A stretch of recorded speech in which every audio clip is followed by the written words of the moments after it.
from Nikola Jokic. 23, 21, and 19, but 53 points scored by Jamal Murray. And the Nuggets outscore the Dallas Mavericks tonight in Denver. Final tonight from Ball Arena, 142 to 135.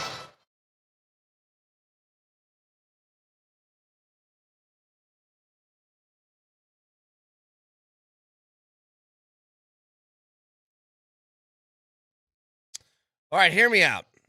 Maybe, just maybe, we make sure Jamal Murray has his head hit the pillow at 4:30 in the morning every day.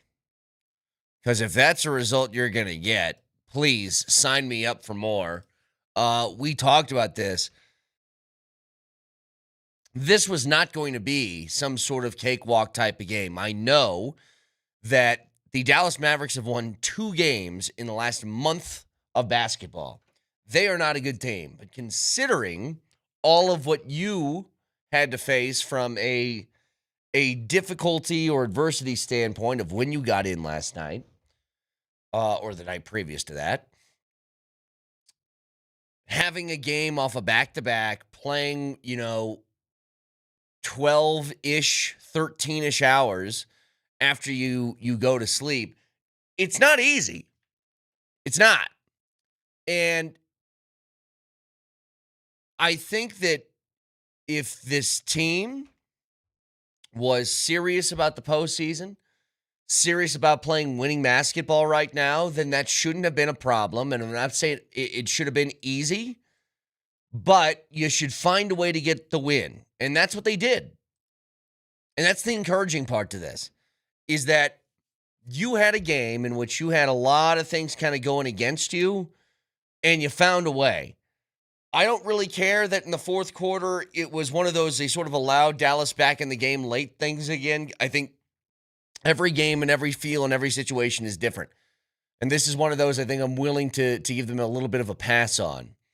But that game from Jamal Murray was just straight up remarkable. From start to finish, Jamal was knocking down everything. He was decisive. He wasn't hesitant. It was, give me the ball, I'm going to shoot it, and I'm going to make it. And it's amazing that Jamal Murray's 53 points almost, well, it does overshadow what was almost a 20-20-20 game from Jokic, which we were just talking about this yesterday. What would Jokic have to do to impress you? And guess what? I came away from Jokic last night incredibly impressed. I don't know how many guys are capable of the old 20-20-20 game. My guess is they exist on one hand in NBA history. But Jamal dropping 53 like that and not tiring, I think, is the most impressive thing. Doing that to start, and then when you needed buckets the most late, as again, you have this comfortable lead, with how much time's left here? 7 minutes and 14 seconds left. You got an 11-point lead. You like to close the game out. Actually, it was 6:15 left. You had an 11-point lead. And then with 4:20 left in the game, less than 2 minutes later, it's 126 to 127. Dallas is down 1. But what did you need? You needed your big-time players to start making these types of plays. Jokic then throws in a little floater. Peyton Watson knocks down a monster 3. And then Jamal Murray just provides a couple of daggers right after that to finish the game off. Just a remarkable performance. And every time I watch Peyton Watson play with these guys and play within this lineup, I am more and more convinced that if he is somehow not on this roster next year, then you have done something incredibly foolish. Remember, Peyton Watson has come back from missing 6 weeks-ish. I mean, the last time he played was February 4th. It's now March 26th. He came back on the 22nd, and in 43 total minutes of basketball, he has scored 35 points since his return. This is a guy just trying to get his feet back under him again. But it is crazy the microwavable factor that Peyton Watson is. And maybe for how the team is now, the future's the future. And there's plenty of time to talk about, what to do with Peyton Watson, who needs to go, and all these different things. But I think him coming off the bench, because I thought forever he earned the right to be a starter. I almost think what you do now, he still gets starter minutes, but his first minutes come off the bench. He provides that little jump and that little spark for the other guys. When you put in your Bruce Browns and your Tim Hardaway Jr.'s, you can have multiple threats coming off the bench from a shooting perspective. I love that Julian Strawther played last night. I think he should play. Well, he got 16 minutes. It sounds about right for him. He should get somewhere between 16 and 20 minutes a night. I think you have capable players now. And much like, it's easier to do in hockey because guys have sort of set spots. I listened to that Jokic interview that he did with the dude from Serbia. So was watching all the translations of it and stuff like that. And he said, there's a part of it, Nelly, where he talked about how he feels as if, and people in the NBA right now feel like the older generation of basketball players does not embrace the new generation of basketball players. And then he's asked, is this generation better? And he goes, yeah. But he goes, give it 20 years. Those players are going to be better than we're going to be. It's the evolution of the game. If they weren't getting better, then there would be a problem.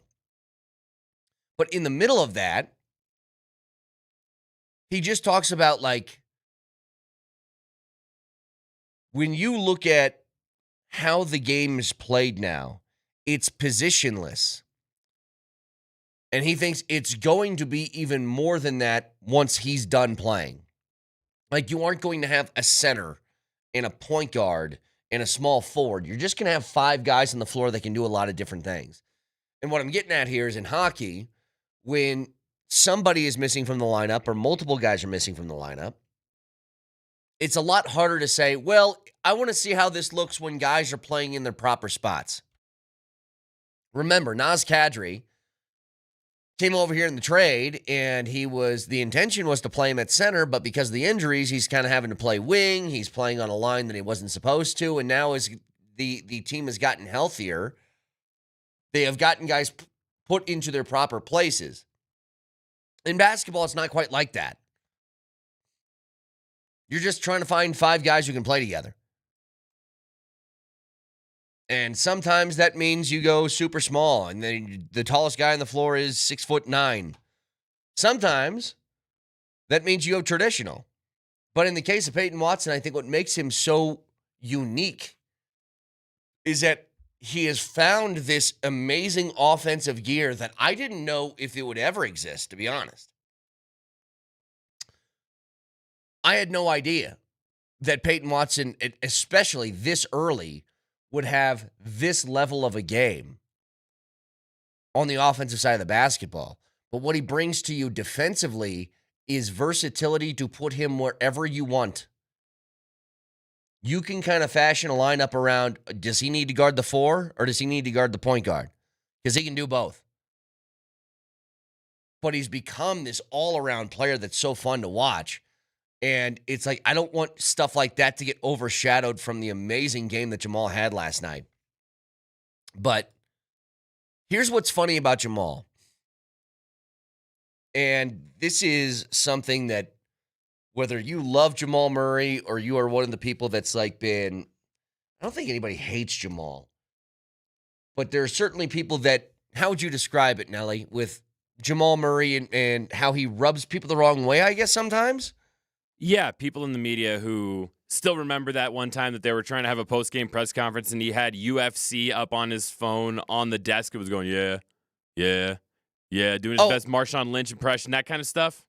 I'm not even talking about that. I'm talking about from a fan standpoint of people who accused him of being inconsistent for a lot of his career and not bringing it every night or something like that, which has changed this year. I guess what I'm getting at is whenever Jamal has a game like this, it is so much different than I think anybody else who's a high volume scorer. There's a term that is used now that I love because I think it describes it perfectly. And it is ethical basketball. No foul baiting, nothing like that. It's just you versus the other guy. You're going to get a shot up and does it go in or not? I think Jamal Murray might be the biggest king of ethical basketball that's ever lived. His highest scoring games, including last night where he dropped 53, he did it on 19 of 28 from the floor, 9 of 14 from 3, but here's the most important thing. 53 points with only 6 free throw attempts. Earlier in Jamal Murray's career, Jamal Murray had a 50-point game with 0 free throw attempts. That is ethical basketball. That is something you want on your roster. It's not somebody who's trying to manipulate a referee. It's somebody who he's got the basketball in his hand, he's staring at the guy guarding him, and he goes, I'm better than you. Watch. That's what I love. Here's Adelman on Jokic and Murray after the game. Especially off the court, just watching them be very young, talented players, very young personalities off the court, and then turn into this historic for this franchise tandem that really have become just grown men, that have families, kids, it's just a cool thing to see. And then on top of that, those two guys, just all the battles they've been through. And I always look back at some of the down times, the tough losses they've had. They really are the history book of this franchise when it comes to the longevity together and then also the playoffs and all these wars they've been through, wars in a basketball sense. So true. I mean, they are. I think Vic would agree with this. I hope I'm not speaking out of turn. He's the Nuggets historian. I'm not. But I don't think there's any question that if you're writing a book about the Denver Nuggets, chapter 1 is Jamal and Joker and that tandem together and what they've accomplished.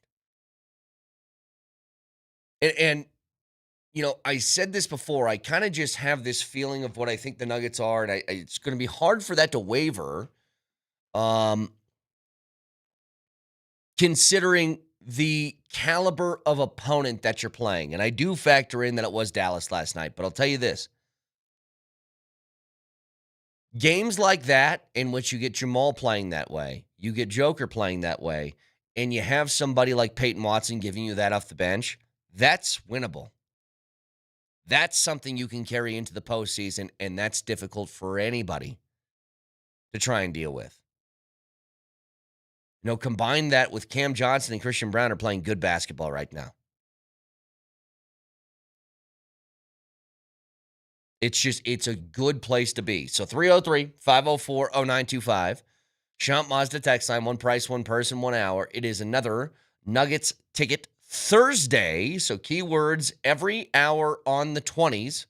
Pay attention to those. Talk a lot more about this game as we go along today, but that first keyword coming your way next.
It's a Ticket Thursday. We have your chance to win tickets to see Golden State's final trip to Denver as they fight to make the play-in tournament. Text the keyword Warriors right now to 303-504-0925 and your first and last name, and you're entered. The Wilhite Law Firm gives you chances to win big on and off the court. Visit them at wilhitewins.com. That's wilhitewins.com. But again, this hour's keyword is Warriors. Can you dig it? Here's the thing. I want to make people aware of this because we get to say it after last night. The Colorado Rockies are not in last place. That is reserved for Steve Nelson's San Francisco Giants. Are you a Giants guy, Nelly? You know, I've kind of lost the paper trail in recent years, but I did grow up a big San Francisco Giants fan. My first professional sporting event that I ever attended was the Giants and the Expos at Candlestick Park. Ooh, really? Yep, on one of those classic frigid San Francisco summer days. Well, that opener to the MLB season, the Yankees won 7-0 against the San Francisco Giants. So,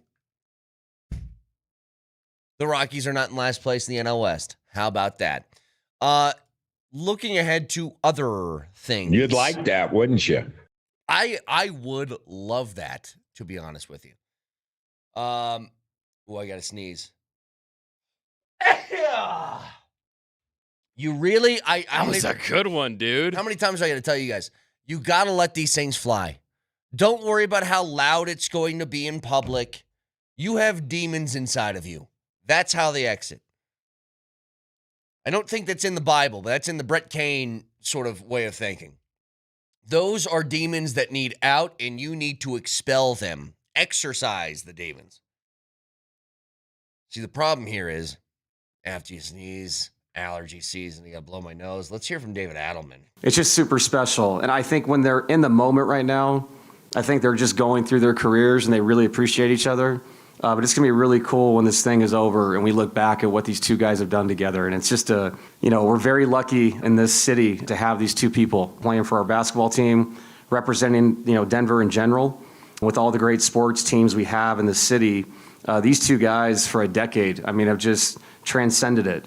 Yeah, I'm very lucky to be around them, get to know them as people, and then just to see them grow, like I said, as a person off the court and then as a tandem on it. All the challenges they've faced and overcome. So it's just a cool night to take a break, take a breath, and remember that. Well, it's easy to.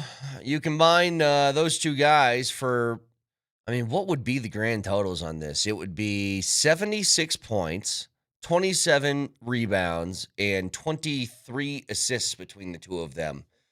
Yeah, pretty special night. I love the way in which Jamal Murray has nights like that. I just don't know how many guys in the league can do it. And this is one of the things about Jamal, that he's so uniquely gifted at doing stuff like this. He is so good in the department of, if he's in the zone, there is absolutely nothing you can do to get him out of it. He's going to do that to you for 4 straight quarters. And he's not going to do it by baiting you into a silly foul call. He's not going to be doing it by, those guys that do the pump fake, get the guy off their feet, jump into the guy, now I'm at the line. I'm going to straight up pull up from 3, and I'm going to dot one right between your eyes. And I think that's the most badass way you can go about being a scorer like that. It isn't about manipulating the game. It's about just straight up hooping. And make no mistake, Jamal Murray is a hooper. And if you need it, I know this has been the same sort of song and dance for, 5 straight years. If Jamal Murray is on his game, the Denver Nuggets are an incredibly tough out. If you have Jamal and Joker playing at a high level, even without the other stuff, in a lot of ways, that's all you need. You probably need a other guy or two other guys to play okay with him. But they're the starting point. And what you needed last night, and this is what's so encouraging, you needed a game in which your best players stepped up and took control on a game in which you were at a disadvantage, we'll call it. And that's what he did. Jamal Murray said, jump on my back. I got you guys tonight. You guys a little bit tired? Rough travel? I got it. Give me the rock, and I'll show you what I can do. We were talking yesterday about the MVP and how that really hasn't been a discussion here this year. I think most of it's because of the amount of games that Joker has missed. But the guys who are in the discussion, it seems like it's pretty much a 3-horse race, but Shea's the overwhelming favorite in all of this. It's Shea, it's Luka, and it's Wembanyama. And I got to ask a question about Victor. He is a guy who's an absolute freak of nature. 7'5", 7'6", whatever he is, playing the style of game that he plays is just, it's unicorn level stuff. But some averages from last year to this year. Victor Wembanyama last year had 24.3 points per game. This year he's at 24.2. He had 11 rebounds a game last year. He's at 11.2 this year. He had 3.7 assists per game last year. He's at 3 even this year. 3.8 blocks per game last year. He's at 3.1 this year. He's having the exact same season as he did last year. The exception to his MVP case is that his team is a lot better. And I get that matters. But he was asked about it. And for Wembanyama to make his own case for why he should be MVP, I'm just on the surface. What do you think about somebody doing that? This was a couple nights ago. It was after the game. So here's how it kind of worked. Because some people will say that Wembanyama was asked about it and he gave an answer, and that's what you ask. You want athletes to be truthful and honest. And I go, that's true. This all was prompted and started with him saying, I believe I'm the MVP. And then a reporter said, well, lay out the case as to why. And he goes, I have thought about it. I think right now there is a debate. There should be, even though I think I should lead the race. And what he said was, my first argument would be defense is 50% of the game, and that is what's undervalued so far in the MVP race. I believe I'm the most impactful player defensively in the league. Second argument would be that we almost swept OKC this season. We dominated them 3 times with their real team. The third argument would be that offense impact is not just points. So he lays out this whole case. And I got to be honest. Nelly, I don't like it. And I suppose I can be hypocritical on this at times. The athlete arguing for why he deserves individual award thing, I've never been crazy about. I don't think you need to do that. I think your play can speak for itself, or others can make the case for you. But this kid, he's 22, right? Let's see. 22 years old. Just turned 22 a couple months ago. He's got some arrogance to him, which I think I would too. I say this all the time. If you made me LeBron James and I was touted as the next Michael Jordan when I was 16 years old, and then I actually kind of lived up to it, I would be a nightmare. A nightmare. There's nothing you could tell me. You could never tell me I was wrong. So I like to give some grace in that. And Victor Wembanyama is one of those guys, like when you're 7'12" and you run the way that he does, and you can play the way that he can, and you can shoot the way that he does, and you can handle the basketball the way that he does. Yeah. I can understand a little bit of arrogance there. But to a certain extent, I think to myself, maybe when somebody asks you why you should win the MVP, your answer should be, hey, I'm just happy to be in the conversation. That's for other people to decide. Like a texter says, what is it with NBA players trying to open up and lobby for them to win the MVP? It's cringeworthy. It totally is cringeworthy. It was like that when Joel Embiid did it. It's like that when Wembanyama does it. I think to a certain extent, what you need to do is just say, all right, I think I'm having a really good year.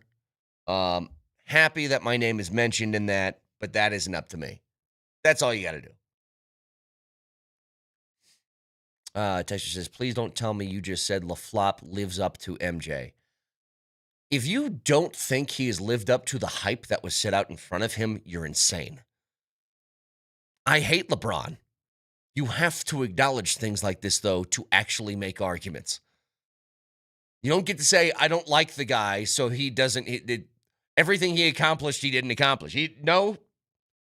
He's the all-time leading scorer in NBA history. He has played in this league for 22 years, and every year at a high level. Wow, my time machine worked. It's June 26th right now because we're talking about who's better, LeBron or MJ. Must be summer already. Did not say that. I said hey, he was touted as being the next MJ, and he lived up to it, is what I said. Hey, Brett, do you think Barry Bonds should be in the Hall of Fame? You know I hate those discussions. I hate the MJ-LeBron discussion. I just made an off comment about if I were LeBron James and I was touted as the next MJ, and I lived up to doing that. I am pleading with LeBron James as a father. Stop this. Stop this. I always love that. Now, can I, you know what, if we're on the subject of hot takes here, can I give you one? Can I give you one? Because, all right, you mentioned LeBron and MJ in the same sentence. I guess that means you're a first take show now. Let me give you a first take subject. True or false? Jamal Murray's game last night was more impressive than Bam's 83. Hot take alert. Hot take alert. You know what? Hot take alert. We'll do this. Straw poll. Oh, yeah. I throw that out to you guys. And I want this. Try and take your Nuggets bias out of this. I'm asking from a purely ethical basketball discussion. Is what Jamal Murray did last night more impressive than Bam's 83? And I can give you the case as to why. It took Jamal Murray 28 shots to get to 53 points. It took him 28 shots and 6 free throws to get there. For those keeping track at home, if he were to have the same amount of free throw attempts as Bam, you would have added 37 more opportunities from the free throw line to get points. And my guess is Jamal knocks down 30 of 37, which takes him to 53. So then you talk about, well, how many shots did he take overall? He took 15 less shots than Bam. I would tell you all day it was that game from Jamal more impressive than Bam's 83. Just saying. And I think if you argue against that, I don't think you know what you're watching. I'm just being honest. Because you guys, we all watched the game last night. Did it feel like Jamal was being force-fed the basketball? Or did it feel like within the flow of the offense and how well he was playing, Jamal did that? Texture says, and yet Jamal's game wasn't the most impressive in the game. Joker almost had 20-20-20. I thought about that too. I would put, I think, Jamal's game as more impressive than Joker's, even though Joker's is otherworldly. I'm telling you, when Jamal gets in those modes, it's not that he scores 53. Guys score 53. It's the way he gets there. And Jamal's done this multiple times. Let me just see if I can look this up on the fly. Jamal Murray, 50-point games. Reminder to you guys, the keyword for this hour is Warriors. So text that in your first and last name to 303-504-0925 if you want to see Golden State's final trip to Denver this year. So he's had 4 40-point games in his career. I believe these are regular season because he had those obviously in the bubble and stuff like that, but regular season 50-point games. Here's what they look like. Dude, this is nuts. So he had a 50-point game against Cleveland back in February of 2021 where he was 21 of 25 from the floor with 0 free throws. Not an attempt.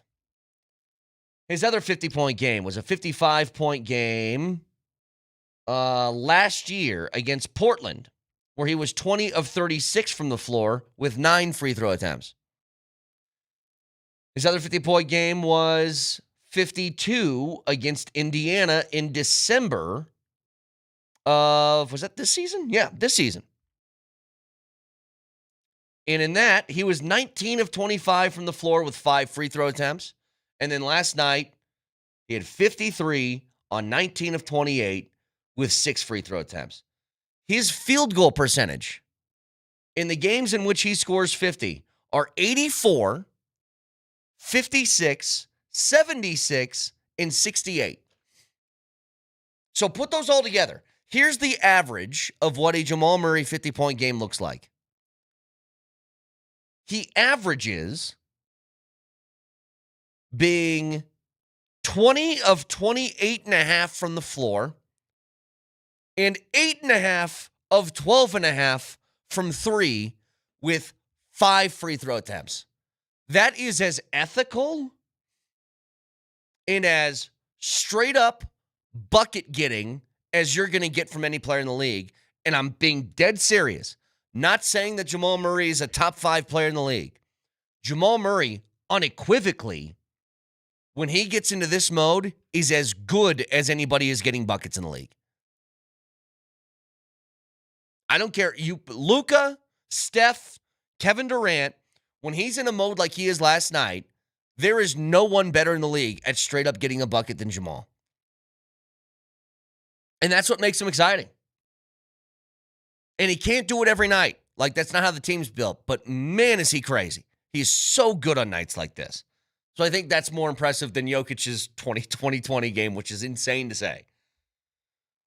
One last reminder, keyword for this hour is Warriors. So text that in your first and last name to 303-504-0925. Back after this.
Hey, Nuggets fans, blood donations are needed. Crips. Blood donations are needed every day to help patients in Colorado. So join Vitalant and the Nuggets to save lives this March. Schedule your donation. Vitalant.org/Denver Nuggets or any Vitalant donation center during the month of March. You could win an autographed Nuggets jersey. So go to Vitalant.org/Denver Nuggets for more info and to schedule that donation today. I'm kind of disappointed that you haven't gone the Vic route of trying to use the most convoluted segues possible to mention Vitalant and this blood drive. No, we just get right to it. We get out. He didn't go, Get in the pocket, jump out of the he pocket. didn't go, gosh, Bam's 83-point game was so unethical. It was basically the opposite of the ethical thing of donating blood Yes, with of Vitalant course. for the Nuggets. Yeah, he's going to have another one of those today. We'll see how he does it. So, Texter says, weren't you guys talking about minimizing Joker's stats yesterday because he does it every game? Minimize is not the right word. I said we've become, and by we, everybody has become so numb to Jokic doing this every night that it's hard to make that the headline when this happens virtually every day. And I'm not even saying that's fair. It's not fair. It's the opposite of fair. But the dude almost puts up 20, 20, 20. And let me just give you this. This is his last 3 games, okay? Jokic's last 3. Last night, 23, 21, and 19. The game before, 23, 17, and 17. The game before that, 22, 14, and 14. So he had 46 points, 38 rebounds, and 36 assists on a back-to-back. That, by the way, that stat has never happened before. Imagine that. Joker puts up another nobody's done this ever stat. In fact, the only player to go 15 points, 15 boards, 15 assists in consecutive games, the only other guy is Oscar Robertson. But he never did that on a back-to-back. So I'm not trying to minimize this stuff, but what it says is Jokic's dominance has become such a common theme that it's hard for people to discuss it every single night. And what I asked yesterday is, what stat line would he have to put up for him to be like, oh my God, did you see what Jokic did last night? And what's funny is, that game's probably it, but he gets overshadowed by an amazing 53-point game from Jamal. That's the thing. Like, I don't know how else to describe it. Like, I imagine it would be like if Tom Brady every week threw for 500 yards and 5 touchdowns. Would every week you say, man, Tom Brady just went crazy this weekend? Or would you, if he did that for 4 straight years, you would just say, oh, that's Tom Brady being himself. And it's not fair to just take that for granted, but that's what happens. So we'll get back to this in a minute. Speaking of football, I love the Jalen Waddle trade. I think it helps the Broncos, but I got a question about this. From an overall perspective, Broncos good last year. Very good. Number 1 seed in the AFC. 14-3 season. A half and a healthy quarterback away from making the Super Bowl.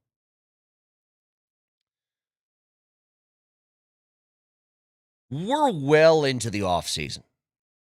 Well into it. And the only acquisition you've made is Jalen Waddle. Now, I know there's that Tyson Anderson guy. He's a special teamer, okay? I'm talking about impact offensive or defensive players. The only thing you've done is added Jalen Waddle, which I think is a great addition. But are you a little bit tepid on the idea that that's been it so far? And I get it. There's still time. You can make moves all the way you into the season, whatever. But for where they're at right now, because I heard Kreckman and Lindahl talking about this the other day, and I totally agree. If for whatever reason this season was to go a little bit south, and you take a step backward from where you were last year, which I think is likely. I think it's likely even if they made a whole bunch of additions. You don't win 14 games in back-to-back years unless you're like some sort of juggernaut. And my guess is if I had to lay down a bet, the Broncos aren't winning 14 games next season. It's not a knock on them. It's the way the league goes. Doesn't mean they still can't be good, win the division, compete for the 1 seed again, but 14 games is just really hard in back-to-back seasons. And so with that, you had things that were pretty obvious flaws within the team. You've addressed one of them. You got a playmaker in here. You needed that. I'm a little bit more worried about the, quote, other stuff.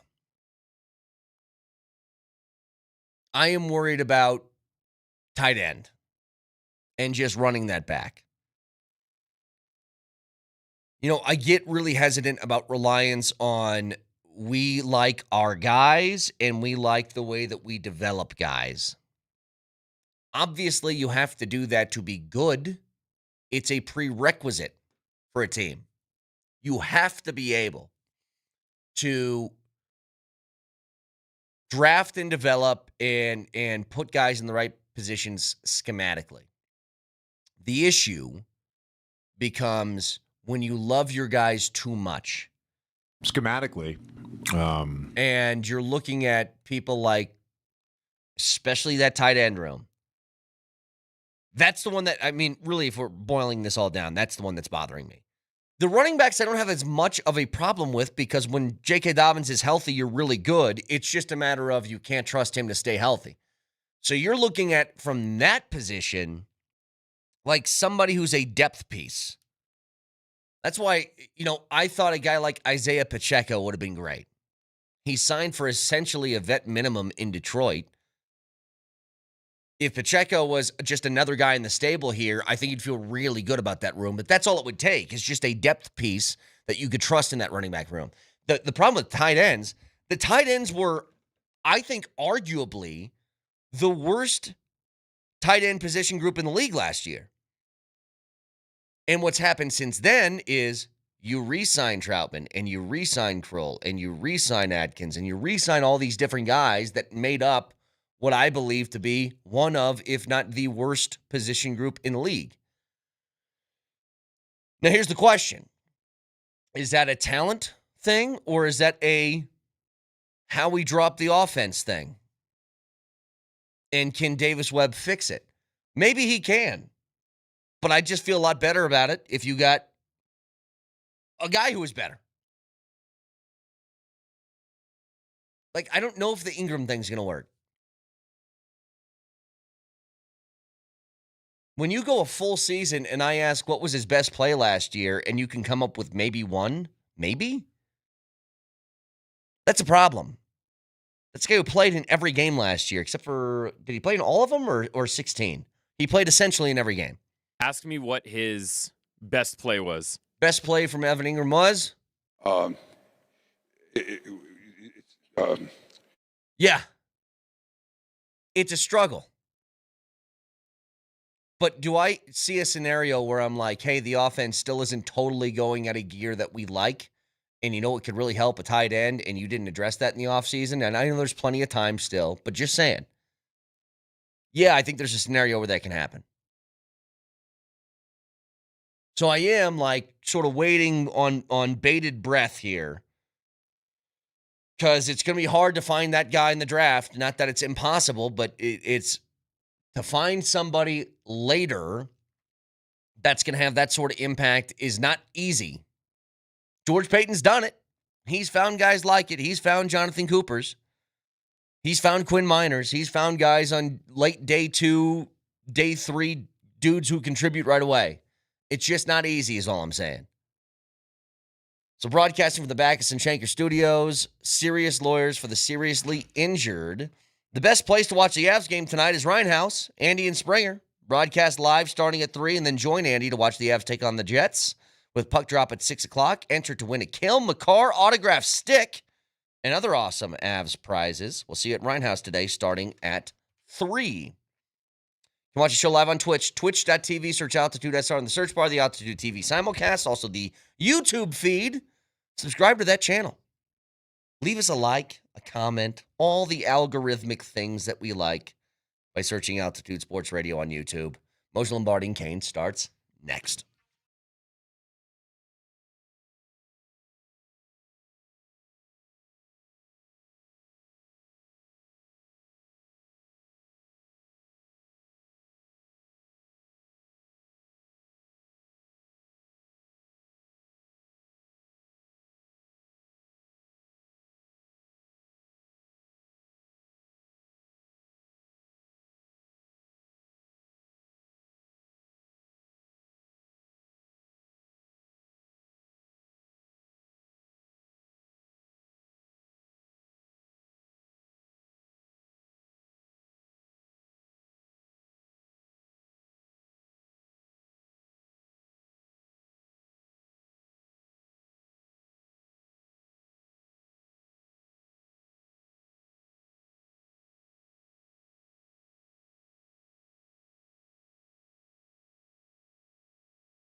Murray has it at the point, guarded by P.J. Washington, and a three. Got it! Oh, my goodness. Jamal Murray's got 51 in the game. Denver leads it by the ocho, 136 to 128. Murray has it at the point. He goes to the right hand, takes a jumper. Yeah! 52 for Jamal Murray. LFG. Timeout called by Dallas. The Nuggets get a monster triple-double from Nikola Jokic. 23, 21, and 19, but 53 points scored by Jamal Murray. And the Nuggets outscore the Dallas Mavericks tonight in Denver. Final tonight from Ball Arena, 142 to 135. I want to stay on parade.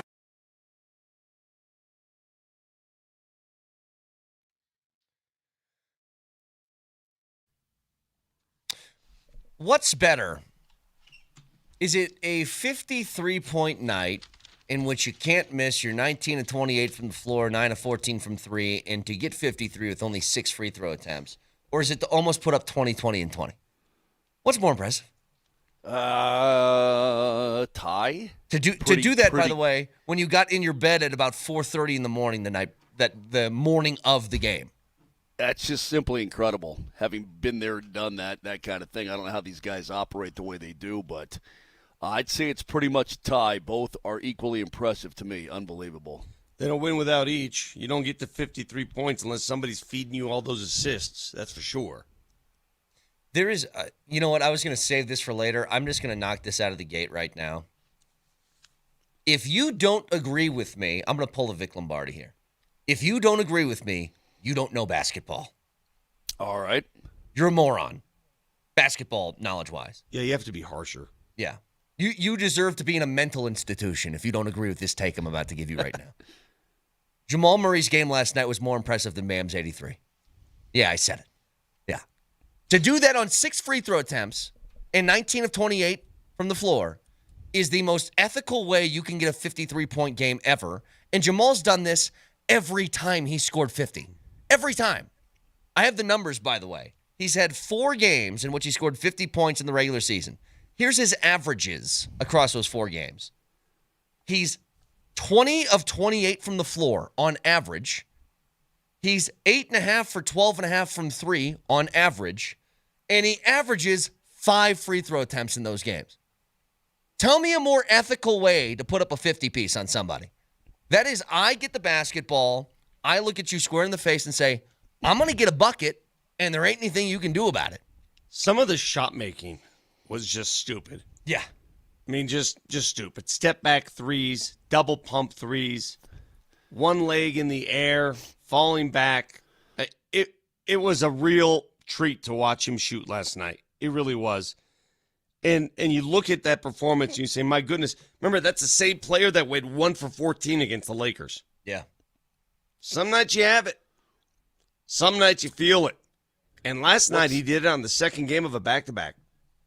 What's amazing to me, you look at it, Bam's 83. I guess I don't want to sit here and disparage Bam, although I'm going to have to prove my point. Jamal made 1 less shot from the field, but took 15 fewer. Do you see what I mean? And by the way, 37. He took 37 fewer free throw attempts. Yeah. You know, it's the efficiency of Adebayo at shooting the ball that night was pretty decent, but he took 1 billion shots. Well, like if you extrapolate that out, Jamal Murray's got he scores 100. I mean, it's just crazy. Like Moser, this is what I want to say about Jamal, and I mean this with all sincerity. He is not at the caliber of these players. But when he's like that, Vic, would you agree or disagree with this statement? When he's playing at that level, I don't think there's anybody in the league better at getting a bucket than Jamal. That includes KD, Steph, Luka, all of them. When he's operating at that level last night, he's as good as anybody in the NBA. At just straight up, I'll find a way to put this ball in the hoop. Well, he's an all-league player now. He's all NBA. Yeah. He's a ridiculous scorer. And if you could tap into that at the right time. Right now, what I love what's happening with the Nuggets now is they look like the Nuggets. And what are the Nuggets? It's Joker and Jamal when you need them most. Mm-hmm. Like it or not, that's what the Nuggets are. That's what they've been for 5 years. It's what they've been. And what they did together as a tandem last night was historic. You just don't see one guy go for, nearly 20, and the other guy go for 53. It just doesn't happen. Not on the same team on the same night. It's a two-man game. They'll always win. And by the way, here's what's great. I know you were off yesterday, Moj, but we spent a lot of time yesterday lamenting the NBA for what they did to the Nuggets from a schedule perspective. They have a 9:13 tip to fly back, arrive at your house at 4:30 in the morning to play a game the following night. And what's great about this is Jamal just went out there, and so did Joker, and they said, hop on our back. We got it. We got it for tonight. We're playing against a bad team. We'll find a way to win. Just let us operate. You guys contribute where you can. And that was the theme. And by the way, Peyton Watson coming back after having the night off, not playing back-to-backs. Get it? Same thing with AG, who was out last night. But Peyton Watson, I think, has 35 points in 43 minutes or something like that since his return. For him to come off the bench, he hit that big three late, Vic. I'm not as upset this morning about I think they were up 11 with 6 minutes left to go, and that turned into a 1-point game with 4 minutes left, which has been the thing that I've been driving me nuts all year. I think last night, a different circumstance a little bit. I'll give them a little bit of a pass considering what they were up against. They were just having to outscore last night. Yeah. Defensively, it takes so much energy when you're, 20 minutes of sleep. Yeah. Peyton Watson, I'm glad you brought that up. I don't know what it's going to take. Even if you have to sacrifice Moser. He doesn't leave. You can't let him leave. No. Because he is, only his second game back, still on a minutes restriction. He's getting better and better, dude. He's getting better. You cannot let him walk. I'm trying to figure out, and Moj, you help. If you want to sacrifice me, that's fine. Coming up here to this freezing cold of Winnipeg, I think I caught something. I tossed and turned all night. I can't breathe. My head's exploding. Not good, man. Moj has never. It's sacrifice me. Do me today. Just do me. It's the most consistent thing about Mark Moser is that when he's in Winnipeg, he doesn't want to breathe anymore. That's it. You go to that place and you're like, I'd be fine if it ended right now. I do hear a lot of this, Moser, this morning. I don't know if the mic is really close to your mouth, but here's Moser this morning.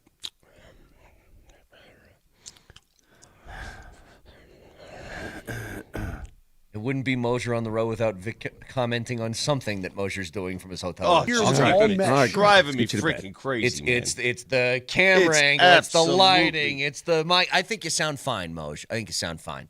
Now, here's what I want to ask though. I don't know if I've quite so gross. seen. That's just like somebody eating on television. I hate it. I don't know if I've quite seen. Like the Peyton Watson thing is so crazy to me. I didn't know if he'd ever be this good of an offensive player. And Vic, he did it in like an instant. Here's what we saw. He went from a guy who you're like, oh, yeah, maybe he can be something, to an immediate, like, oh, my God, this guy's amazing. I'll give you 3 plays. He had 21 points. 3 things that certainly this season is when they emerged. He pulls a sweet move past Cooper Flag on a hezzy. I don't know if you guys saw that. Just left him in the dust. Little hezzy, little dribble from right to left. Boom, see you later.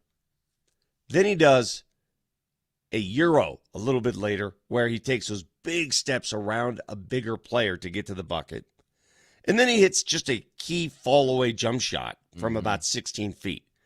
Those are 3 things that he did not have in his repertoire on a consistent basis. He does now. Like even 5 months ago, he didn't have that. And now he does.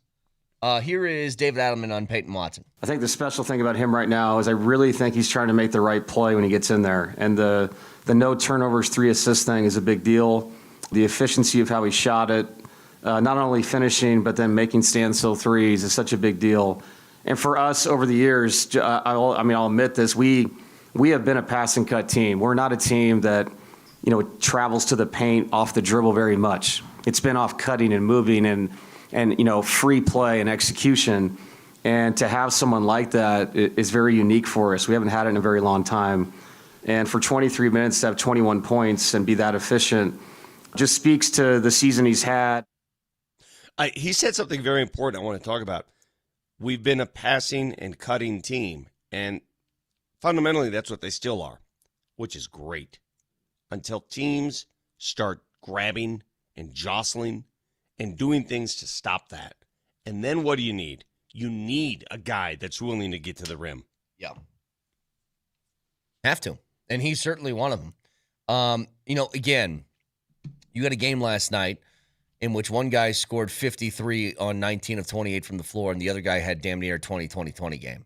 And we were just talking about yesterday, Moj. I said the ease in which Jokic does this kind of stuff, because I'll give you his last 3 games. So last night, he became the first player ever to have a 15-plus points, 15-plus rebound, 15-plus assist games consecutively on a back-to-back. But if you just want to eliminate the back-to-back, just consecutive games of those numbers, only Oscar Robertson has done that outside of Joker. But his last 3 games, it's remarkable what he's put up.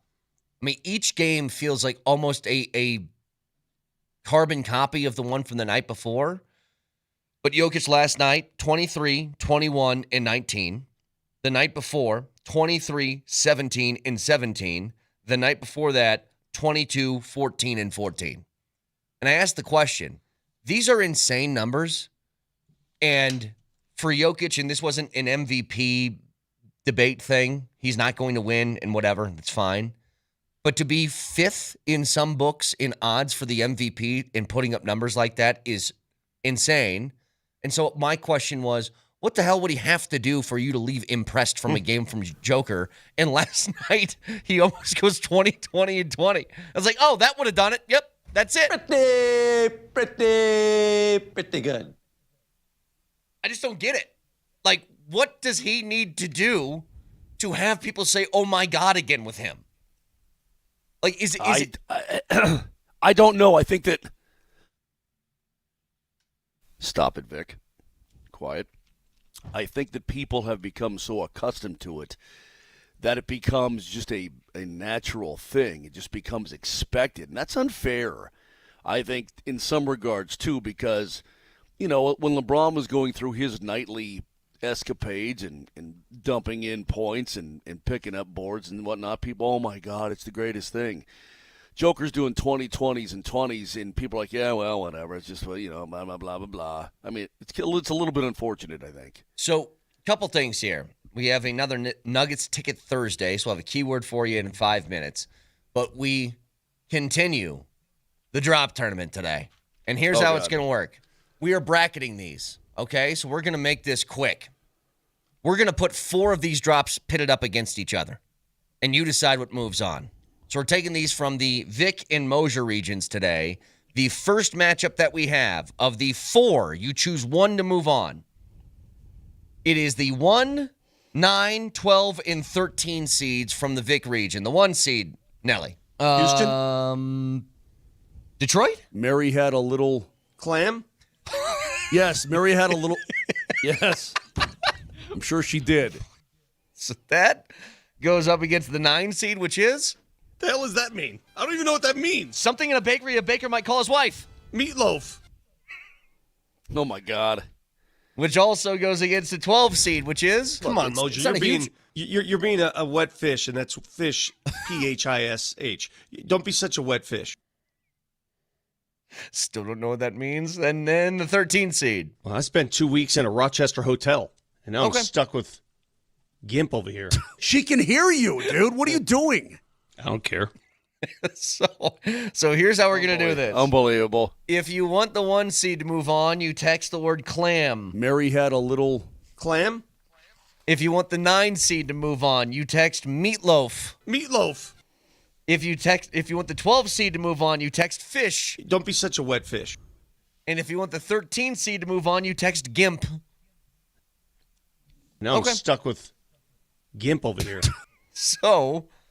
that's all available. You decide what moves on. We'll announce the winner at the end of the show. A keyword coming your way next.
It's a Ticket Thursday, your chance to win tickets to see Golden State's final trip to Denver as they fight to make the play-in tournament. Text the keyword Braveheart right now to 303-504-0925 with your first and last name, and you are entered to win. The Will Hite Law Firm gives you chances to win big on and off the court.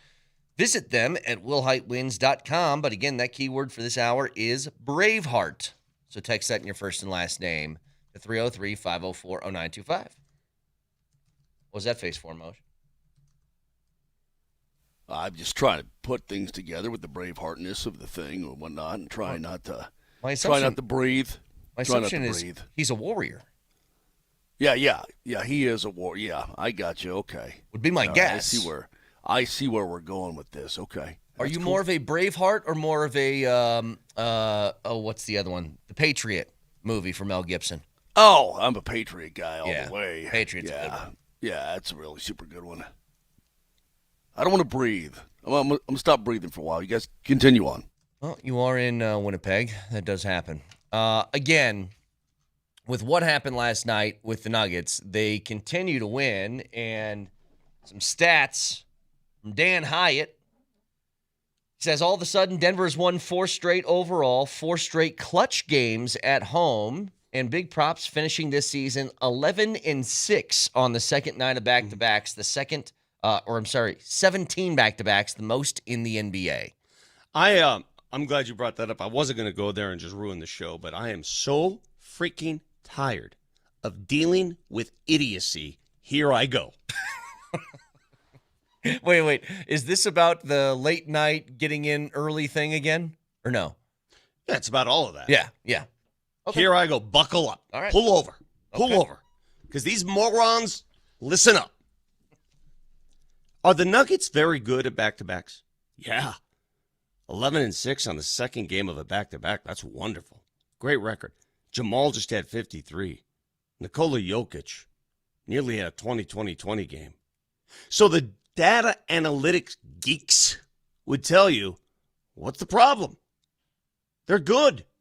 Okay, I'll roll with that. Moj, if they're so good at this and everything's hunky-dory because these geeks don't understand common sense, why not ask for more? They've got 17 of them that they just completed, 5 more than OKC, 6 more than the Lakers and Rockets. What an advantage for the Nuggets. Why not ask for more back-to-backs? It's so great, right? It's awesome. Next year, 41 back-to-backs. Beg the NBA for it. If it's so good, play them. Why does a team not like them, Moj? Can you please explain before I eat this microphone?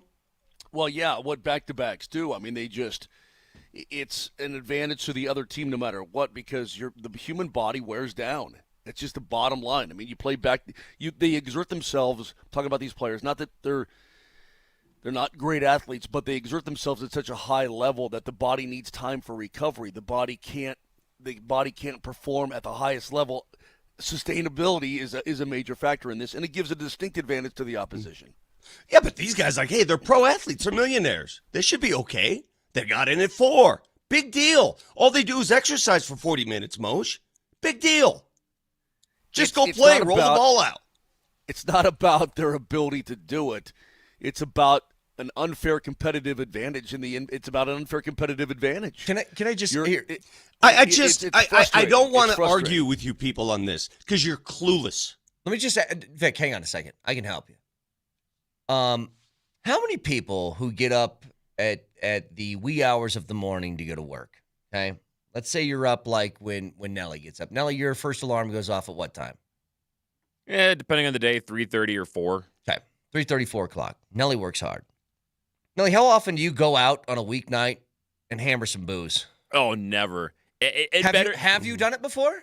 Oh, 100%. Do you feel like you were as good at your job that next morning as you are like today? Dude, when my brass band has a couple Mardi Gras gigs Tuesday night, and then I'm in here Wednesday morning, I'm luggage. Because I'm spare sleep parts. matters to your performance. It's a compound effect. It catches up with you. It leads to injury. It doesn't allow you to play the players you want to play. It's the reason why Aaron Gordon didn't play last night, Peyton Watson the night before. Things matter. Yes, the output was tremendous. They survived both games of that back-to-back. They survived late in March. But why are they put in that position 5 more times than some of the other playoff teams they're contending against. Why? Yeah, that I don't get. I thought there has to be some sort of even distribution of that stuff. Like the NFL will have, like everybody's got to play a Thursday game. You got to do it. And you have to have guys playing like equal amount of short weeks in the NFL. They make sure to make that competitively equal. I don't get why the NBA does it. Why they feel like some teams get the shorter end of the stick than other teams. It doesn't make sense. Simple answer, because the Nuggets got screwed on the schedule this year. And we've known about it for all year, and we've talked about it. And now it's very apparent. They've gotten screwed. They say it themselves. David Edelman said it yesterday. Thank God this ridiculous schedule is over. Yeah. The players say it. The players aren't going to whine about it. I am. And I'm especially going to fight the morons who don't understand the impact it has on an entire season and a team. Oh, they look at the numbers. Well, they're really good on the second game of the back-to-back. You know what? You're right. You know what they should do? They should play a third game and a fourth game. 4 in a row. Let's go. Because the numbers suggest they should.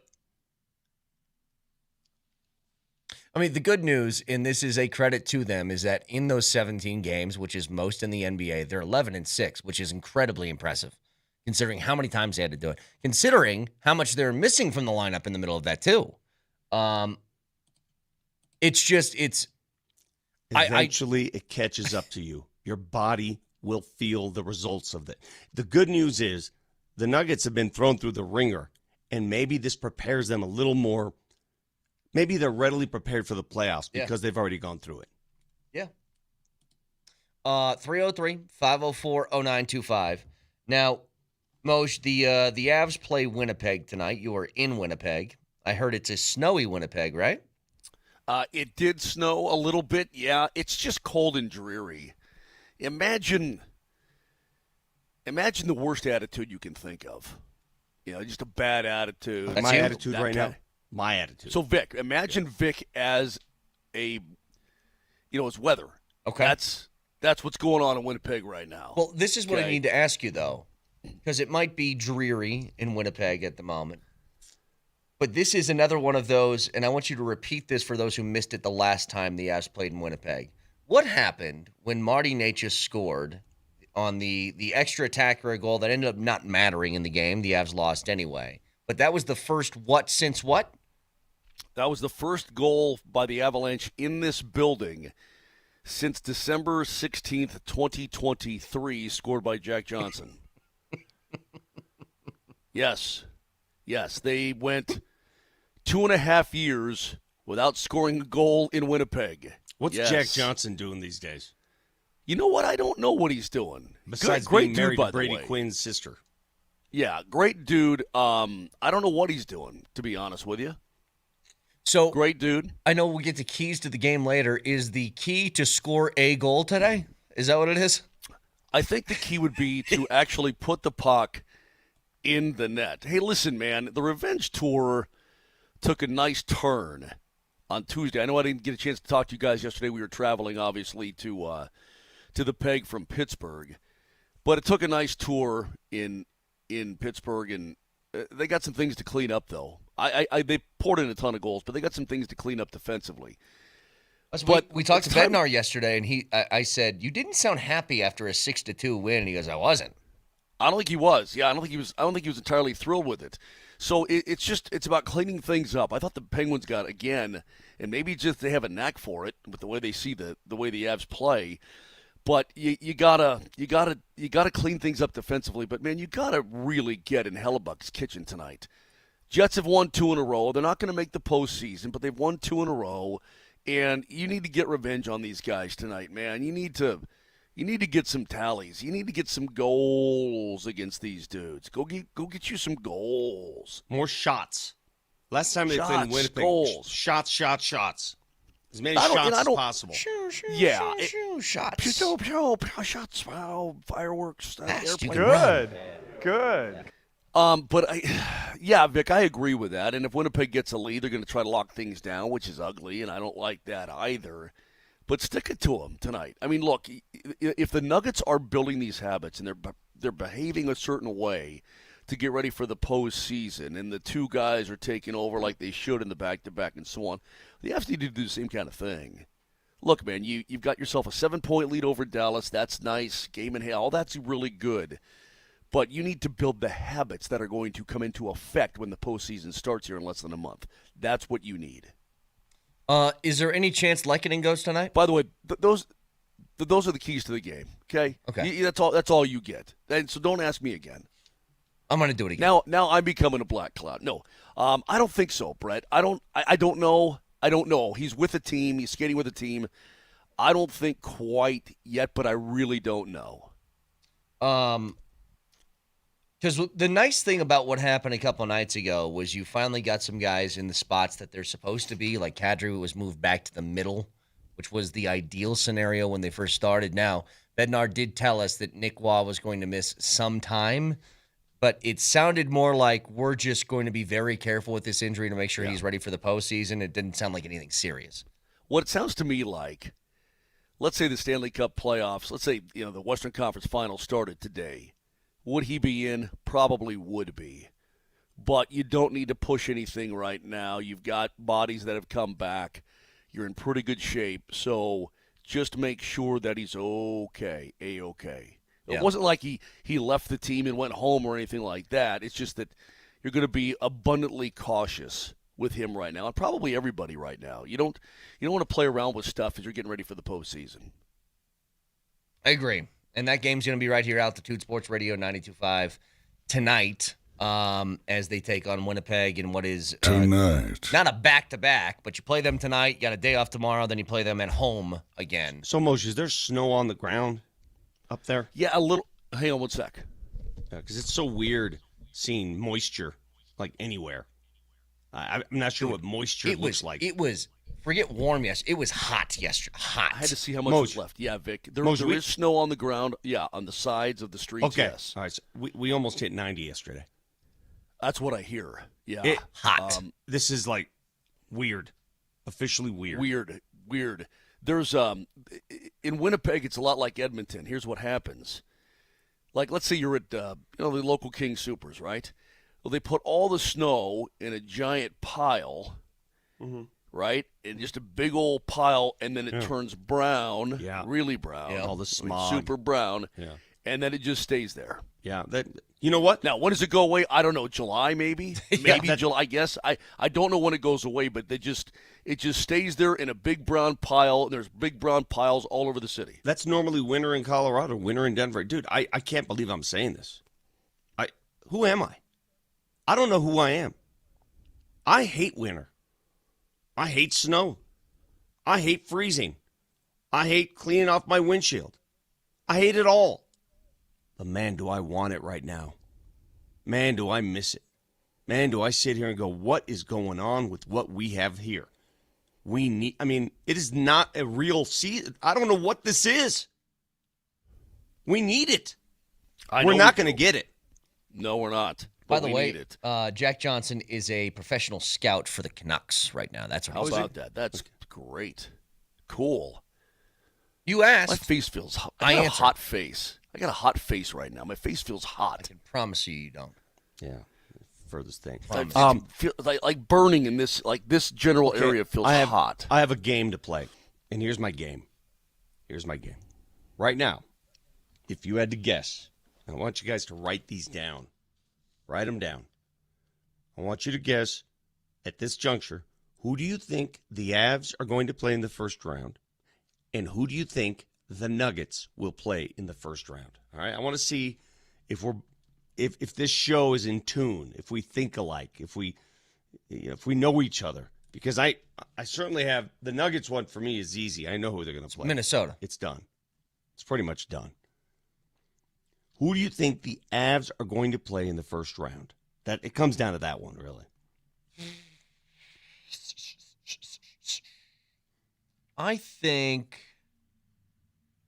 it's Nashville. Don't think so, Moj? Are you ready? Sure. Yeah.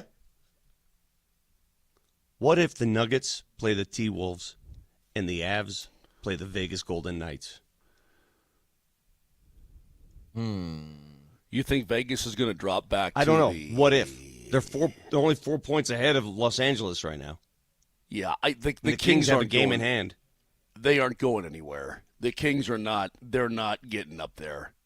Vegas is playing like crap right now. That's what I'm saying. I mean, they are 3-7 in their last 10, but the Kings just have keep lost dropping. 4 in a row. Yeah, the Kings have lost 4 in a row though. That ain't happening. Okay, I mean, so look, what's your team?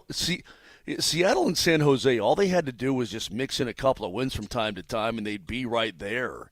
You're going to get 5 teams. I think you're going to get 5 teams from the Central in, and I think it's going to be the Nashville Predators. I think the Preds are going to get in. You're going to take on the Preds.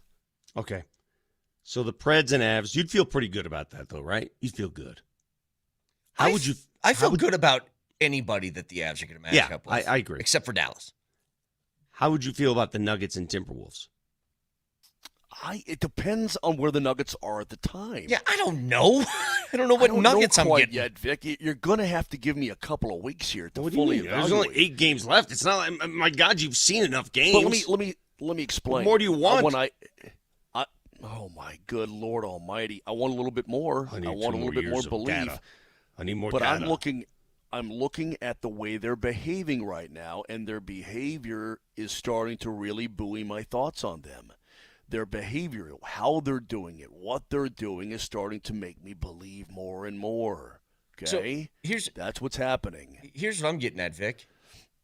Do you have any idea what version of the Nuggets team you're going to get in 3 weeks? I know this. Because that's what I don't know. I know this. Could they beat Minnesota? Of course they could. Yeah. Could they lose? Of course. If you gave me a preference, I would rather play Houston or the Lakers over Minnesota. I would too. I just don't think it's going to happen. You're destined to play Minnesota in the first round. I think Minnesota is the team in this conference that they don't care where they end up. They've been to 2 straight Western Conference Finals because they play their best basketball teams until they get to the Western Finals in the first 2 rounds of the playoffs. Yeah. Hey, last thing real quick.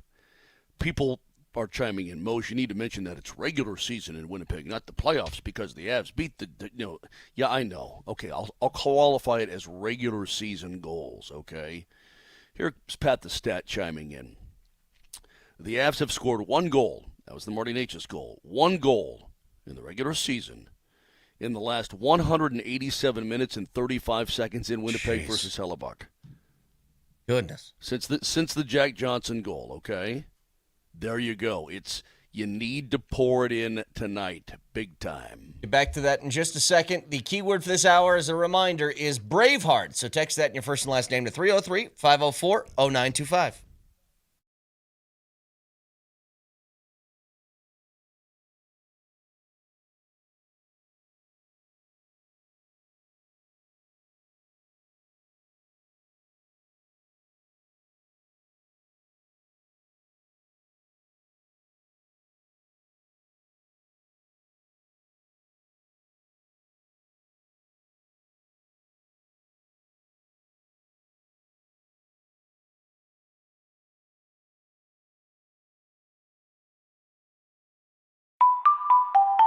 That is the sound of Tulatero, the favorite lottery app of many. You play all your favorite games, Mega Millions, Powerball, Lucky for Life, and that's tonight. $1 million a year for life with Lucky for Life. And you can play that right there on the Tulatero app, and I got good news for you. If $1 million a year for life sounds good, you can play in this game for free. Download the app and use my code MAGIC. You get a free credit to play in your first lottery game. And again, $1 million a year for life. So download that Tulatero app. Tulotero. Use my code MAGIC and try your luck. It's Tulatero, your lottery app.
Okay, so I have really good news for us this morning.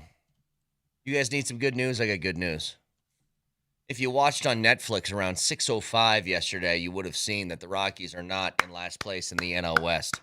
You'd like that, wouldn't you? Oh, that's right. That was the season opener. Yeah, Yankees smoked the Giants 7-0 in that first game of the MLB season. How was the Netflix broadcast? And I'm sorry to have missed it. Clearly had my own thing going on. Fine. But what did it look like? What did it feel like? I mean, people said that about like the Christmas game. The first time they did that with, I think it was the Chiefs a couple years ago when Netflix had that first broadcast. It looked like a broadcast. I mean, different voices, I suppose, on it. Pictures and video and sound. Yeah, it looked like they were doing a game. You know, these new networks, they don't really change much of anything that they're doing. It's different faces on a halftime show. You know what I mean? It's happening to baseball now, and it's already happened through other sports. And it has become an issue. This is a question that's going to come up every single day. Where's the game? Well, where do I find the game? I don't think that they're doing this all that often. I think they bought just select games, just like Netflix did on Christmas. It's like Christmas, we have the game. Outside of that, whatever. Yeah, but I mean, you're still showing baseball. It's not like you've got a guy, coaching first base, calling the game, singing "ball with the ball, the bang, the dang, thingy, thingy, thingy, thingy, the bang." It's not like that. It's a broadcast. Yeah. Somebody says, "And here's the 2-0 pitch." It looks so much outside. better on Netflix. Yeah. I mean, what? Didn't really notice It's the difference. The same freaking cameras. It's the So same. what you're saying is the announcers don't matter one bit. I've always maintained this. I don't think announcers take anything away from a game because I'm not watching the game for the announcer. But in the case of guys like Moser, I think they can enhance the experience. Will you ever, and I ask this not to you two, but to the viewing and listening audience, will you ever not watch a game due to the announcer? No. Like, I can't turn down the volume. People say they turn down the volume. I mean, what are we doing? If I don't have the volume up, I might go outside and have somebody. I just can't. I have to watch and listen to the game. Like, take that mute this. I'm on the stupid abs feed. Yo, can you mute this? Hold on, I hate these commentators, bro. Those are the worst commentators in the league. That guy, did you guys see the video of him? He played our clip and responded to us. I don't think it's funny enough to play. Yeah. But he did listen to it, yeah. So do people what do you do if you don't like it? I can't, here's the thing, man. I don't know how people get really bent out of shape about it to where they need to mute something. Like, people are like, oh, I hate Chris Collinsworth, or I hate Joe Buck, or I hate... It's like, so what? You're watching the game. Like, anything else is just background noise. I think it's funny when people still contend to this day, and I'll argue this till the day I'm put in a coffin. Oh, well, that national person just hates us. They don't necessarily hate you. Now, some might. But they don't hate you. I think there's one guy. There's one guy that I think actually hated Nikola Jokic calling the games, and he worked for ESPN. Mark Jones. Yes. Yeah. I think that he actually. I think he actually does dislike. I know. Jokic. I know this. If you ever listen to a Phoenix Suns broadcast, oh man. Oh yeah. I wonder if all the Suns fans or all the Nuggets fans went at Eddie Johnson. Eddie Johnson hates Joker. Hates him. Yeah. Hates him. Oh, I forgot to check in on Eddie after that game the other night. What's his problem with him? He hates Michael Jordan too. I don't know. I think he just hates greatness. Just hates all the good stuff. He does. He hates Michael Jordan. Hey man, I've had Dallas Stars fans say to me that I hate your face. Okay. Well, nothing. You get that here among friends. Good point. You suck. You're the worst. That kind of thing. I've had Minnesota Wild fans say that. Those are the worst commentators in the league. Yeah.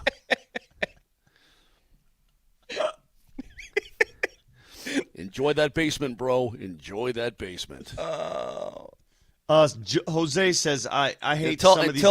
Bro should come up for air from time to time and try to meet a girl. On the stupid abs feed. This person says, little Jose friendly writes advice, in, bro. I hate the announcers so much, I just sync the radio broadcast with Kaz over the game. I've heard people do that. Okay, now I'm going to sound like an old man with brittle hair. Brittle, thin hair. Is that the line I used? What is it? You're a brittle-haired pansy. Yes, I'm going to sound like that. How do you do that? How do you set the radio to? How does that happen? Like, I don't have a radio. Where do I get? I mean, outside of my car. So, you know what's funny, Vic, is that I've never tried to do that before, but I have 2 TVs above my bar in the basement. And when the Broncos games were on in the playoffs, people came over. I turned the Broncos game on both TVs, but they're both on the DirecTV stream, so they aren't synced. So I tried to hit the pause, play button to get them as close to synced as I could, and all it took was one little lag moment, and it was off. Oh. It drove me nuts. Dude, the other night drove me absolutely crazy. The other night, the Nuggets were on altitude, and the Nuggets were on Peacock. This was the Suns game. Do you know how far behind the Peacock stream was? Because we counted. Dempsey sat up there and counted the second. It was a minute 37 behind. Yeah, that's crazy. The stream. I can't live like that. I can't. Yeah. I can't live in the past. Because I can't live in the past. Anybody who gets their television through any sort of form of streaming, as opposed to just like, direct cable or whatever, you're going to have little blips and lags and that sort of thing. It's gonna knock itself off. Last night I was having a chicken slider, very tasty, and they had the Maple Leafs and the Rangers game on 2 TVs, one on top of each other. But they weren't together? They were off. But they were off. That's terrible. Can't happen. One was like 11 seconds behind the other, and that'll freak you out. That'll make you question your sanity. Well, bro. at least they were not good. Well, at least they were. You said they were right on top of each other, though. Yes. What's worse? One above the other. Have you guys been to a bar where there's a game on, and they have one game on a TV on one side of the room and on the other, and they aren't together, and you're on the wrong side where you're hearing the cheering before the thing actually happens? Oh, it kills me. That's just infuriating. That's what drives me nuts sometimes, because the ESPN broadcast those NHL games, I know I've mentioned this like 100 times already, but I know it's the case because I'm not crazy.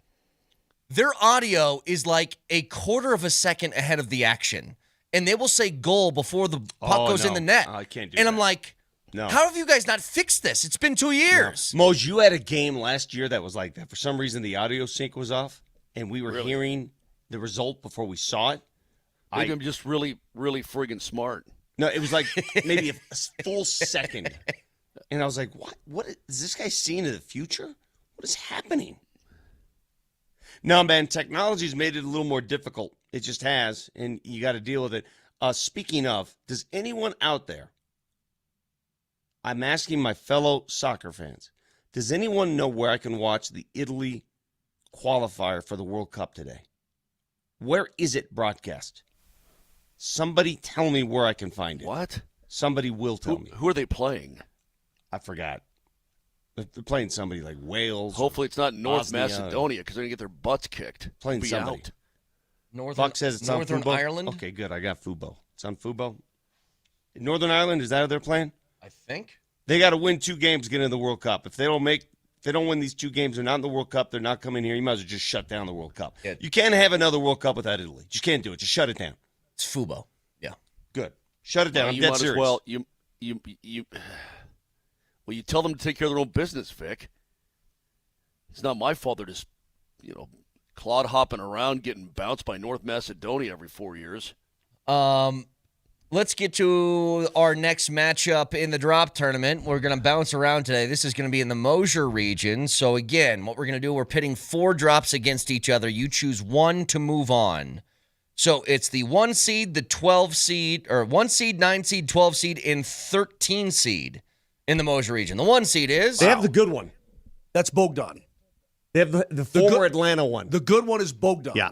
Bogdan. Bogdan, Big Don, Bag Don. That, along with the 9 seed. I just took 2 pills, and they got jammed in my esophagus. Well, a lot of things probably get jammed in your esophagus. Just whatever. Oh, I love that one. 12 seed? Yeah, it's going to be 75 today. Who you playing with? Myself. I play with myself a lot. 13 seed? Talking about golf. My ball's in there. I'll show you my ball. During the break. I was just saying, what the hell did you just say? You don't want to know about that. Where's your balls? I don't want to see your balls during the break. That's a pretty good matchup. I hate that 3 of those are going to be out by the end of this. But if you want the 1 seed, you text Bog, Bag, or Big. Bogdan, Bogdan, Big Don, Bagdon. If you want the 9 seed to move on, you text Jam. I just took 2 pills and they got jammed in my esophagus. Well, a lot of things probably get jammed in your esophagus. If you want the 12 seed to move on, you text Myself. I play with myself a lot. Or if you want the 13 seed to move on, you text Ball. My ball's in there. I'll show you my ball. During the break. Without context, it sounds bad, but there's proper context. Hey, you say that every time. I like it without the context better. My ball's in there. I'll show you my ball. During the break. So text any one of those, whatever you want to move on. We'll announce the winner at the end of the show. 2 more of these before the show wraps up. So stay tuned. You cannot have a World Cup without Yazudi. You can't. You can't do it. You can. Well, they did it 4 years ago. They did 4 years ago, no problem. And nobody watched. And everybody. Who won 4 years ago? Who won? Wasn't it Argentina? Who won, Moshe? Messi. 4 years ago. Messi, Argentina. I don't remember. I don't remember the games. It was Argentina, and Messi won the player of the tournament. Where was it All right, played? Grandpa, let's get you to bed. What is it? What is this, quiz hour? I just gave you the answer to one question. What? Who'd they beat? Name the 4. Your name mom. the 4 semifinalists. Your mom. Your mom, Okay, your fine. dad, and your brother. Cool, Carl. That's who it was. All right, back after this.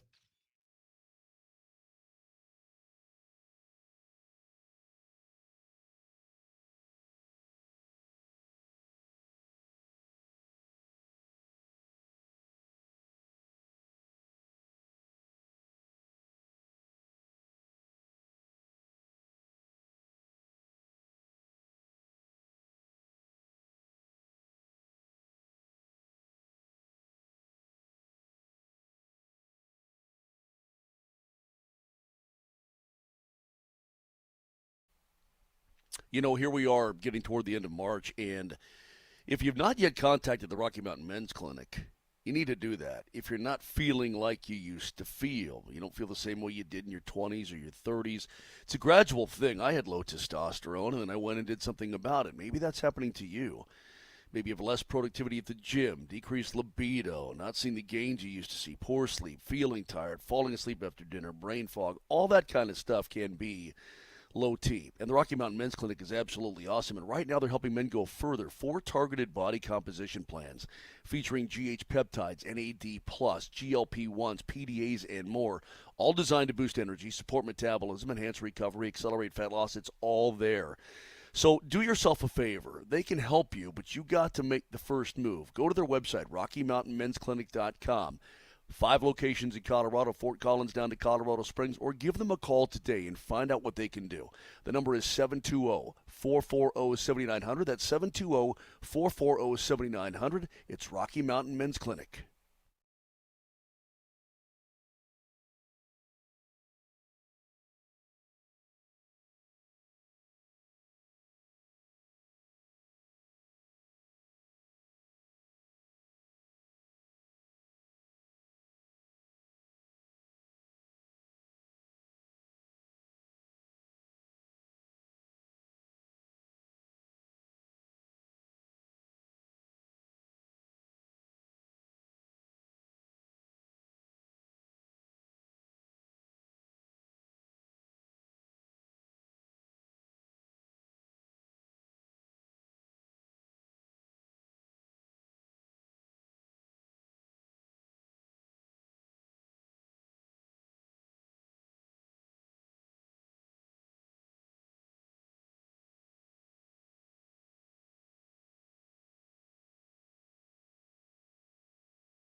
Murray has it at the point, guarded by P.J. Washington, and a three.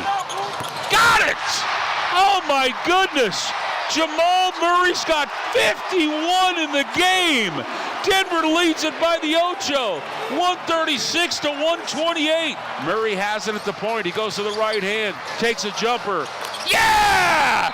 52 for Jamal Murray. LFG. Timeout called by Dallas. The Nuggets get a monster triple-double from Nikola Jokic. 23, 21, and 19, but 53 points scored by Jamal Murray. And the Nuggets outscore the Dallas Mavericks tonight in Denver. Final tonight from Ball Arena, 142 to 135. Yeah, that's what we do.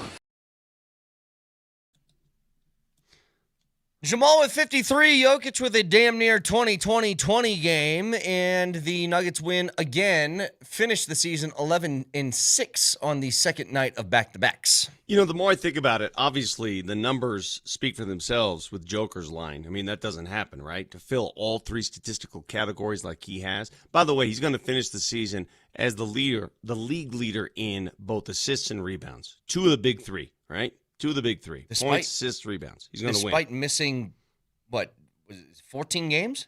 Well, it's an average. Oh, on average. I got you. So he's going to win both of those categories, which doesn't happen. I mean, I don't know. Could somebody tell me when's the last time somebody won both categories? I don't know. So that's elite. That's beyond elite. Specifically those two categories. Yeah, those are huge. Two. Assists and rebounds. Tell me the last time somebody won, and maybe Dan's listening to the show, Hyatt, assists and rebounds in a single NBA season. And then to finish, I think he's top 10 in points. It's ridiculous. It's unreal. My quick research has shown that Wilt did that, but that was in total rebounds and total assists, not averages. Yeah. So I don't, maybe it did average out too, but I just see total. It's stupid, right? So the numbers he continues to put up are stupid. However, I was asked, and we posed the question, what's more impressive, what you saw last night, Jamal's 53 or Joker's stat-stuffing night? And I think we've gotten to that point where we've seen Joker do it so many times. Hell, the night before, he had 23, 15, and 15. Or was it 23, 17? 17 and 17. Yeah, and you're like, you almost become, your eyes glaze over because he does it so many times. Last night, the shot making by Jamal Murray, throwing his legs in the air, kicking his legs, fall away threes, it was extraordinary. Yeah. I mean, if you could bottle that up, Dan just reacted, by the way. No player in the history of the NBA has ever led the league in assists per game and rebounds per game. It's never happened. Joker's about to pull that off, and yet he's actually sunk in the MVP vote. I know. Because typically the guys who are good at both of those are not good at the other one, right? Or they're not as good at the other one. You have a big man who leads in rebounds, or you have a guard who leads in assists, but he's not going to get a ton of boards. To have this guy lead in those two specific categories is crazy. By the way, Dan Hyatt, love you, man. This guy's like, what's his deal? What do you mean, what's his deal? He researches very quickly. Well, I know, but when you need Batman, right? You send the thing up against the clouds, right? Ask a question. Ask a question. He's my personal AI. He's my personal grok. Does he call you sweetie or a cutie? He does respond as sweetie and cutie. But that's the thing is, like, you just mentioned Dan Hyatt. It's like the bat signal goes out, and that son of a gun is on it like crazy. But it's those two specific categories that typically don't go together for a lot of players, or every player, that he's just so good at. It's simply amazing to me. I am going to give what I believe is the kindest compliment you can give to an NBA player that I think I can throw directly at the feet of Jamal Murray. And really few else in the NBA. When Jamal Murray does that, what he does last night, 53 points, 19 of 28 from the floor, 9 of 14 from three, and only, 5 free throw attempts? 6? Something like that. I would argue, as a volume score, Jamal Murray is the most ethical volume scorer in the league. It's ethical. Not fake. Yeah, it is not. Oh my God! I have never seen guys, Jamal sell a call. Yeah. Never seen it. Even when he should sell a call, I've never seen him do it. He looks you square between the eyes. He goes, "I'm going to shoot this, and it's going to go in, and there's nothing you can do about it."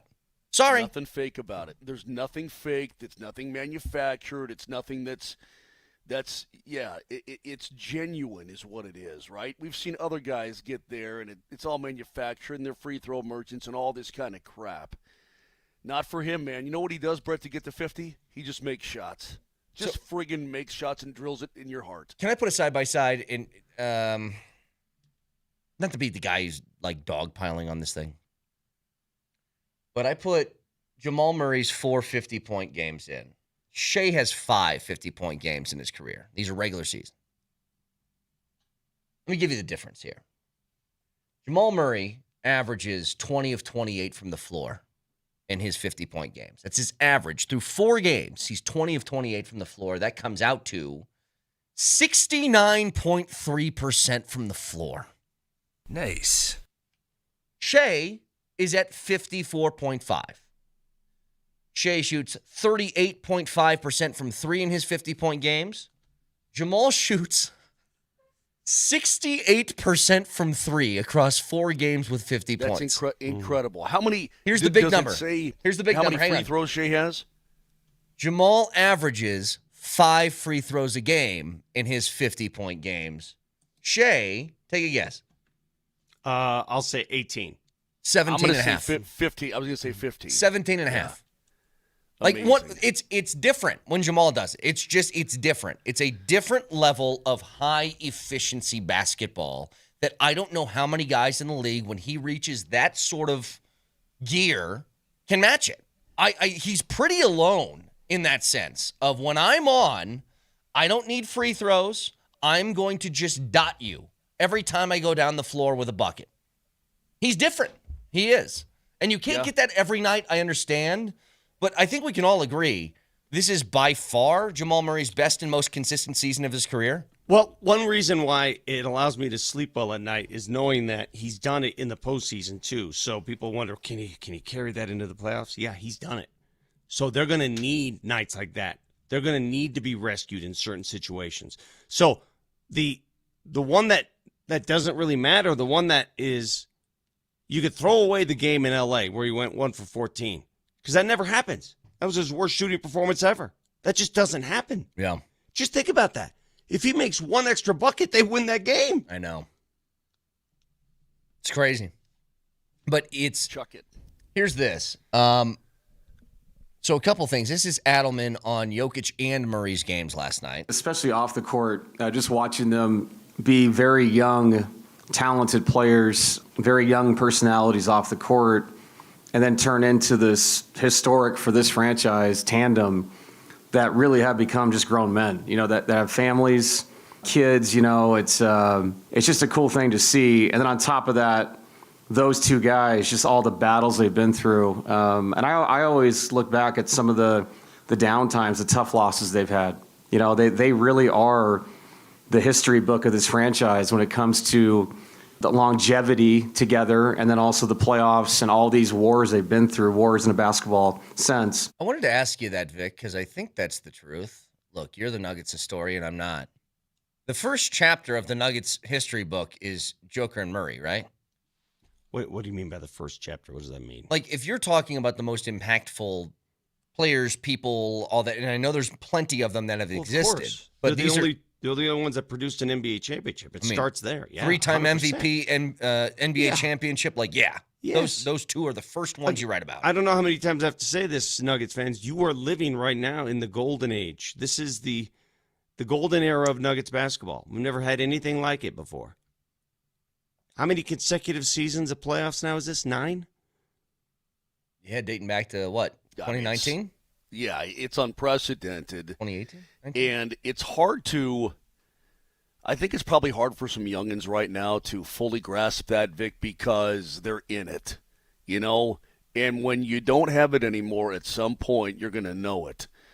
And that's not going to be too pleasant because this is a once. I'm telling you, Nuggets fans, for you, this is a once in a lifetime thing.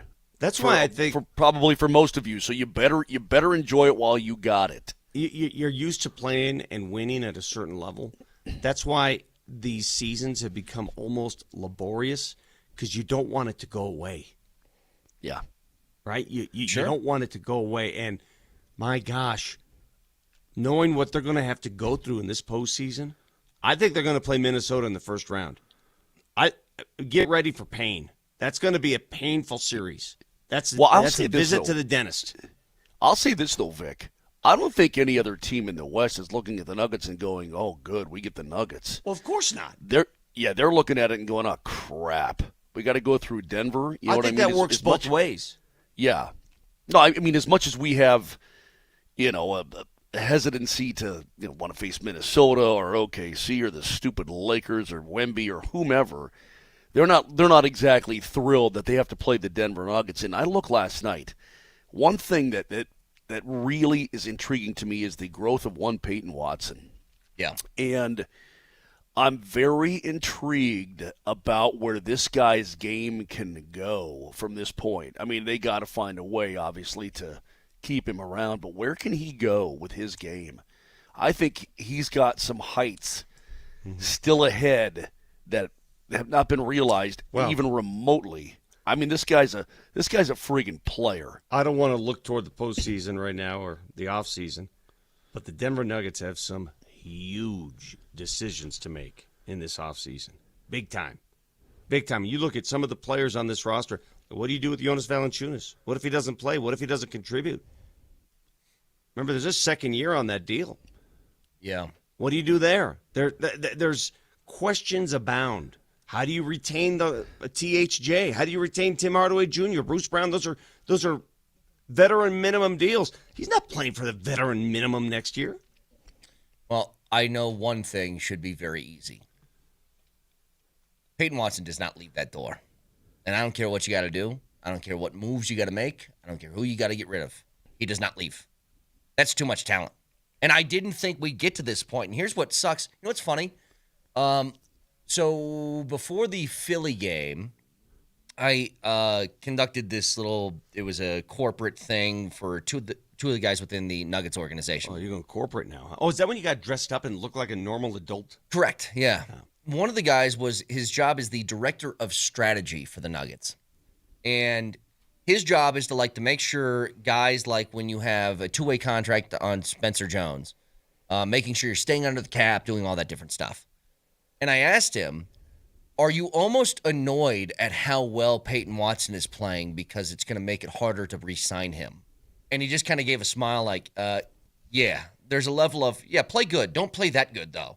And it's like he's played so well that it's made a big problem for them. Well, you want the truth. Offseason. I think he's outplayed what their expectations were, especially everybody's. But that's as far as I'm concerned, that's a positive thing, man. That's positive. That's good. Do you guys remember when Paul George was on his podcast and he said, do you know which player I think that people got to look out for? And he said Peyton Watson. I was like, really? I mean, Peyton Watson's okay. Because he played with him in high school. He played with him in the offseason. These are guys that pros who actually seen him on the court and experienced the talent. And then I said, oh, now I get it. Paul George was right. 303-504-0925. Yes. Am I to understand that Vic wanted to sacrifice me in order to keep P. Watt? Is that true? I'll go that far. Fair. It doesn't matter to me. Fair. Yeah. Okay. I mean, if I got to be the guy, I'll be the guy, but it was a little harsh. That's all I just wanted to say. The NCAA tournament lives on Altitude Sports Radio, and for coverage of the Sweet 16 tonight and tomorrow, tune into AM 950, starting with Texas and Purdue at 5 o'clock tonight. The NCAA tournament on Altitude Sports Radio is powered by the Reputation Law Group, specializing in divorce and DUI matters. To schedule a consultation with these attorneys, go to thereputationlawgroup.com. Back after this.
It's a Ticket Thursday. Your chance to win tickets to see Golden State's final trip to Denver as they fight to make the play-in tournament. Text the keyword Troy right now to 303-504-0925 with your first and last name, and you're entered. The Will Hite Law Firm gives you chances to win big on and off the court. Visit them at willheitewins.com. But again, keyword for this hour is Troy. Is that because of the Battle of Troy? So I'm trying to Brad Pitt? Yeah. He was what, Hercules? Yeah. Hey, real quick, a final thought on Murray. One of the things about being in Canada and Nuggets highlights when Murray goes off, it's a good thing because they show a lot of Denver Nuggets highlights. Why? Because he's Canadian. Because he's friggin' Canadian, and they love, they're like, oh, Murray this and Murray that, and watch Murray, and they got Marlowe all over the TV, and blah, blah, blah, blah, blah, blah, blah. You don't get a ton of NBA here. I mean, you get Raptor stuff, no doubt about it, but you don't get a ton of other NBA. Well, they must get a ton Murray, of Shea Gilgeous-Alexander as well, then. They certainly do. They were showing the game against Boston and a foul on Shea and discussing that and whatnot, but it's pretty cool because when a Canadian goes off, you're going to get the highlights on the local sports. It's really cool. I forgot to mention this, by the way. This is going to impact the Nuggets, and it's unfortunate, but this is the hand they're dealt, and they're going to have to deal with it. Boston beat OKC last night. Why is that significant? Because now the number is 2 games. Oklahoma City only leads San Antonio by 2 games, boys. That race is far from over. What's Spurs unfortunate? Own the tiebreaker. What's unfortunate about it? The Nuggets played the Spurs twice and OKC once down the stretch. I was hoping that those games for those teams would be insignificant games. I get it. Where they would just trot any lineup out there and say, hey, we're going to save our guys for the postseason. But I'm telling you right now, those games are going to matter. Those games are going to matter, and you're going to get the best of San Antonio next week when they visit Ball Arena. And if this continues at this pace, again, only 2 games separate them, and a tiebreaker goes to San Antonio for the top seed, they're going to want to win every game down the stretch. So is OKC. And the Nuggets' schedule just got a whole lot tougher. Well, if you want to play San Antonio in the second round, isn't that a good thing? Yeah, I mean, it depends on where you fall, though. Where are you going to end up? Sure. What is the scenarios again for playing the 1 and 2 seeds that you laid out? I forgot the other day. If you are the 3 seed or the 6 seed, you will play San Antonio in the second round. You'll play the second seeded team. Yes. If you are the 4 or 5 seed, which is where it looks like the Nuggets will end up, you will play the top seeded team in the second round. Maybe you want San Antonio to win that. Maybe you want that so you can get them in round 2. If you look like you're going to end up being a 4 or 5 seed, maybe it's a good thing San Antonio's winning and OKC loses. Who knows? But I get your point. You thought those would be kind of gimme games at the end of the year. Now they might not be. Oh, no. Spurs are not letting up. Spurs are like, we want that. They are gunning for the number 1 seed. By the way, some news from college basketball as the NCAA tournament continues tonight. You can hear that on AM 950. Did you guys happen to see it's a man by the name of Will Wade? So he was the coach at LSU back in 2022. He was fired with cause for severe recruiting violations. Remember, NIL did not exist at that time. But I guess he was throwing out money like that Dumb and Dumber scene outside the hotel, just throwing hundreds and thousands at everybody. So it was unethical conduct and improper payments to recruits. Wade's termination resulted from a long-term investigation fallout, including a 2017 FBI wiretap in which he discussed a, quote, strong-ass offer to a recruit. So LSU fired him in 2022. Wait. Strong-ass offer. Okay. That sounds like it's pretty significant then. So they saw the writing on the wall. On that. They saw the writing on the wall, and they said, Will Wade, not only are you fired, you ain't getting another dime from us. Kick rocks. Wow. Will Wade spends the next 2 years at McNeese State, has some success there. He then goes on to coach NC State this year and has a bunch of success with the Wolfpack. Guess where he's going? After 1 year at NC State, he's going back to LSU. Oh, my God. What? Wait. Yeah. Whoa. Report from about an hour ago. He's making his way back to Baton Rouge. Hold on a second. It was so bad, reportedly, that you had the feds in on it. Correct. Right? Uh-huh. You had the feds. Yeah. Okay? But now it's all legal. You had Jason Bourne wiretapping your ass. Excuse my language. With a big, what kind of offer was it? Strong-ass offer. Strong-ass offer. That sounds like something that I would say. So it was so bad, the feds were like, we got a wiretap, right? Got a wiretap. LSU fired him with cause, didn't pay him a cent on the way out the door. And now, that's 4 years later, bringing him back to be the coach again, because you know what? What you just got in trouble for is allowed. That's incredible. Like, it wasn't that bad. I mean, all the feds. Who hasn't had the feds looking up their backside, right? I mean, come on, man. Do you think college sports... It's amazing. Do you think college sports is dirtier today than it was 20 years ago? Or is it the same? Dirtier how? I mean... I don't know what I don't know you from just 20 years explained ago, a lot of so. dirt. I mean, what the story you just gave us sounds pretty dirty. Here's the thing. I think it's dirtier in the sense that I think these teams will do and hire whoever it takes to win. I don't think that they have a moral compass with who they hire. Now, if you consider dirty paying guys under the table, but now that's allowed, I mean, that's where it gets a little bit murky, I suppose. Yeah. But I think it's the moral compass of that sport is completely gone for the big-time blue blood programs who just want to win. College basketball as well, right? Oh, of course. Football. Yeah, of course. LSU's just kind of said, screw it. How much is it going to cost us? Let's go. They throw the bank at Kiffin, right? Like, screw it. Then they go get Wade back. Like, he wasn't that. I mean, he's a nice guy. Feds. Yeah, but Let's everybody go get him gets again. everybody gets into their feels about this until it's your school. And when it's your school, you're like, yeah, we're playing the game. Big deal. Well, I'll give you another example. Correct? Yeah, of course. I'll give you another example. North Carolina went out last year and did what? Hired the greatest football coach that's ever lived, Bill Belichick, and said, I don't care what the price is, we're going to go ahead and do it. You want your girlfriend to be like the special teams coordinator, I guess, then go whatever you want, man. Sure. Whatever. Well, she's running the option. They then went out yesterday because they fired Hubert Davis and said, well, we need a basketball coach of the same ilk, and who a lot of people consider to be that guy is Brad Stevens. I actually have exclusive audio of their negotiations with Brad Stevens. You want to hear it? Yeah. Sure. To expedite these negotiations, we are prepared to make you a very generous offer. And we are prepared to reject that offer. Brad Stevens turned it down immediately. He was like, no, I'm not doing this. You can try all you want to. There ain't a number you're going to get to pull me into UNC. Sorry. I like my job. I mean, he's happy. He's happy with the Celtics, right? I mean, he's running the show. Yeah. I don't think he wants to do the daily grind of coaching, first of all, and second of all, I don't think he wants to deal with everything else that's coming with college athletics right now. Yeah, to me, it's brain damage. Vic, it's a great question because I guess I don't know what I don't know about 20 years ago.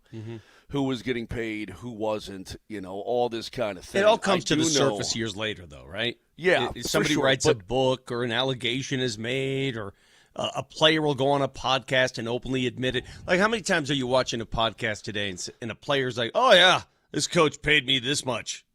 Yeah. Oh, yeah, for sure. Statute but limitations is up. I do know when I see the money being thrown around now and, you've got schools that are just plucking your best offensive tackles and paying him millions, to leave. That's a bummer, I mean, now it's all above board, but the actual tampering and recruiting is off the charts. I mean, it's crazy. What do you think happened? What got into motion? The kid who was up at CU that is now at LSU, the left tackle. Jordan Seaton? Yeah. So how does he go from trying to recruit players to go play at CU, hey, you want to be a dog? Come on, come join us. He went from the ultimate CU recruiter to I'm out. What led to that exactly? What money? How much? What's the number? I would love to be a fly on the wall to hear that number.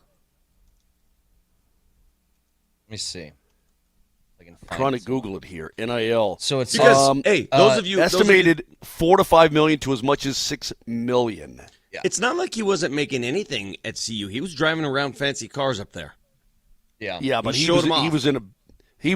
were in a bidding war. So his NIL valuation at CU 1.7. Now it's 4 to 5, maybe 6, which is, I mean, you think that's dirty to just go and say, hey, kid, come to us and, you can transfer at will and all this kind of stuff. Dirty. We'll pay you all the money. Dirty's the wrong word here. Dirty's gives you the impression that something surly is happening, right? It's not. It's not nefarious activity. This is all perfectly legal. The word, I guess, would be mysterious, because we know that teams all have a stipend they can give these players. We don't know how much that is from the NIL people. Are you saying that NIL now is the college sports version of the Bunny Ranch? Well, we don't know how much money's not illegal, but you know what I mean by that, right? Whoa, I had this conversation with the new CUAD, and every team is in the game. Every team's going to pay the players the minimum, right? That they're required to. They're required to throw this money in the pot. That's fine. Everybody's there. Now what? Can you get an oil guy from Texas Tech who, is personally going to contribute $100 million to your team's fund? Where do you get that extra money? Where do you get the money to lure a Jordan Seaton away? Yeah. That's where it is now. It has nothing to do with the schools. They're all in. Of course they're in. They'd be dead if they weren't in. They're in. They're going to pay that minimum. They need more than that. Where does it end? The mystery behind those extra payments, that's what the mystery is the same today as it was 30 years ago. When I sat there 30 years ago and I wondered to myself, how the hell is Notre Dame getting all these stud players? How am I in the same dorm room as Chris Zorich and Rocket Ismail? And you knew something was going on. They're getting something from somewhere, somehow.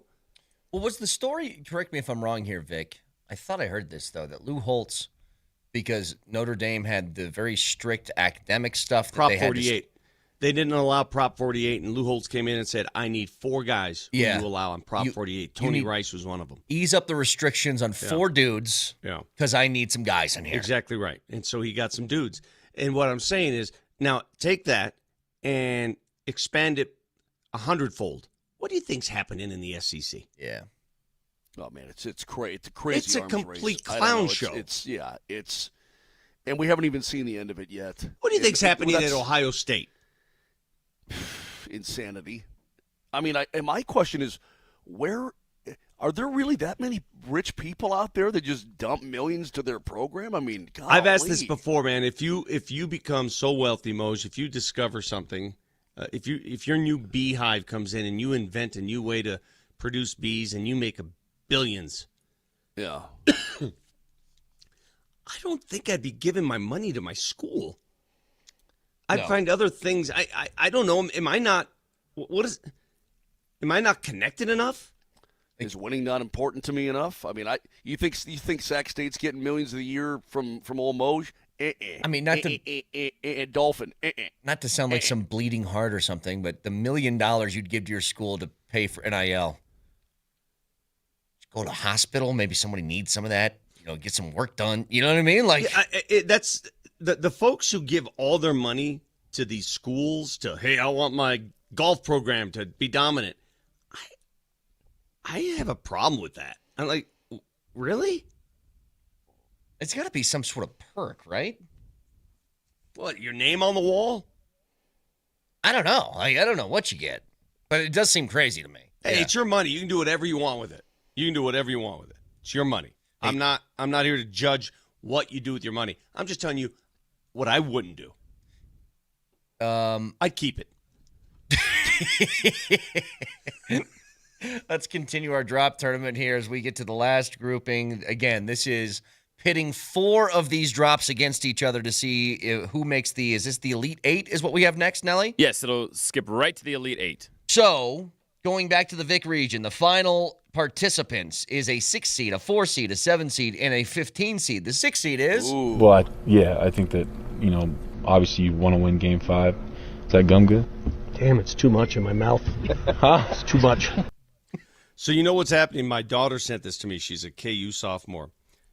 There are people on TikTok that are replaying the audio version of that and doing their own like dubbing video. it. Yeah, they're dubbing it over, and it's like a big trend. And it's supposedly that exchange is the hottest thing at KU right now. Yeah, everyone's doing it. You're kidding. Yeah, she has sent me countless ones of guys Well, doing that. Send it to me. I want to see what it's all about. Tell her to send it to me. Just go to TikTok and look up Christian Brown. So that's Uncle one Moj of them. needs to see this. Let's Let me go. see it. Let's go to the 14 seed, which is. I don't know what it is. The Clarence jug is pretty cool. Vic, it's called the Claret jug. I think awesome. Hey, listen, Clarence deserves a jug or two. He deserves his own jug. Okay. That goes against a 7 seed. They're not a slow drip offense. No. It's like your coffee maker, right? They're not a slow drip coffee maker. It's not the way they work. It's a squirt coffee maker. Squirt it all out there. Wait, what? There's two type of coffee makers, Moshe.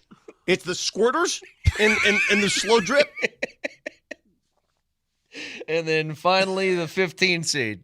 Brett, when we were little kids, there was such a thing, and Earl Campbell had it too, called tearaway jerseys. And the Eagles had the mesh tearaway. A guy would grab and hold on a jersey, it would literally rip so you wouldn't get tackled. They were tearaway. Vic, you remember the tearaway jerseys? Mm-hmm. They were awesome. And the Eagles had the mesh. They had it here was all, and then here was all mesh. All right, Grant, let's get you to bed. I knew it was coming. Jesus God. So if you want the 6 seed to move on, you text gum. Is that gum good? The 14 seed, you text jug. I don't know what it is. The Clarence jug is pretty cool. If you want the 7 seed to move on, you text coffee. There's two type of coffee makers, Moshe. It's the squirters and the slow drip. And if you want the 15 seed to move on, you text grandpa. Here was all mesh. All right, Grandpa, let's get you to bed. So we'll announce the winner at the end of the show.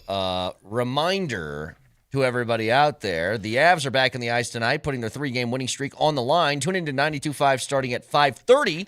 Pre-game coverage of Avs and Jets, powered by Ramos Law, your home for the best team in the NHL. Altitude Sports Radio 92.5. Oh, by the way, next.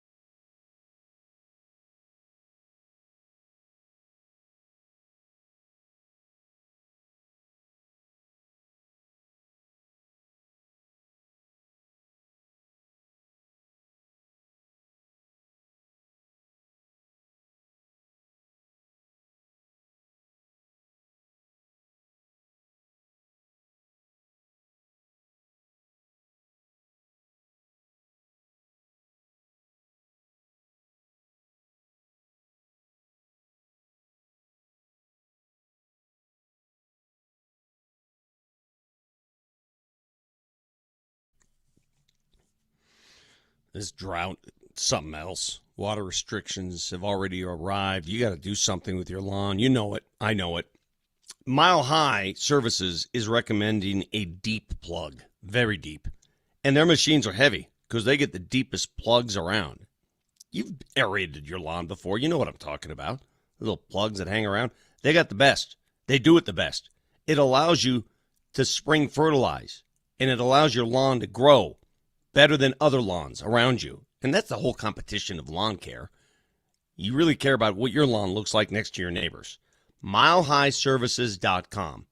Look them up or call them today, 303-778-1000. 303-778-1000. You see the red and white signs all over town. They do the best job with your lawn. Plus, they use a special sauce fertilizer. Once again, 303-778-1000.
Oh, by the way, stories around sports in the world we feel like you should be aware of, and I'll start here. I think this could go down as one of the most genius business moves in recent years.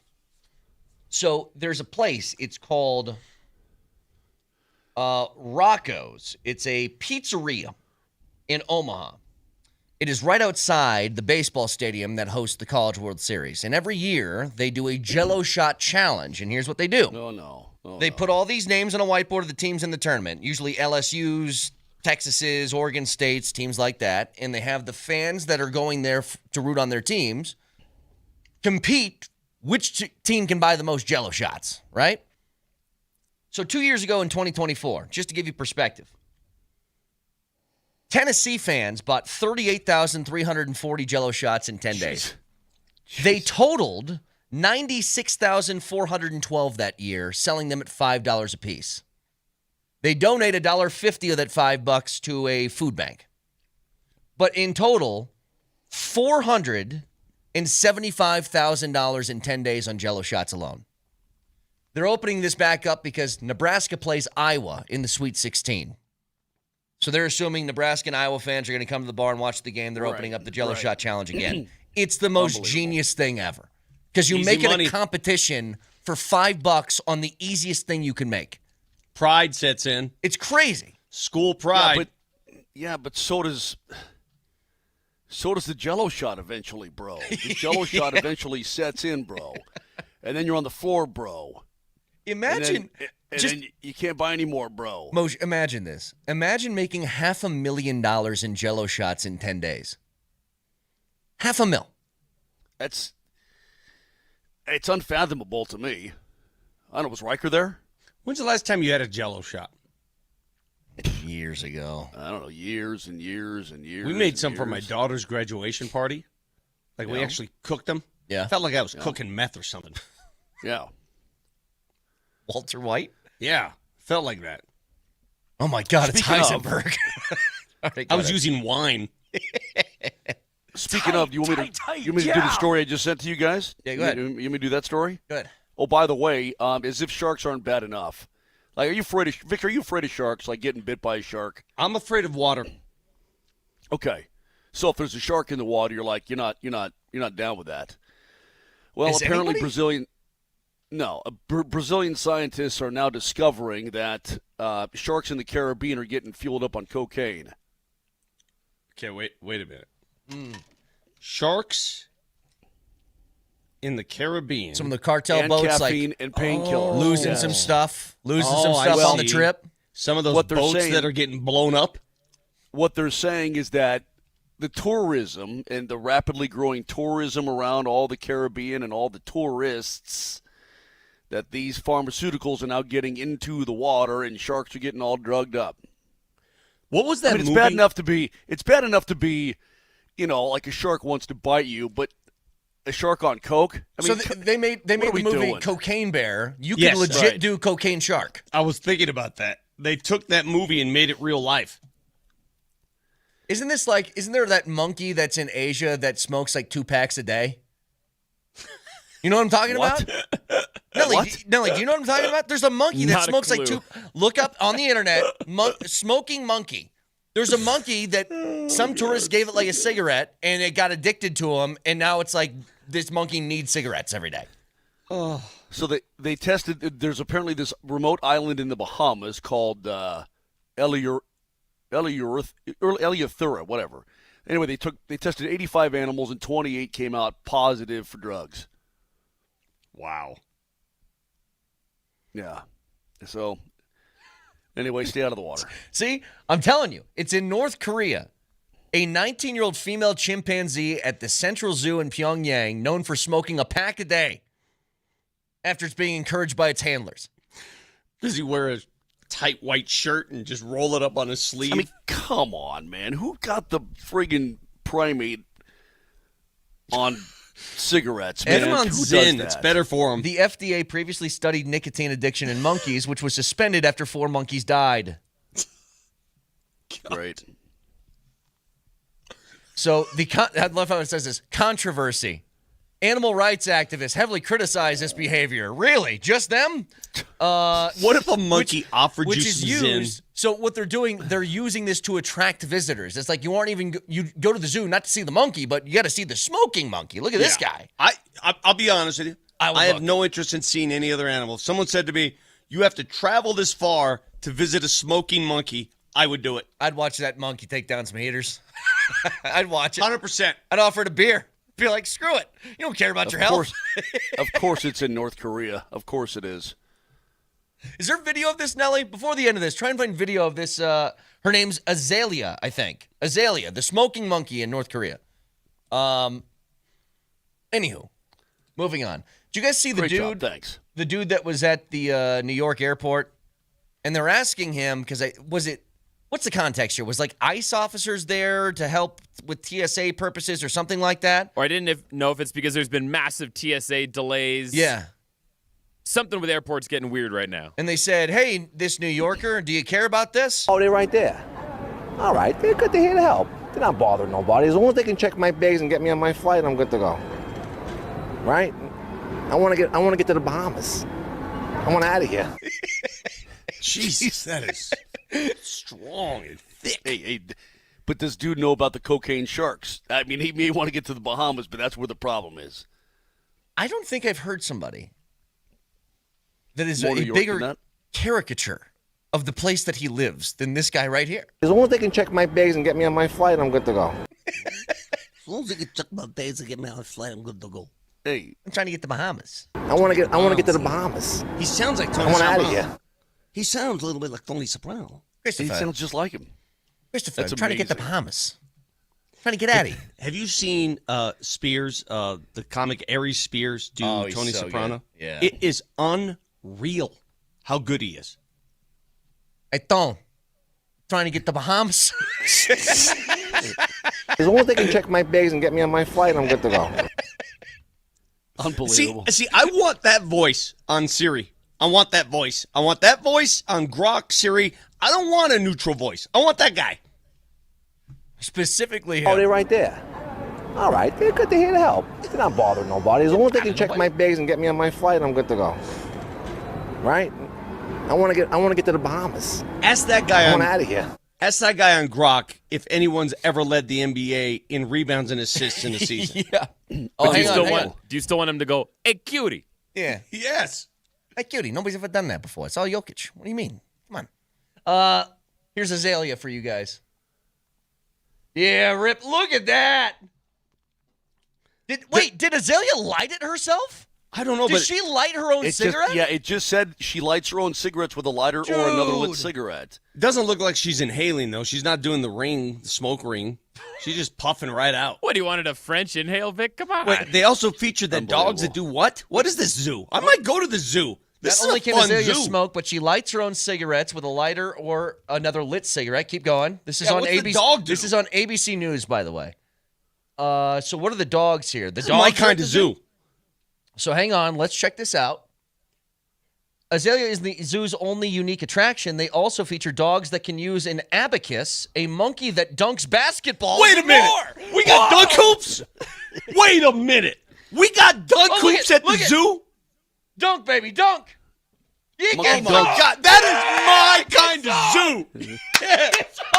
zoo. Dude, I'm telling you right now, any zoo in the world sucks compared to that zoo. That is the greatest zoo ever. Dude, if I said to baby Jamal Kale, hey, baby, you want to go to the zoo and see the smoking monkey and the dunking monkey?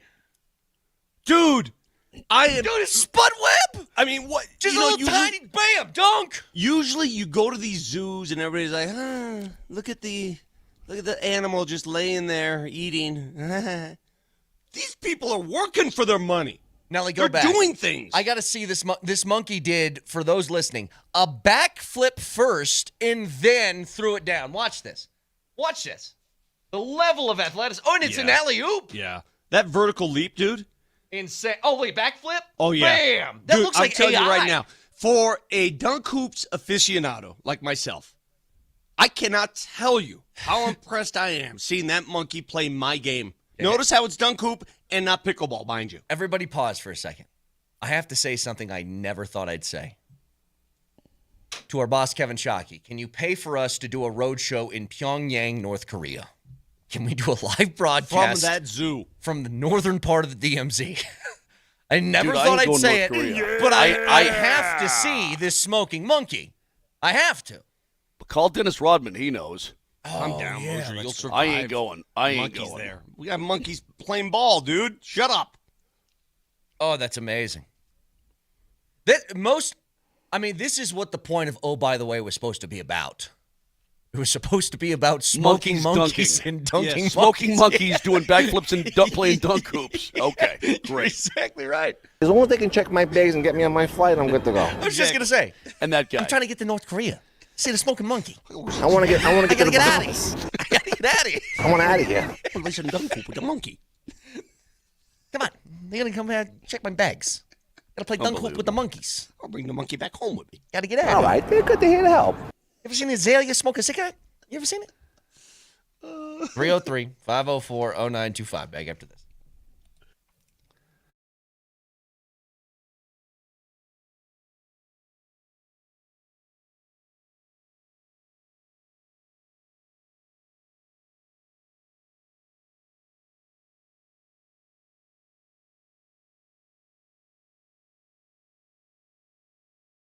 You know, here we are getting toward the end of March, and if you've not yet contacted the Rocky Mountain Men's Clinic, you need to do that. If you're not feeling like you used to feel, you don't feel the same way you did in your 20s or your 30s, it's a gradual thing. I had low testosterone, and then I went and did something about it. Maybe that's happening to you. Maybe you have less productivity at the gym, decreased libido, not seeing the gains you used to see, poor sleep, feeling tired, falling asleep after dinner, brain fog. All that kind of stuff can be low T. And the Rocky Mountain Men's Clinic is absolutely awesome. And right now they're helping men go further. 4 targeted body composition plans featuring GH peptides, NAD+, GLP-1s, PDAs, and more. All designed to boost energy, support metabolism, enhance recovery, accelerate fat loss. It's all there. So do yourself a favor. They can help you, but you got to make the first move. Go to their website, RockyMountainMen'sClinic.com. 5 locations in Colorado, Fort Collins down to Colorado Springs, or give them a call today and find out what they can do. The number is 720-440-7900. That's 720-440-7900. It's Rocky Mountain Men's Clinic.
Let's head out to the Ramos Law Hotline. Car accident, you need Ramos Law, medical doctor and attorney, ramoslaw.com. Lakey, can I start with something real quick just off the top? It's not football related, but I know that you love the teams around here.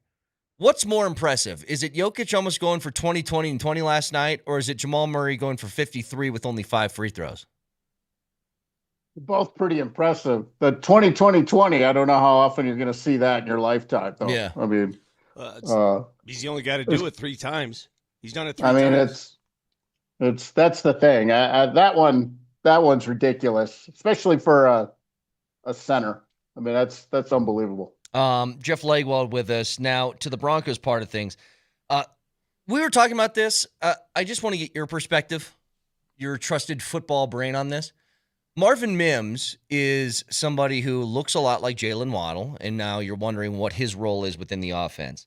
Him entering a contract year, do you see any scenario with him in which they get into camp, maybe he's not getting the reps he thinks he should get with especially the first team? Does he go to the front office at all? Do you think it's a possibility that he says, I'm in a contract year, I need to play and prove that I can make some money? Well, I mean, I at first blush, I'd say, no, after talking to him a lot. I mean, I do think he's like any top flight athlete. He's very prideful about what he can do, what he believes he can do. So I don't have a problem thinking he would, stick up for himself at some point. But I don't know if he'd go all the way to going to the front office or sitting down. He would obviously talk with Sean. Sean's the head coach. He's going to talk to players all the time about their roles and things. But I think if you're him, if you don't see an uptick in usage, you're thinking you're going to need to go elsewhere to explore what you really are as a player.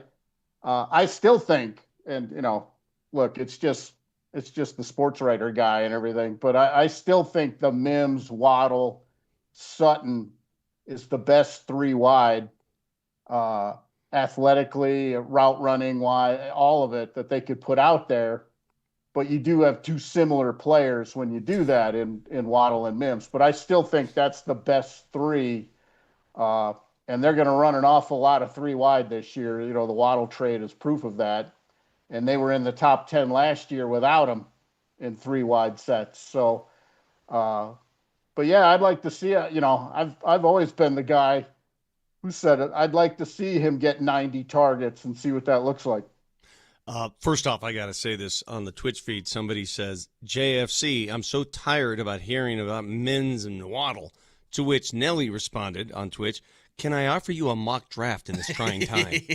Yeah, no, this is where we're at. The offseason, we're talking about what they might do, what they could do. I mean, they're not on the field in any sort of football drill until May. So, I mean, even longer for the Broncos. Sean Payton keeps them in conditioning longer than any other head coach. So we're not going to see football stuff, but it matters. I mean, they drafted the guy in the 2nd round and seem to want to do everything possible to not play him as much as the other guys.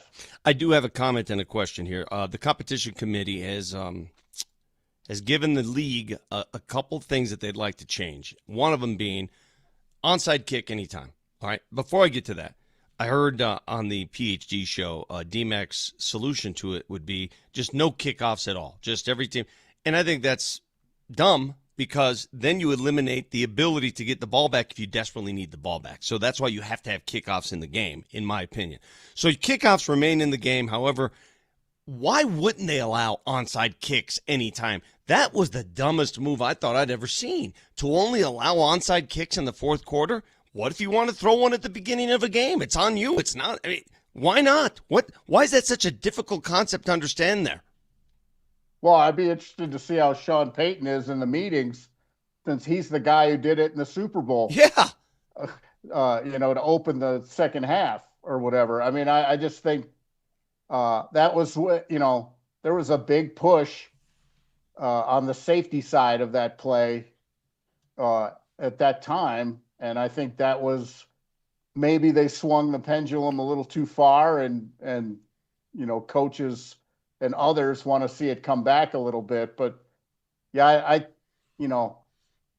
I think that play is going to be in there in some fashion, the kickoff, but that's one of those, they're going to keep kicking the tires on that thing, because that is sort of their leading, in a lot of ways, their leading concussion play in some fashion. So they're dealing with that aspect of it while trying to keep it in the game. But I think the onside kick, if you have to declare it, who cares when you try it? Yeah. All semblance of surprise is gone. I declare I'm going to try to fool you by kicking to you an onside kick. Okay, let's go. There's got to be a happy medium in there somewhere, Jeff. There has to be, right? I would think, but again, it's the meetings are. I'm always stunned at after I talk to people who on the competition committee. They have the first meetings, like 2 weeks worth of meetings before they go to the league meetings with these proposed changes. And in that 2-week meeting, I'm amazed at what they spend hours on talking about. Things I think need a lot of discussion, just breeze through, and then they'll spend 3 days on the minutia of the minutia in some special teams play. And I think the kickoff has become that when you talk to the competition committee folks. Okay, 2 things real quick. One, are we really paying wideouts $42+ million per year? And Joe Flacco seems to think that he's deserving of a job. Your thoughts on both of those topics? Well, I always think if someone's going to pay you something with 2 commas in it in football after you're 40, I think you just say, thank you. Yeah. And I deserve. I mean, if someone's gonna, your market is what someone will give you. But I know people don't like that all the time, but it's true for all of us. My market is not what Joe Flacco's is, apparently, because he can. And it just shows you the shallow pool of quarterbacks out there that are ready and can play NFL football, despite the fact we want to put 25 in every draft that are ready to be stars. That's just not the case. And if it was, a 41-year-old Joe Flacco, wouldn't have such an easy time finding a spot. But if they'll pay you, why not? I'm a little surprised because when he left here, he acted in some ways like, maybe it had enough of NFL football. That's the part that I was think thinking is kind the of same interesting. thing. Yeah, me too. Talking to him in the locker room after that season, it just felt like he had decided maybe I've had enough, but that obviously that is not the case because that's a long time ago. It's funny. Somebody said, "Can we please stop talking about Marvin Mims?" I'll be honest with you. One of the reasons why is because there's only one thing that's really affected this team that wasn't here last year, and it's the Waddle trade. And I know that there's still plenty of time and plenty of room for other moves to be made, and they've opened up more cap space. I think they're roughly around $16 million in which they can spend. But do you think that there's still more stuff coming? Like, when you look at it from this perspective, they retained 94% of their snaps from last year and then added Waddle to this. It doesn't leave a lot of room for a lot of else. You know what I mean? Well, there probably isn't, other than the draft class. Yeah. I mean, that's where they're at, though. But that's when you think you have a good team, this is how it looks. Have you seen something close to this, though, where it's like really one external addition? I know Tyson Anderson's in there, too, but one really big one. Not this kind of retention, but this a uniquely positioned team. You've got a team with a lot of cash, too. It can do these things when other teams could not. I mean, Pat Bowlen, I'm certain, wanted to retain a lot of players, but they didn't have the cash, upfront cash, to do it. This ownership group can do this anytime it wants to. Yeah. And so we may see it again. And other ownership groups cannot do this. They can sign guys to true extensions during the season because they're not worried about cash flow. They can do it anytime they want. And I think that's been underestimated in the discussion of this ownership group. league-wide, is they can do this, will do this, and they'll do it more than anybody else because they have more money than anybody else.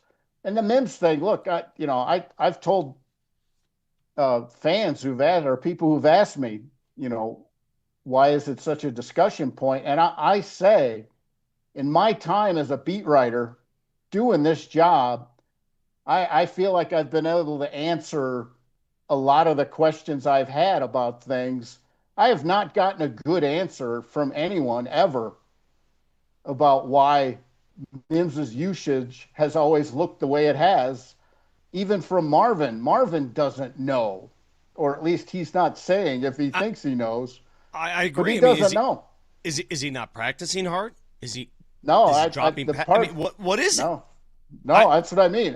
I watched the guy in the parts of practice we see in camp. I pay attention when I'm out there, and I see a really good player who has a hard time, and I have to believe it's, that it's coming from somewhere that he doesn't fit something they want. But I have just said, I don't have that answer. And it's one of the few times I felt like I haven't been able to get an answer as to why things are. We are now a month away from the NFL draft. What is it? Can a month? you feel it? Yeah. Are you ready? Oh yeah. Wait. When's the top 100 coming? Yeah. How much of your top 100 do you have done yet? Well, I mean, I've looking at tons of guys, so I've stacked about 580 players. So we're getting to the final 100, but I think it will run a week out from the draft, a week and a half out from the draft, something like that. Boy, that sounds fun. Going through 580 different players in film. My goodness. I had to get down to 580 or so. That's the issue. Holy now, moly. This time of year is funny in the media because now you got a lot of people talking about the draft who are surprised by some players that nobody in the league is surprised by. I mean, they've been stacking these guys for a year. It's just that a lot of us covering this thing are suddenly interested from the combine on. Hey, man, I appreciate your work because I read it all the time, number one. Number two, I read your top 100 every year. I appreciate it very much. My Bible. It's my draft Bible. But it doesn't mean you're not a geek for doing it. No, that's definite proof of that. Only a moron would cover a beat and then decide, hey, you know what? I'm gonna stack a lot of draft guys for fun. I mean, you gotta be some kind of idiot to put all that together. Okay, I got two quick questions then. Number one, I think it was Mayock years ago, but you almost never see this when the draft's going on and you have like the live analysis during the draft, right? And somebody got drafted and they went to an expert, and I think it was Mayock, and they said, what can you tell us about this guy? And he straight up said, I don't know. Oh, I know the player. The Raiders took a safety one year that nobody else I knew even had a draftable grade on. So has that happened to you before? Oh, oh yeah. No, you get, day one, not usually. Yeah. You don't usually get that surprise, but sometimes day two, it'll be like, wow, I'll at least have the guy's measurables, height, weight, what he did at his pro day. I'll have that, but I won't have the deep dive on some of the guys. Okay, so what did you think when the Raiders took Sebastian Janikowski in the first round that year? Well, you knew about him. It was just that they decided a kicker was worth. I think they took the punter that year too, Leckler. I think they took two kickers in the same draft, which I thought was quirky. So last thing for you, and appreciate your time, Leggy. There's been a little bit of a controversy at your network between Pat McAfee and Dan Orlovsky when he was talking about who he thought the best quarterback in the draft was. Orlovsky said Dan likes Simpson. He likes him a lot. Yeah. What is your thoughts on, if you guys missed it, him and McAfee got into a little back and forth with Mendoza, a little bit chippy, I suppose, in between those two. But what did you think about Orlovsky's assessment of that, saying that he thinks he's better than Fernando Mendoza? Well, I would say you would be stunned if all of us could look at the 32 draft boards in the league you would be absolutely stunned at the differences in what a group of people looking at the same group of players can decide where those players are ranked. So you think some teams have Ty Simpson as the best quarterback? I don't know that for sure. I know some have it a lot closer than we would think, because some scouts and GMs are more comfortable with speculative. I mean, Simpson only has 15 college starts. Some GMs will just move him down the board for that alone. Like, that's not enough of a sample size. I'm not diving in the first round for that, just because of the sample Trey size. Lance effect. Yeah, Trey Lance Yeah, effect. or for years you could just pick a guy. Anthony Richardson, Mark Sanchez. I mean, going back. I mean, I remember Pete Carroll blew a gasket when Mark Sanchez announced he was entering the draft because he'd only started for, one season. Didn't he say he wasn't ready? Something along those lines? No, man, I'm just saying, some people wouldn't care how good Simpson looks. They would sort of numerically say, he loses some value because we don't have the sample size. Yeah. So, but no, I can ask 12 scouts at the Senior Bowl what they think of this one player and get 12 very different grades that'll be like 4 rounds apart. So, I mean, it's out there. And I think we don't talk enough about that when we talk about the draft. We have this thought that there's one consensus board that every team's working off of. No, I mean, it's a lot of players and a lot of opinions, and the best people at it get more right than the other guys, but there are tons of opinions on every guy. Can I zap something very quickly? Because I'm already reading about this, and it's out there. Oh, well, the reason Orlovsky's pushing for Simpson is because Simpson and Orlovsky share the same agent.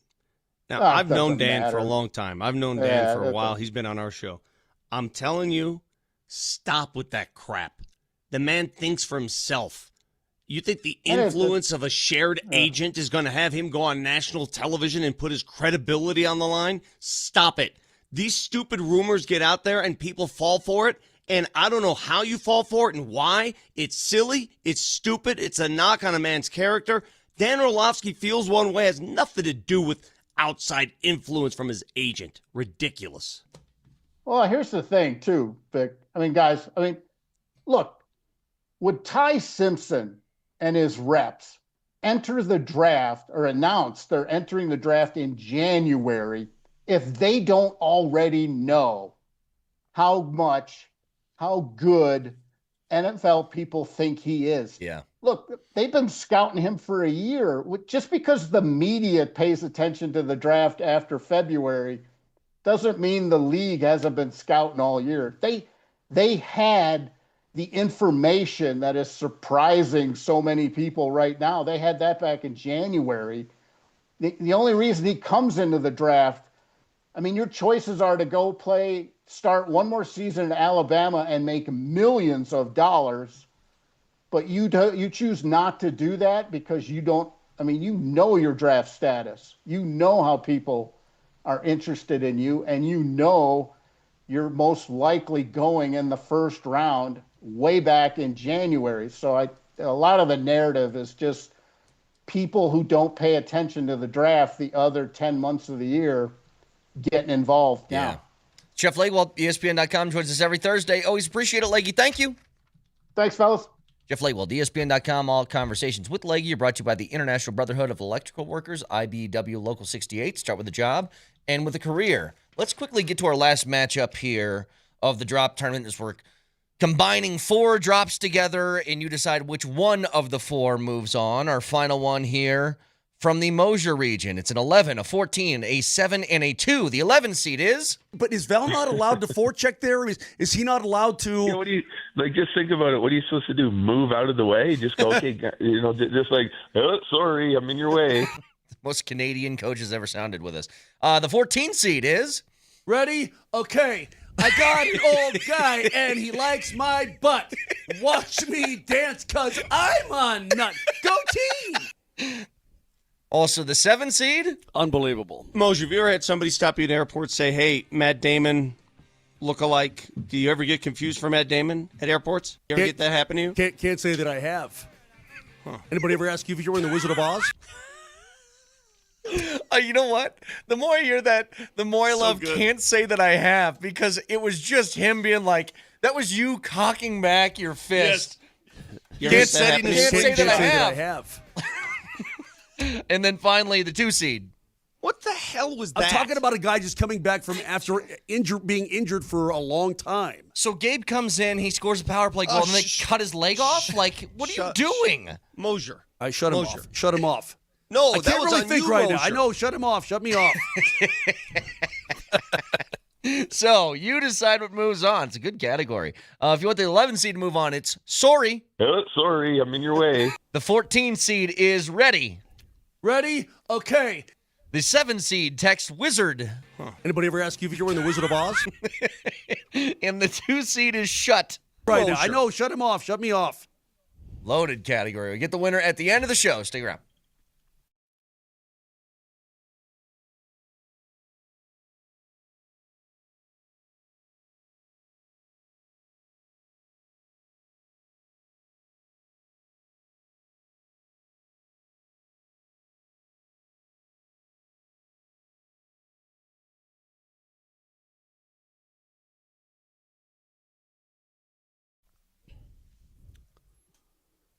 Mountain Properties specialize and need the right person. I talk to you about Anastasia Bell all the time, but are you ready to move to the mountains? Maybe you want a second home. Maybe you want an investment property. Anything to do with the mountains, she is the one to talk to.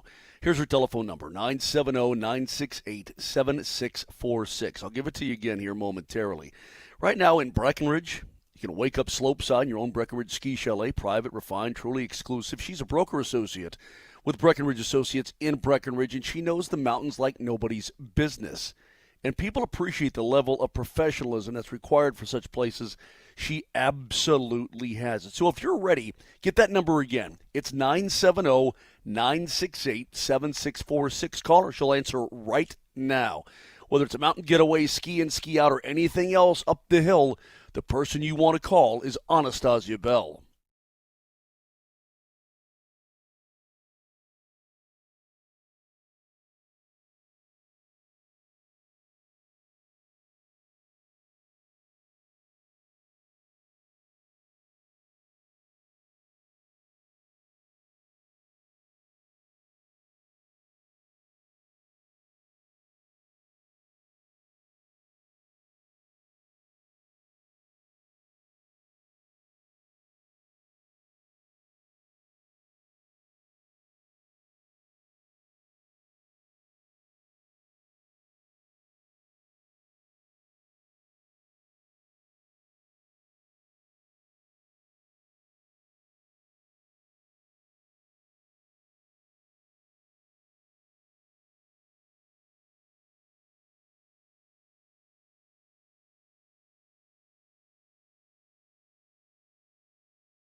It's a Ticket Thursday, your chance to win tickets to see Golden State's final trip to Denver as they fight to make the play-in tournament. Text the keyword Gladiator right now to 303-504-0925, and your first and last name, and you're entered. The Wilhite Law Firm gives you a chance to win big on and off the court. Visit them at wilhitewins.com. But again, this hour's keyword is Gladiator. You can also listen to us anywhere in the world.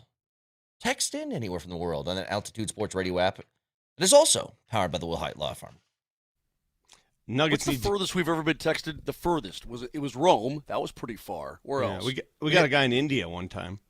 We got some Buenos dias. Paco the Campazzo. Greeks. Well, the Greeks were all over us. Yeah. Paco Campazzo guys in Argentina were texting the show. Australia every morning. People listen from Australia. Oh, you know what? There are dudes from Australia who are chiming in from time to time. You're right about Panathinaikos. Fellas, the Nuggets need to take care of the schedule. They got some welcome games coming up. They got Utah twice. Home Friday, at Utah Wednesday. In between those two games is that Golden State game at home on Sunday night. I don't even know who the hell plays for Golden State anymore. They have so many injuries. So you got to win that game. That's 3 in a row. Then the following Saturday, San Antonio here in Denver. And again, that game is now very, very important because San Antonio is only 2 games shy of the number 1 seed, Oklahoma City. That game is going to mean something for San Antonio. They're going to play like it means something. Wemby's gone on record, by the way. I don't know if you've heard this. Wemby's actually campaigning for the MVP. Yeah, he said, why not? He said, hey, why not? 50% of the game is defense, and he's the best defensive player in the game. By the way, I would like to say, if you're that size and you have that kind of dexterity, you should not be allowed to play sports. It's just not fair. Can I ask you something else about that? What do you think of the player openly campaigning for his MVP case? Now, before anybody says, well, he was asked about, state your case for it. That was a follow-up to him initially saying, I think I should be the MVP. And then the reporter said, well, give me the reasons why. And he goes, well, here's 3 points. Defense, we almost swept OKC this year, and my offense is awesome. Yeah, he's the anti-Joker when it comes to that. I mean, if Joker would cringe if you asked him, can you imagine walking up to Joker, hey, campaign for me. Tell me why you deserve to be the MVP. Oh, my God. You know what's crazy? Outside of the games played thing where he missed, a month, statistically, best season he's ever had. If you missed it earlier, he's going to be Nikola Jokic. And this is where I think Wemby has a point, though, because it's hard to define defense. It's hard to place stats on defensive numbers all the time. And that area gets lost. And Wemby deserves a ton of recognition because it's not just shots blocked and steals made. It's changing the way opposing teams even enter the key. For sure. Do you understand when you play San Antonio, how many times do you see a guard enter the red area, the key, whatever, enter that area and say, nope, I want no part of that because he's in there. Dribble drive, dribble out of the lane. Yeah. Yeah, exactly right. He impacts the game just by his size. So he deserves a ton of credit. Now, as far as Joker's concerned, offensively, I believe the best offensive player in the game to this day. He is going to be the first player ever. He's on pace right now, and it's going to finish that way. Ever. Not even Wilt did it, all right? Because everybody's measured against Wilt. Not even Wilt achieved this feat. He's going to be the first player in the history of the game to finish the season with the league lead in assists per game and rebounds per game. 2 of the big 3 of the offensive categories. He's currently 8th in scoring. So top 10 in scoring, number 1 in rebounds, number 1 in assists. It's never been done before. Vic, but I'm satisfied now with his recognition. I'm satisfied with people knowing who he is and what he is. I'm good with that now. I don't need another MVP ever for me personally to validate Nikola Jokic. It hung on me when people just wouldn't acknowledge his greatness. They wouldn't acknowledge his power in the game. And then once that came around and he won 3, should have been 4 in a row, but once he won 3, he doesn't need to win another one ever again. I couldn't care less. So give it to Wemby, give it to Shea again, give it to whomever. It doesn't affect me anymore. All I care about now is winning basketball games. That's it. Well, how about winning hockey games? You want to do that too, Mosh? I'd be happy to. Do whatever it takes to win. It's the Johnson Auto Plaza keys to the game. Johnson Auto Plaza. Experience the power of the plaza, where they have the keys to performance and style with Ram, Jeep, Chevy, Buick, and GMC, and a huge selection of used all in one place. Johnson Auto Plaza. Here's Moser, Lombardi, and Kane.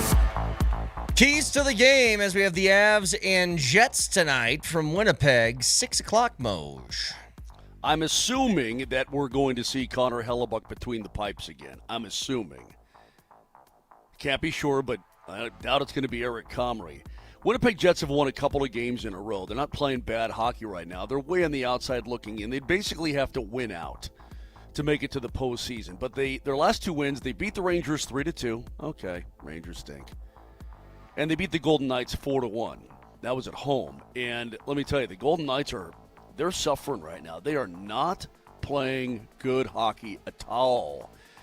But the key with Hellebuck is, man, he's that guy. He gets up for the Avs, man. He's a Hart winner, a three-time Vezina winner. He's one of the best on the planet, proved in the Olympic Games.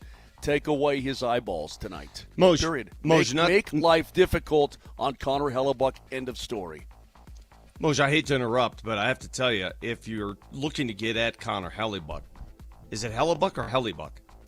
Hellebuck. If you're looking to get at him, you might want to ask him, has he thought about donating blood this month? It is March, and Vitalant is looking for blood donations. If anybody's interested out there, a chance for you to win an autographed Nuggets jersey. Vitalant, I forgot the website. Help me out with that, Nelly. It's vitalant.org/Denver Nuggets. Thank you very much. That is part of Moser's keys to the game. Gonna be honest with you, Vic, not your best this time. Well, Nelly's the one who told me to do it.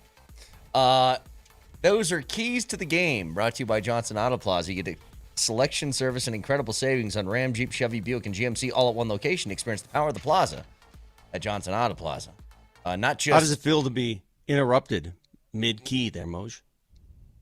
That felt great. That's a great segue. Thank you. Best of all time. Felt wonderful. Not just amazing. The Avs and Jets in 92.5 tonight.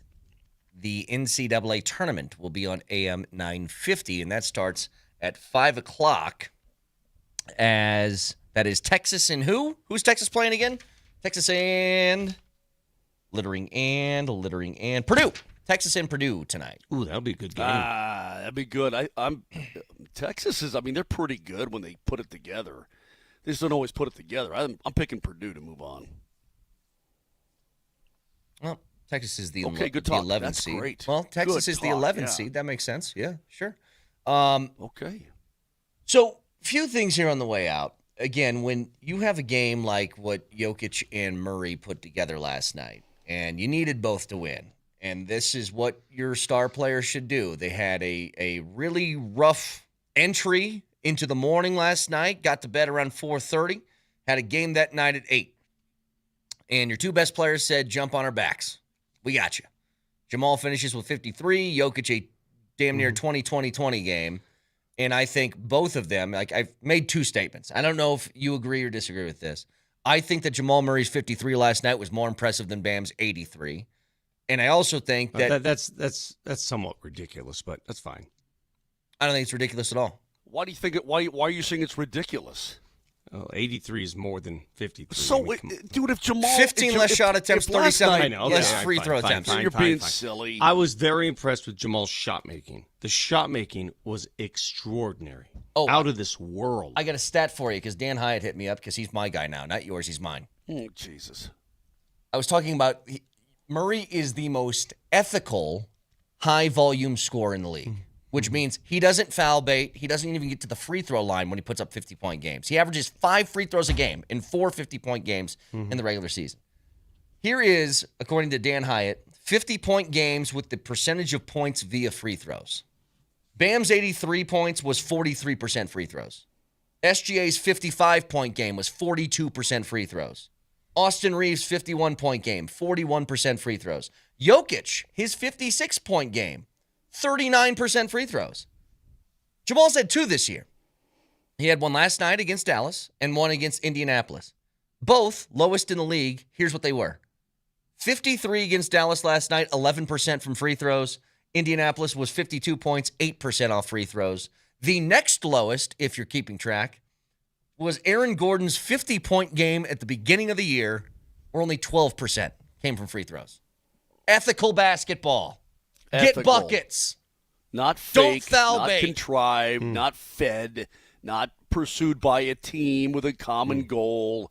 Okay, just going so- out there and ball and make shots. I love it. But I love completely agree with you. But in the playoffs, when games are on the line, would you like your player to maybe, hey, lean into that shot and get to the free throw I line? would like the refs to call a basketball game. You're not gonna get what you desire there. I'm asking you, ethical or unethical? Do you want to win or not? I want you to be a man. I'm gonna repeat my question because you seem talking about? No, I don't want them to. I don't want them to flop. I don't want them rolling on the floor for trying to get two shots. Understood. But I mean, if it's the difference between getting to the foul line and knocking down some free throws that can win you a game, I'll tell you this: sell a call. Sell a call. If they're you know down- what I mean by selling a call. If they're down 2 and they need a bucket, there's 3 seconds left. It's the final shot of the game, and you get some contact. Sell it. There. How about that? Moj, you're always talking about hockey's. In hockey, do guys sell calls? They do, but if they do, then they get sent to the box too for embellishment. But do they sell calls without embellishment? Have you seen it happen? It doesn't happen every single night. You got to go to your bedroom 2 minutes for being bad. Yes or no? Not as Is much there as you ethical think. selling of calls? I don't. You're come on. you're on the wrong side of history on this one, Vic. Brett is entirely correct. I agree with We you. all want it called properly. I'm not on the wrong side of history. It's not going to happen because players have initiated this embellishment. Players have done it. They've done it to themselves. They've made it impossible for some of these officials to figure out what's real and what's not real. I blame the players themselves. I blame the star players. They're the ones who did it. Don't blame the officials. Everybody wants to blame the officials. Well, you know what? You can only see so much. I want fouls to be called when there's blood. Speaking of blood, Vitalant is teaming up with the Nuggets this month. That's how you do it. That's how it's you done. do it. That's And how the it's last done. thing is, I think I just made it look too easy. We'll get an update, see who advances in the drop tournament, along with a fact checker next.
Detroit tournament games on AM 950 today. Sweet 16 games starting at 5 o'clock with Texas and Purdue, so you can listen to it there. Now, we're in a dead heat with this last group in the drop tournament, so I'm going to reset this one more time, get some more votes in here.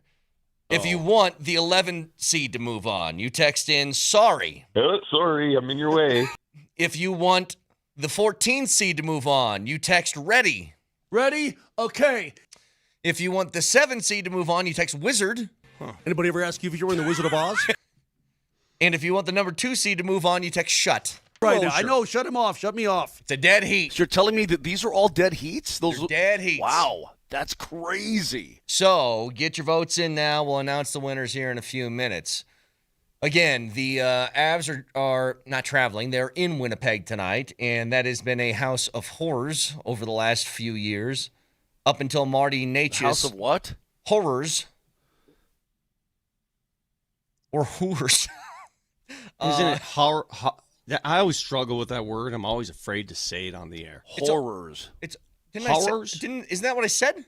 Horror. A splendid Serbian hooker shot. Horrors. Horrors. Danny DeVito says it like this, and It's Always Sunny in Philadelphia. He goes, horse. Okay. I just wanted to clarify. Okay.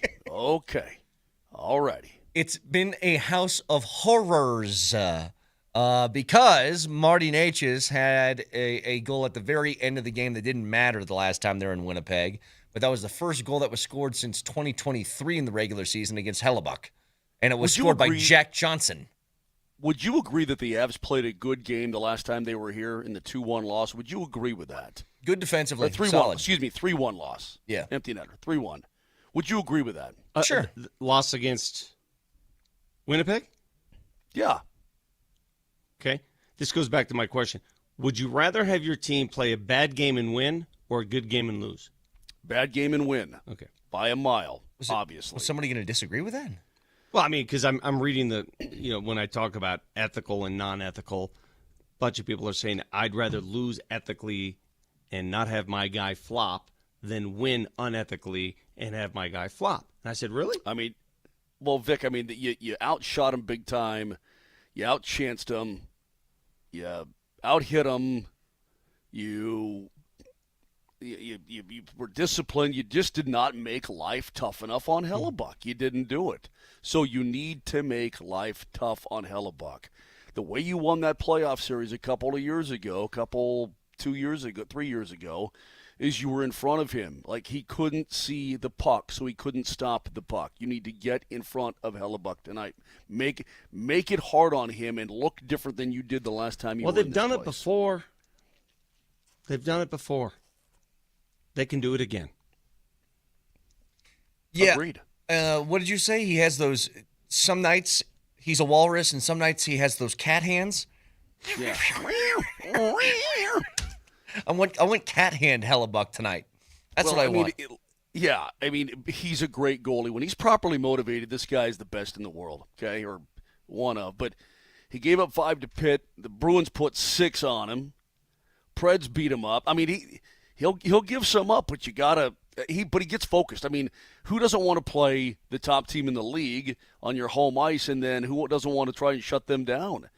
You don't want to be embarrassed by the best team in the league, so you get up for it, and if he's properly motivated, this guy's the best. The best place to watch the Avs game tonight is Ryan House. Andy and Springer are going to broadcast live starting at 3, and then join Andy to watch the Avs take on the Jets with puck drop at 6 o'clock. You can enter to win a Cale Makar autograph stick and some other awesome Avs prizes. We'll see you at Ryan House today starting at 3 o'clock. Just quickly here before we get to some of the results of this drop tournament. It's official. The NFL season is going to kick off on a Wednesday. It'll be Wednesday, September 9th at 8:20 Eastern, so 6:20 our time, as the Seahawks will be hosting that game in Seattle. And the next day will be the Niners and the Rams for their first ever regular season game in Australia. Wednesday's Australia? Wednesday. Why are we doing that? Australia. Not a big start the season on a Wednesday guy. I'm not either. I'm just going full baseball, man. We're doing They're Wednesdays. starting the It's just season silly. in South Korea and crap. What are we doing? Start the season on a Wednesday. Come on, man. What are we doing? Come on. Stop it. Football has to own everything, don't they? They have to own every single day of the week at some point. And Football's, every you know what? network The and NFL is the epitome of greed. Oh, for sure. I'm telling you, I'm waiting. Gluttony. I am waiting. They're kind of bullies, man. They're bullies. For the, hey, Super Bowl's going to be pay-per-view this year. You know what I mean? Like, I'm waiting for it because I know they're eventually going to do it, and it's going to make me sick. It's got to be coming sometime, yeah. Dude, you have, Vic, you worked in this business. You used to be on the news. Is there a rights? I know the rights thing for the Super Bowl is it rotates every year between ABC, NBC, CBS, blah, blah, blah, right? Mm-hmm. Does that ever come, like, up? Does that end? Like, of course it does. Hammer shark. Yeah, of course. I mean, you pay for the rights. ESPN has the rights to the Super Bowl next year. First time ESPN's ever carried it. Well, that's ABC though. They're still going to do that like but on the an game's going to be over-the-air on channel. ESPN. It's not going to be on ABC. It's They going aren't to be doing it on ABC. It's on ESPN. Probably You're kidding me. simulcast. Yeah, ESPN has the rights. Yeah. No way. Come on. No way. No way. Because what they do at the national title game, they have it on. It'll probably be simulcast on ABC. Yeah, my guess is they'll do like a national championship thing where it's like ABC has the main broadcast, and then you got like the McAfee show on the Ocho, and then you got, you know what I mean, that sort of thing. Mm-hmm. Dude Perfect is throwing footballs around on ESPN Plus or whatever. Puppy Bowl's doing its thing. You know, dogs taking leaks all over the place. Yeah. It's going to make me sick. That's what I'm telling you. Hammer shark. So, let's do an early fact checker here because we're going to get the results on these things. Nelly monitors the mistakes in today's Fact Checker. Fact Checker. Presented by Backus and Shanker, serious lawyers for the seriously injured. All right, so again, if you guys missed it, we're doing an accelerated version of our drop tournament. So this is getting us from the round of 32 to the Elite 8 in a snap. The first matchup, the pair of four, was Mary Had a Little Clam. It was, what does a baker call his wife? Vic said meatloaf. It's Moser Stop Being a Wet Fish. And it's Vic being stuck with the gimp. The winner is Houston? Detroit? Mary Had a Little Clam? Yes, Mary Had a Little. Yes. That might win the whole I'm sure thing. she did. That I'm sure she did is great. Yeah. But yes, of course, that one moves on. The second matchup we had was in the Moser region. It was Big Don, Bogdan, Bogdan, Bagdon. It was I Play With Myself a Lot, talking about golf. It was, I'm sure you have a lot of things jammed in your esophagus, is what he said to Vic. Oh, jeez. And it was also, I'm going to show you my ball during the break to Berto. The winner is... I just took 2 pills, and they got jammed in my esophagus. Well, a lot of things probably get jammed in your esophagus. Just whatever. Jesus. I'm sad, but Bogdan, Big Don, Bagdon got crushed. It did. He got hammered. Bagdon's gone. So that one was actually close. It was between that and show you my ball during the break, which I would have been good with either one of those winning. The third matchup is that gum good? The Clarence Jug, the Squirt Coffee, and Okay, Grandpa, let's get you to bed. The winner is? Well, I think that, obviously you want to win Game 5. Is that gum good? Damn, it's too much in my mouth. Huh? It's too much. Oh, wow. And then finally, the last one moving on is, oops, sorry, I'm in your way. Moser's Cheer. Has anybody ever asked you, Vic, if you've been in The Wizard of Oz? And Shut Him Off, Shut Me Off. That's a tough region right there. That's a tough region. It's really tough. That's the one that was super, super close. It was between two. I mean, all of them got a lot of votes, but it was between The Wizard of Oz and it was between your Cheer. The winner is... Ready? Okay. I got an old guy and he likes my butt. Watch me dance because I'm a nut. Go team! So there you go. Those are all the winners. That was on the fly, by the way. I made that up on the fly. I know. Obviously. Those all move on to the Elite 8. We have 4 more groups to go through tomorrow, so stay tuned for that. The winner of the Nuggets tickets on this Nugget Ticket Thursday is Eric Dewey. Congratulations to Eric Dewey, who is the winner of our Nuggets Ticket Thursday. Every hour on the 20s each show. Man, is this a late... I know the changing of the weather doesn't cause you to get a cold and all that sort of thing, but man, I got to Winnipeg and my nose just went crazy. Actually, it was right before. I had a sore throat. What is a morning show without something on your body, some bodily fluid, some nose? I know. Every day. I know. Well, look who's talking. You're the biggest nose blower on the show. Have you heard? There's a couple of different Honestly, Brett, knock on wood. Ever since I got my polyps taken care of and I've been on that Dupixent, whatever, have you heard me had any nasal issues on this show? I haven't. I'll tell you who does have nasal issues. It's me. My you've nose got problems lately too. The allergies are just crushing me. And this is me. It drives my wife nuts. I will not take any medicine unless I feel like I'm dying. Bro, I don't take anything. And she's like, just take an allergy pill. And I'm like, no. I am not doing a commercial for Big Pharma, but these commercials are all over these sporting events that Dupixent. You give yourself a shot right in the stomach. No, right in the stomach. Boom. Never do that. Dude, I am so... Look at me. I mean, it's been unbelievable. Now, I don't know what it's doing to me outside of that, but it's been great. Take 8 shots of Dorkpexant. Can I ask you guys one question here before we get out? Again, Avs game going to be on 92.5. Like Pez candy. Neither of you strike me as Harry Potter people. Oh, I love Harry Potter. Is this real, Moshe? I've never read a book, but I love all the movies. I think they're awesome. Yeah, I find them fascinating. So they have this new series coming out because, of course, they're going to make that because it's going to make money. I guess it's coming out on HBO or something like that. Man, you got to have the original peeps. You know, you got to need the original peeps. Well, Moshe, they're 45 years old. You can't have original peeps, okay? And this is part of what I'm saying. They said it's a 10-season series. These people are going to have... They're going to have 4 kids by the time they're done with this show. What are we doing here? My kids are going gaga over this. They were telling me about it. Are they? Like, okay, give me the dunking monkey. Vic wants 2 things. You guys watch Harry Potter. I'm taking Azalea and I'm watching that thing rip some heaters. That chimpanzee's going to rip some heaters for me. And the monkey who plays dunk hoop. That's what he wants. That's all I need on a daily basis. I'm good. So, Brett, you'll have a chimp next to you in the basement, ramming darts. Another monkey doing dunk hoops, and you're watching the game with an IPA. How That's great right. would that be? Life. That's life. Yeah.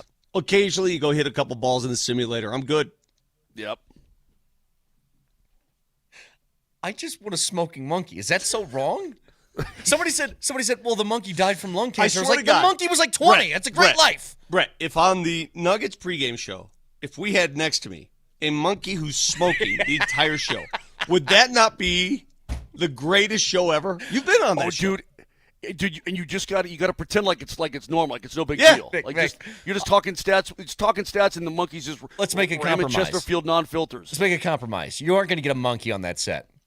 I'll rip heaters off to the side while you're doing the pregame show. Indoors at Ball Arena. Just sit there. I'll just look over you. What do you think, Brett? Me and T. Willie. I'll follow right in his footsteps. Me and him in the corner of the screen. Yeah. All right. iTunes, Spotify, Moser, Lombardi, and Kane. Have a great Thursday. We'll talk to you tomorrow. Love you. See you.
Rebound down to Jamal Murray, and a three.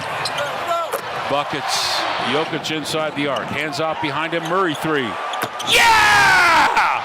Let's go, Jamal! Let's go! Murray throws it off to Jokic. Alley-oop. Dunk! Two hands. Christian Brown and a foul as well. Throws it off over to Jokic. 7. Back up, down low. Dunk! Right-handed tomahawk. Peyton Watson. Murray has it at the midcourt circle. Working against Middleton. Tough three. Good! Through the window, Jokic had a three. Didn't take it. Watson will. Yeah! 7-point lead for Denver, 133 to 126. Murray has it at the point, guarded by P.J. Washington, and a three. Got it! Oh my goodness! Jamal Murray's got 51 in the game. Denver leads it by the ocho, 136 to 128. Murray has it at the point. He goes to the right hand, takes a jumper. Yeah! 52 for Jamal Murray. LFG. Sensational. That's the only word that can be used to describe what we saw last night on the second leg of a back-to-back, their final back-to-back of the season between the two-man game of Nikola Jokic and Jamal Murray. Jamal goes nuclear, 41 minutes, 53 points. He's 19 of 28 from the field in last night's game, and he pairs that with his buddy Nikola Jokic going for his third straight triple-double, 23 points, 21 rebounds, 19 assists. We were a single three-ball away from Jamal Murray's career high in a single game, and we were a single assist away from seeing a 20-20-20 triple-double in the same game in which those dudes hit the pillow at about 5:30 in the morning. I know the Dallas Mavericks suck. That was nothing short of sensational. Just a good old-fashioned ha ha ha, all you suckers out there that didn't believe in the Denver Nuggets, man. You and I, Raj, KJ, we've been on. The Nuggets will be just fine. Maybe we haven't been on that same trajectory because all of a sudden I do feel that way. I feel like the Denver Nuggets are going to be just fine, and I have not felt like that for much. You learned something last night. I learned nothing. I was just sitting and watching in awe. I don't think I learned a thing. I think we have learned in the last several games that health and getting everybody back was going to matter. Well, it helps. Again, it doesn't help. It's the difference between an incredibly exhausting and inconsistent basketball team that any given night could just lay the fattest of eggs, whereas now you have guys like Peyton Watson back in the lineup, and you can rest in Aaron Gordon. And that was nice. To be able to have depth, which is what this team was originally built to be able to do, to have the luxury of having your number two center that you've been looking for years not play at all. Okay, so I shouldn't say that I didn't learn anything. I did learn something last night. Yeah, Jonas Valanciunas. He's not part of the playoff rotation. Or something's up. I don't think he's part of the playoff rotation. I think that's what I learned last night. You had your full complement of players outside of Aaron Gordon that if you wanted to on a day where it was super short rest, and it was very clear, like Jamal came out and what do you have, 33 in the first half? He came out and it was my game. I got it. Don't worry. My game. You could have thrown out anybody alongside him and Jamal still would have been fine last night. It was just one of those games where Blue Arrow comes out and it's like, I got it. I also don't think we mentioned that with their win against the Suns a couple of nights ago, Jamal Murray's now 19-2 against his Kentucky buddy Devin Booker, which is just dominant. Like, it's crazy. Man. We're on the same court here. And you know what's strange too is I actually really like Devin Booker, the basketball player. I think he's a terrific player that for whatever reason his career's just been marred by bad overall team basketball. They had one good team when he was there. Yeah. And then they blew it up to try and get Kevin Durant. Well, yeah, Bradley Beal. That was going to be a great acquisition for those Phoenix Suns. That was a disaster. They were knocking on the door and they went, you know what? Let's blow it all up and just get KD in here. They were right there. That was Suns in 4 guy. How about Jamal Murray now averaging 25.4 points per game? And I think, is this a career high? It is, absolutely. By a lot. What? Career, his average points per game, he is by up, a ton. But he is up essentially 4 full points over his next best year. Yeah, this is his That's best crazy. season in the NBA. I didn't think that was going to happen. You know what else it's been for him, which has been really fun? In a season where the Denver Nuggets has been historically unhealthy, Jamal Murray has consistently been the healthiest he's ever been since 2016 through 18, 19, before the big sustained knee injury. What year did Jamal Murray hurt his knee? Was it in 2021? He hurt his knee in 2021 and then missed the entirety of the next season. Yeah, the 21-22 season was an all for naught. Yeah, came back and won. So the title since the year that, after that, I mean, this is the healthiest that Jamal Murray's ever been. And boy, is it good news, man. I mean, with how many to go? Is it 12 to go or 14 to go? Games. They have 8 games to go. That's it? Okay. With 8 games to go, he's already played in 69 games this year. Right? He's missed 5 games. That's it? Yeah, and even then, it's like maintenance maybe. Like, it hasn't been anything significant. But you can tell. You can tell the difference in how Jamal Murray conducts himself on the basketball floor right now compared to what he has been in years past, where you could tell that some of the lingering effects of a surgically repaired knee, it always affects other soft tissue areas of your body. When you have an ACL or PCL, MCL, you end up having a groin, you have a hamstring, you have a quad, he is healthy. And he looks so confident, so good with the basketball in his hands. And you know what that spells trouble for? It spells trouble for franchises like San Antonio that think that this might be their year. Because when Jamal Murray is trending towards this version of Jamal Murray, where playoff Jamal becomes regular season Jamal. And then the Denver Nuggets, who I know we've talked for the last 5 months about how infuriating this basketball team has become and how David Adelman should be fired into the sun if they're eliminated in the first round. I mean, I still agree with that. I do, but you got to get past the first round. But I think what we're starting to see, Raj, what we're learning, and we've been learning this over the last 10 games, as more Nuggets have become healthy and available, we're starting to see what Chris Dempsey told all of us on the NBA baseline. Hey, everybody, freaking relax. This basketball team, if they're ever able to play as they were built to play, they're going to be pretty damn good. Cam Johnson, when he is tasked with just being the role that he was designed to be, with a healthy Peyton Watson coming off the bench, with Christian Brown with a little bit more confidence, you're going to now see Cam Johnson the way that he was supposed to be on this basketball team. And you know what I saw last night? I saw Cam Johnson put his man parts in another man's face on a dunk. They are getting right at the right time. Exactly. It matters when you start peaking. It matters when you are completely healthy. All of those things matter. They do. I think the other thing with Jamal Murray, man, is that it's so similar to what I've seen out of Nathan McKinnon this year. Because both of those guys have the same affect, right? They wear their emotions on their sleeve. And maybe Nathan is a little bit more violent with how his emotions look, but they can both get really pouty really quickly. Really quickly. Am I wrong? I don't think I am. I haven't seen it from either one of them this year as much. Now, it has happened, but last year you kind of saw down in the dumps, either woe is me or something's not right, so I'm just going to kind of throw things around Jamal. And the same thing happened with Nathan McKinnon. When things don't go right, you're slamming your stick on the boards and throwing your gloves on the ground when you get back to the bench. Both of those guys have been at the top of their game. And I'm not saying it's because they play well, therefore they're not pouty. It's been a different level of focus of that type of energy from both Jamal and Nate. That very thing that you're referring to with all types of high-level athletes, you know when it gets worse? That poutiness, that frustration that boils over, and it ends up kind of feeling snobby, snotty, whiny. You know when that happens? When you get to the area of, it's just me out here, no one else is helping me? A little bit of that, but also when you've been successful. Success is the number one cause of malaise, so winning a title.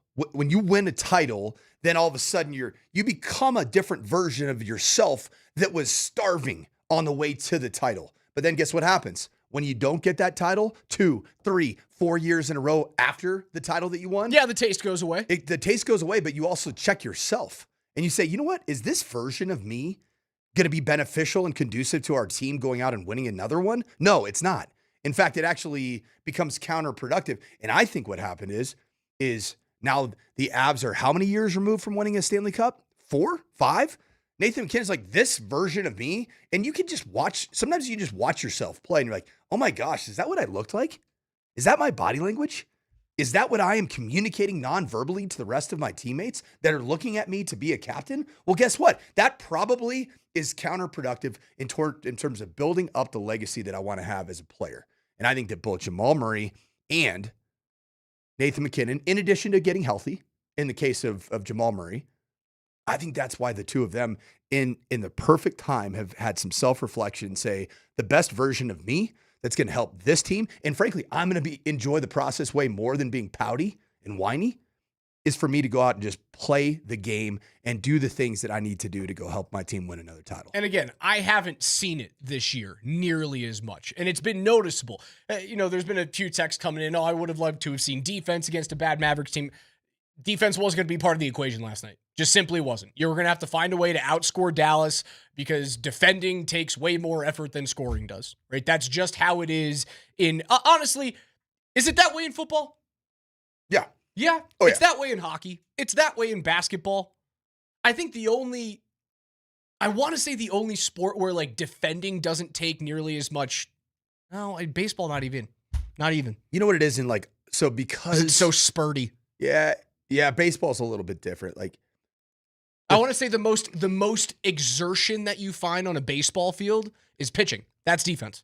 You want to know where the most exertion happens on a football field is if you're an offensive player, it's whatever you do without the ball, do it to the best of your ability at all times. Blocking as a wide receiver. 100%. You have inside zone run, and you're the left guard, and you have to be off the line quick, off the snap quick. Well, not only to push that line of scrimmage back 2 yards. Well, that's your job. That's your primary job. Your secondary job is that left guard. After that, you've done that job at a high level for your Quinn Miners, and let's just say J.K. Dobbins breaks one for 30, and this is when you watch the film and you say, did Quinn Miners sprint down the field and look for one more block that could eventually lead to a touchdown block? Those are those little detail effort things of finishing beyond what your original assignment is.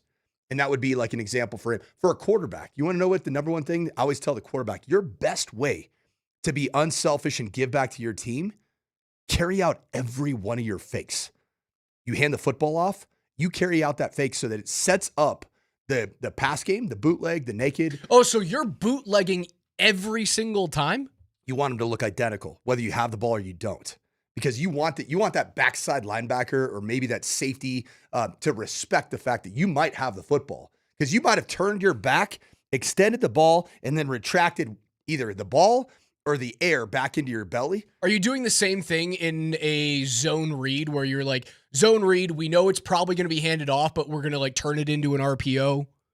It's got to be. I'm saying that like you're putting the ball in the halfback's gut. Yep. Right? He's taking it.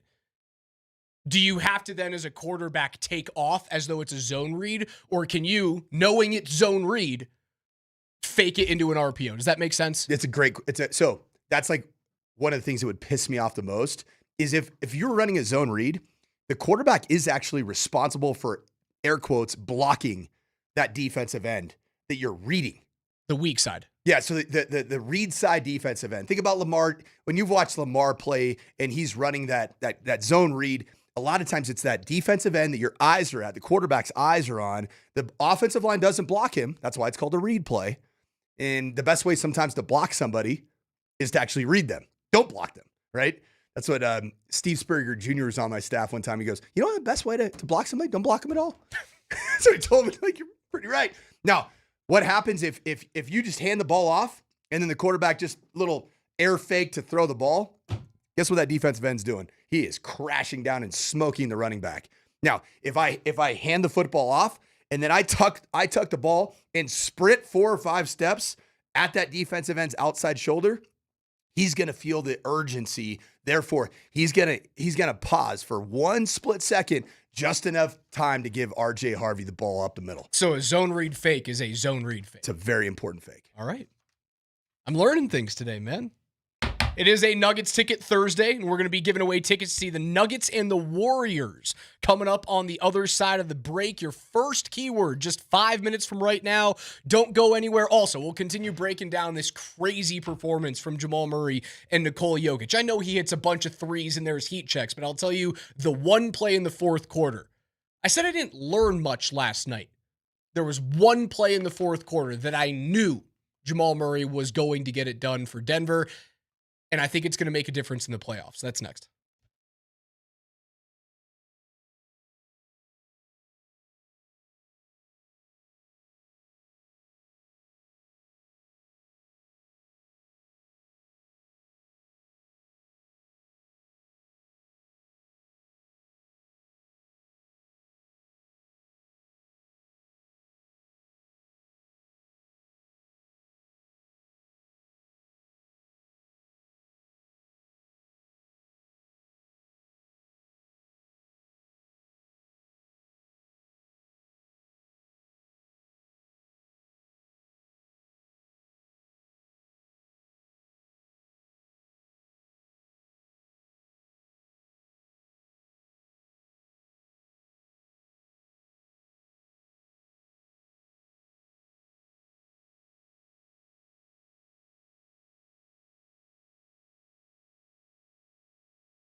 It's a Ticket Thursday again, and we've got your chance to win tickets to see Golden State's final trip here to Denver as they fight to make the play-in tournament, and all you have to do is text the keyword Xena, Xena, Xena, right now to 303-504-0925 with your first and your last name, and you'll be entered. The Wilhite Law Firm gives you the chance to win big on and off the court. Visit them at wilhitewins.com. Again, this hour's keyword is Xena, Xena.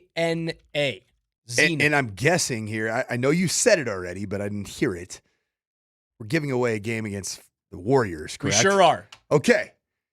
I was growing up, and there was a TV show that would always be playing in point in time, and it may be that you shouldn't have some of the some of the outfits on that a warrior princess was wearing. Noticed that as a kid. Yeah, I was like, what's going on there? What is that? There's a point in some young men's and young boys' lives where they go, "Oh, I'll watch that again." Good morning. Hi, how are you?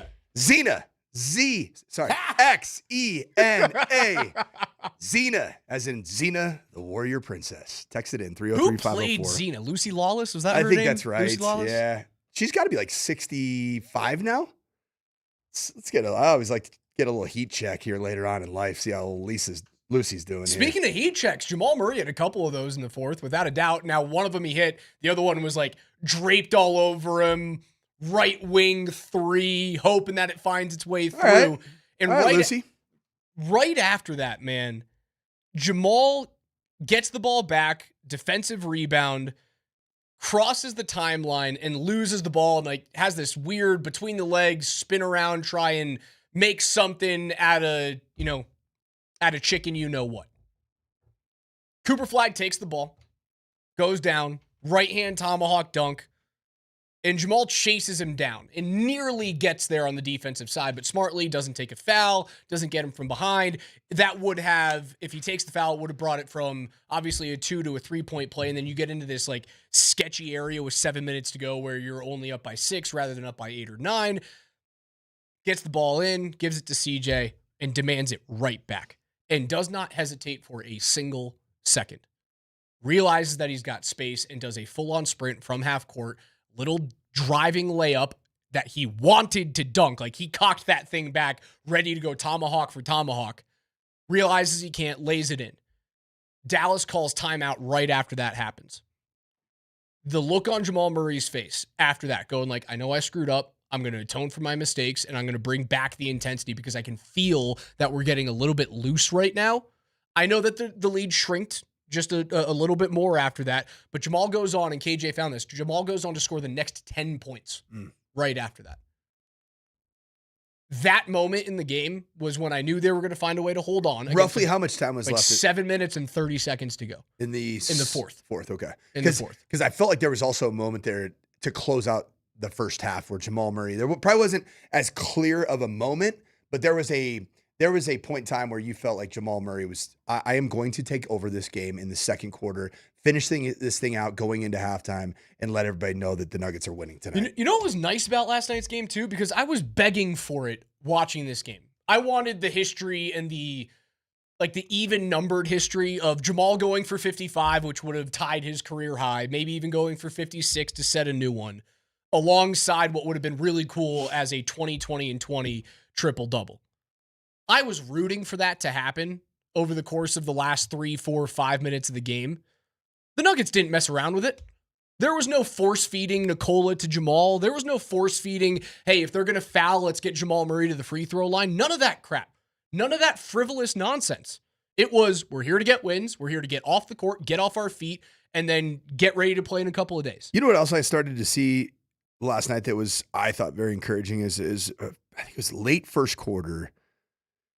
Peyton Watson had an unsuccessful drive to the basket that was highly decisive and almost nearly violent. And I said, he's healthy. And he's also, he's trusting where his body's at. And he was not rushed back whatsoever. Peyton? Yeah. Yeah, he's back. And I feel like we've started to see that also with AG, where I really believe that Peyton Watson, Aaron Gordon, even Christian Brown,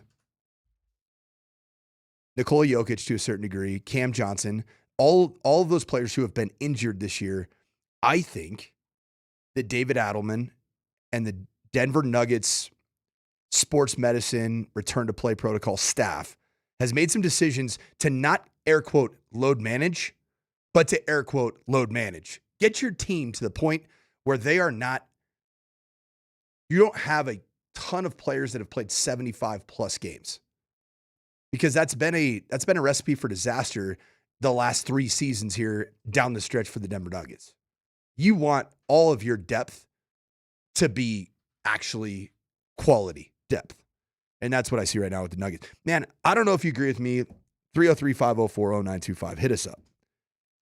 The last 3 or 4 games have completely changed the way that I've consumed Denver Nuggets basketball. Well, yeah, you're in the home stretch. It feels playoff adjacent. I didn't feel that way in 22-23. I went to a regular season game in January, and I watched basketball for the first time. The NBA felt like the regular season mattered, and it was the Denver Nuggets. They were hungry. They're in a different phase right now. Like I said, we are not the young, hungry team that has never won a title. We're now, we have some players that have seen some miles.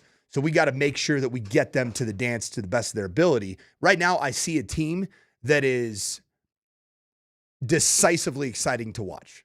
Well, they were exciting to watch at the beginning of the season, too, when they were healthy. For like 6 games? I thought it was a little bit more. I thought they were like 10-2 over 12 healthy-ish games. Yeah, I mean, it was pretty, they were exciting. It coincides with them getting healthy again. It is now fun to play basketball again. It also is like, it's not the dog days of game 56 and game 47 in Sacramento on the second of a back-to-back or the third game in 4 nights, right? It is different. I know this was second of a back-to-back, but you can smell the playoffs. You can damn near touch the playoffs right now. So I do think most of that is, it's real basketball now. I feel the same way about the middle of the hockey season. I certainly feel the same way about the middle of the baseball season. When you know that there's such a long road ahead of you. Yeah, I know. By the way, happy opening day. Yeah, not so happy for us San Francisco Giants. Yeah, your faithful. Giants got smoked last night. Max Fried was dealing. The pomp and circumstance of that game was glorious. Netflix did a great job. They did a really good job. I loved their product. I thought they sat on the Jazz Chisholm interview a little bit too much. Oh man, I loved it. He's great. Don't get me wrong. He is energetic. He feels like Jameis Winston. Baseball needs that personality so badly. I'm not saying I disliked the interview. I thought they sat on it a little bit too much, and there was. When you say sat, they let it go too long? There was too much picture-in-picture. Yeah. With like the Netflix background. Yeah, you couldn't really let me watch baseball. Yeah, you couldn't even see the pitches. No, it's like what Logan Webb and Max Fried. Logan Webb wasn't dealing last night, but Max Fried certainly was. I was like, I want to see this lefty deal. And I couldn't see the ball out of his hand. Outside of that, it was great. Max Fried's good. Did you see the national anthem and like the smoke bomb flag that was above McCovey Cove? That was unbelievable. And then I'm so happy baseball's back. It's awesome. Although I did find out, man, the 1 beers was actually 1 beer. The 999 challenge. Yeah, it's a cheat. They're all cheating. Did you as hear? They should be. Did you hear what happened yesterday? The very first Major League Baseball divvied out version of the 999 challenge that you pay for. It's a half dog. Okay, it's a half dog. Did you hear how they hand out the beer? How? So like those. I don't even know what they're called. Like I think. Well, my buddy calls them a skull crusher. They're like. Is it 16? They're like 20 ouncer. They're big. A tall boy? Yeah, a big tall boy. A tall boy. Like is that a 20 ouncer, 24 ounce? Like when you go to a Major League Baseball game and you get the big one, frankly, like I hate to say this. A tall boy is 16 ounce. No, it's bigger. An oil can. Oil can. There we go. An oil can is a 24 ounce beer. So they give I've never heard that before. Yeah. I love that. That's what Steve Spurrier Jr. also used to say. Oil can. Let's go and get 2 oil cans. 2 oil cans. 2 oil cans. We'll be right back. KJ, can you say oil can for me? Oil, baby. Oil can. You know, baby. So come on now. So this tickles me in the right way. This was reported from San Francisco Chronicle yesterday that they actually give you the platter of the 999 with 9 small beer, vessels, tiny beer vessels that are supposed Sloops. to. They're like shot glasses. Tugboats. Yeah, they're like. And so then they just give you one oil can. I'm like, that's one beer. Also, I have to serve my beer. Yeah, you have to pour That's them. nonsense. And San Francisco Chronicle, the investigative journalists that they are, they poured out all 9, and it filled it up like halfway. What are we doing? You know what's good though? You know what's good here? Coors Field. The one thing that we know that Coors Field and the Rockies brass they get right. Yeah, that party deck figures it out. They get alcohol right. They will not shortchange you. What is it about opening day? It's miles better than it has been in the past couple of years, where it opens up in Japan a week prior. This was great, wasn't it? It was nice, but I liked having one marquee game. I think I would have rather had 2. Like, give me an East Coast game that starts at 3 p.m. Mountain, 5 p.m. East. I was tired of the international game. The international game was crazy because it was happening during spring training. Yeah, and then it was wasn't it like 14 days before? It was nuts. Because they wanted to allow both teams to get into some regularity of. Never do that again. That was crap. This was good. This felt like traditional baseball opening day. I agree, but what's going on today? The fact that not every team is playing today is insane. The Rockies don't play today. You know why they Rockies don't play till Friday. You want to know why they do it, right? Why? Because of TV. They want to be able to maximize the opening game, home game, of as many teams as possible on as many networks as possible, which is cool. I'll take it. Free baseball, I'll take it. I don't love the idea that the Rockies aren't playing today when everyone else is. So 2026, how can we consume the Rockies? Do we know? Is it the same as last year? MLB TV? You pay, which I think has now been taken over by ESPN. So ESPN now owns and operates, or rather distributes, MLB TV. That is correct. It's part of their big ESPN package launch that is also teamed up with Hulu and Disney Plus. My guy. Yep. Thank you. So that's how you can consume the Rockies. So Rockies.tv via MLB.tv via ESPN via Hulu via Disney. Yes. It's so simple. Thank you so much for clarifying. I mean, it is simple. You go onto your ESPN app and you select Watch Rockies game. It is simple. But do I have to pay more on my ESPN Hulu subscription to watch Rockies game? Because that's what really matters. I believe that you do have to have an MLB TV subscription. You want to know what I think so. I might be wrong, but I think that's how it works. Want to know what me and the wifey, and we started including our children in doing, is starting to cancel all the duplications that we have. Oh, it's insane, is it not? I mean, I don't want to put it out into the universe how much money that we had been wasting. Literally just flushing down the toilet the last couple of years. Oh yeah, we're the sheep. And then you know what we did? We've been bent over a barrel on this over the last 5 years. And so guess what I decided to do? I just cancel everything. Yeah, I'll figure it out. No TV! Yeah, nothing. None of you guys, hey, watch the grass grow outside. It's nice outside. It's spring. You'll play with your hoop and stick and enjoy it. You almost sound like a Southern dad right there. Yeah, no Rockies today. They'll go back at it tomorrow. Automatic balls and strikes was pretty good. Pretty good. Clean, efficient, quick. It happened once. A little it's like a little mini pop of, huh? Ooh. Oh, could something change? Sometimes baseball doesn't really have like much suspense until it's real. Happened in the 4th inning. Yeah, and the good. robot said human was correct. And then we moved on. Raj, I'm going to go back to something that I was talking about this kind of like franchise organizational thought process around return to play protocols. Did you hear what J.K. Dobbins said yesterday? Yesterday, the day before, he had done, it's 2 days ago in Mexico City, where he talked about his subsequent health. I did not, but we'll hear it on the other side. Make sure that you guys text the keyword Xena, Xena, Xena to 303-504-0925. Get into a basketball game? Return to play protocol, and J.K. Dobbins on the other side with Coach and Raj. It's the Morning Sprint.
The best place to watch the Avs game tonight is at Rhinehouse. Andy and Springer are going to be broadcasting live starting at 3 p.m. And then you can join Mr. Lindahl to watch the Avs take on the Winnipeg Jets with puck drop at 6 p.m. If you're there, you can enter to win a Cale Makar signed stick and other awesome Avs prizes.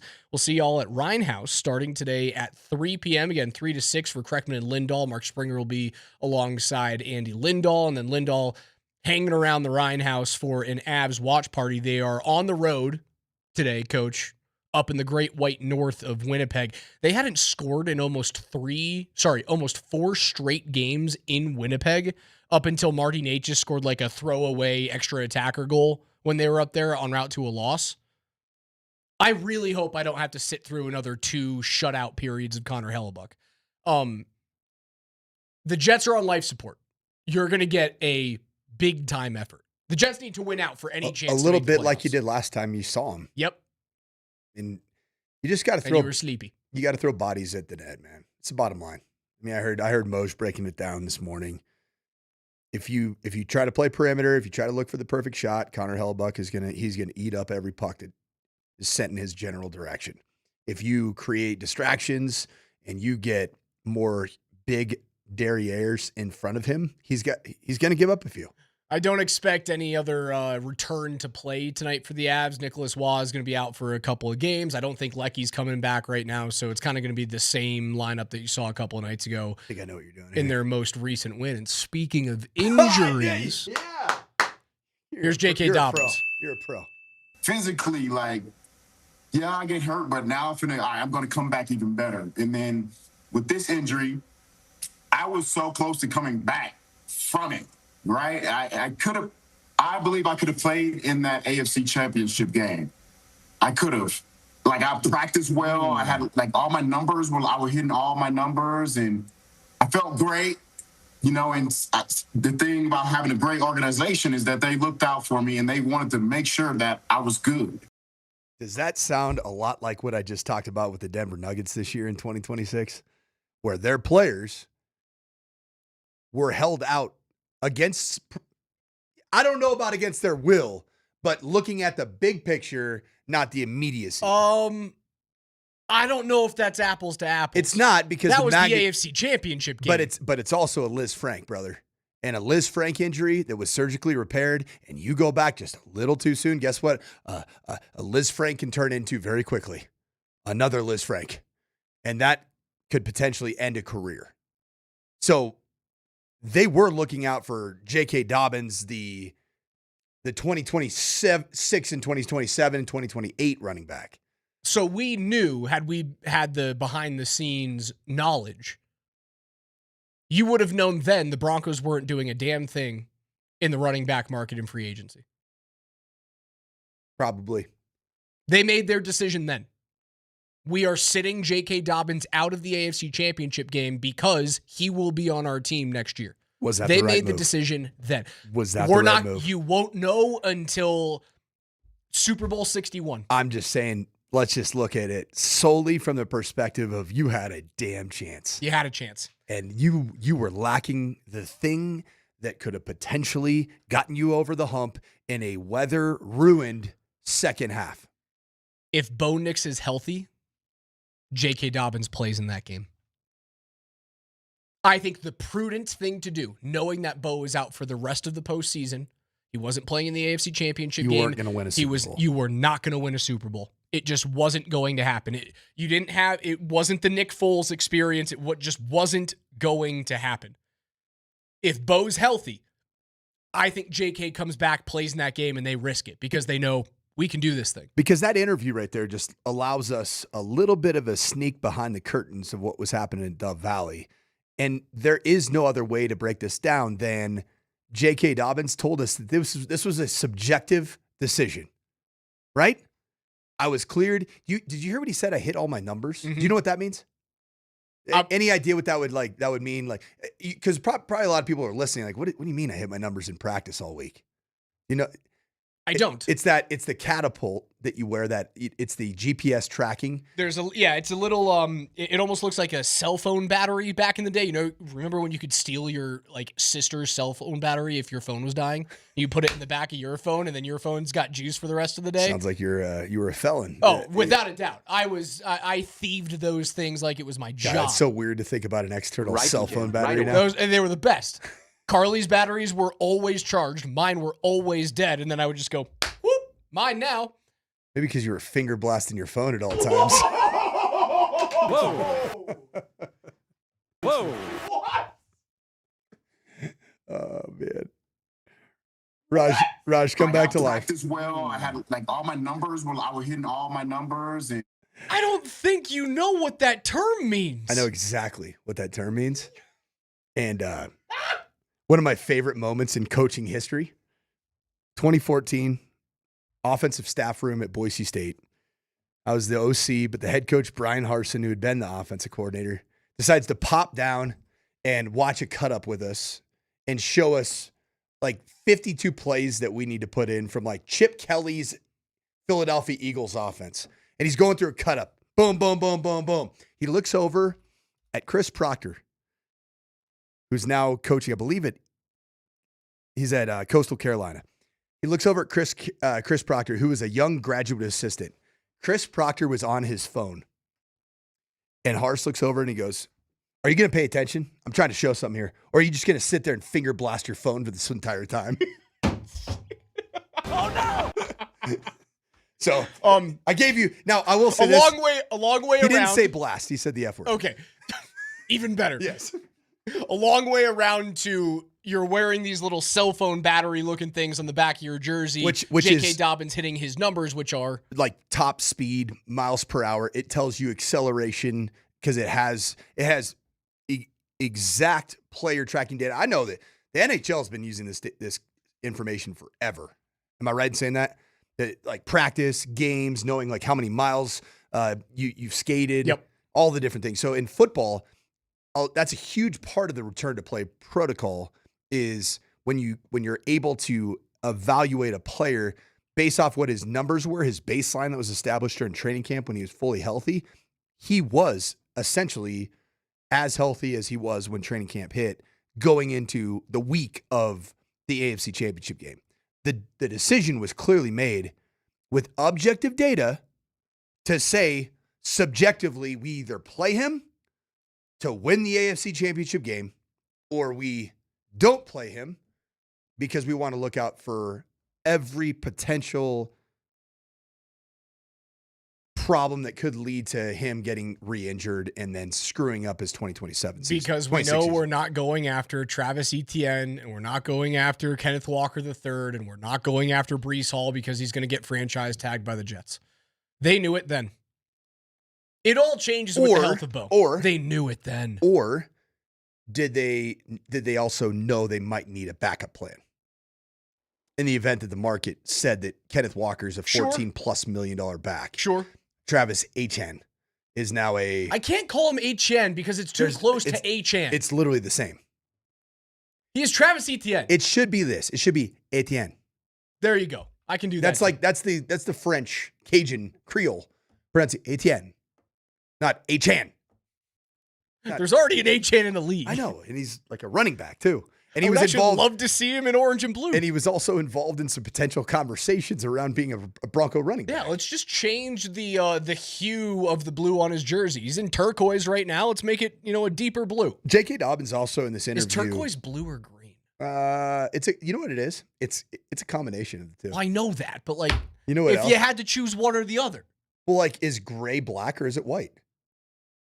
It's the same thing as turquoise. I think gray is closer to black. What if it's What if it's a light scale gray? A really light gray? Well, isn't white the absence of color and black is all of the colors? So I think if it's any tinge of gray, it's closer. It's got a hue of black. Yeah. I digress. Also, there was J.K. Dobbins in that interview. Once again, was that with Tom Pelissero? He was down in Mexico. He was Ian Rappaport, and he did about a six-minute interview. He also talked about what his mindset's going to be going into 2026. J.K. Dobbins is already essentially, he showed his cards to Broncos country by releasing that statement of appreciation. He knows full well that the narrative is out there about him. And that Broncos country they like the player, they like the human, they hate the fact that there hasn't been a whole lot of proof of health for the long run for J.K. Dobbins in a season. J.K. Dobbins spoke to that, and he basically went out and said, the chip on my shoulder this year is going to be so significant, I'm going to be angry. I'm going to be angry going into my offseason training. And so you are going to get the best version of J.K. Dobbins, but the reality still does exist, Raj, is you can't completely bank on it, that he's going to give you a full season of health, because there is so much evidence that he won't be healthy. Do you care more about 17 games of JK? Playoff health. Okay. So you don't care about him hitting 1,200 yards rushing to get into the top 10?14 games. I think 14 games. I would love 14 games. 14 games. He's not a 1,000-yard rusher. It's not going to happen. Won't happen. Based off last year? Break down his how many games did he play in? JK played in 10 games last year. He had 772 yards. Add 4, you would be a 1,000-yard rusher. What I'm trying to tell you is that if you hit 1,000 yards, you have to play 16 or more games, according to everybody else in the NFL. There is not a single 1,000-yard rusher last year that did not play at least 16 games. Really? Not one. But there were some 1,000-yard rushers that went for 1,800 yards that played more than 14 games, right? No one had 1,800. What did James Cook led the league with 1,621 in 17 games. Okay. But you had 17. What did Jonathan Taylor give you? Jonathan Taylor had 1,585 in 17 games. Okay. Well, it felt like he was on track at one point for early on in the season. You felt like he was going to have 2,500 yards the way he was going. The closest that any back last year got to 1,000 yards without playing at least 16 games was Josh Jacobs, who played 15 and had 929 yards. Okay. So, yeah, 15. We need JK to play 15, get 15 1,000 yards. 1,000 yards. I need double-digit touchdowns. Too much to ask? That's a lot of touchdowns. Okay. All right. Especially with how they use R.J. Harvey in short yardage situations. They'll hand the ball to R.J. Harvey inside the 5-yard line so that Raj can say he's the best back in that rookie class. Hold on. I did not say best back in the rookie class. I said most productive. And points matter. Points matter. You don't win that Giants game without him. Play action pass in the flat, gets into the end zone. You don't do it. Wide open. Yeah. It's as much scheme as it is the player actually getting there. Come on. Come on. That's my point. Points matter. But touchdowns can be very misleading in terms of value. I know it's a value stat. I think people think that I'm crazy to think that win-loss records matter at the quarterback position. I think that you're crazy if you don't think it matters. John, turquoise is 2 parts blue and 1 part green. So I would agree with Raj. It's blue. John, I'm glad that you joined there we Raj go, as the baby. ultimate nose picker nerd. The Avs are back on the ice tonight, putting a 3-game win streak on the line on this 4-game road trip. Tune in to 92.5 tonight, starting at 5:30 for pregame coverage of the Avs and Jets, powered by Ramos Law. Your home for the very best team in the National Hockey League is right here on Altitude Sports Radio 92.5. Hour 2 next, we'll continue reacting to a remarkable performance from Nikola Jokic and Jamal Murray on the other side.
Murray has it at the point. He goes to the right hand, takes a jumper.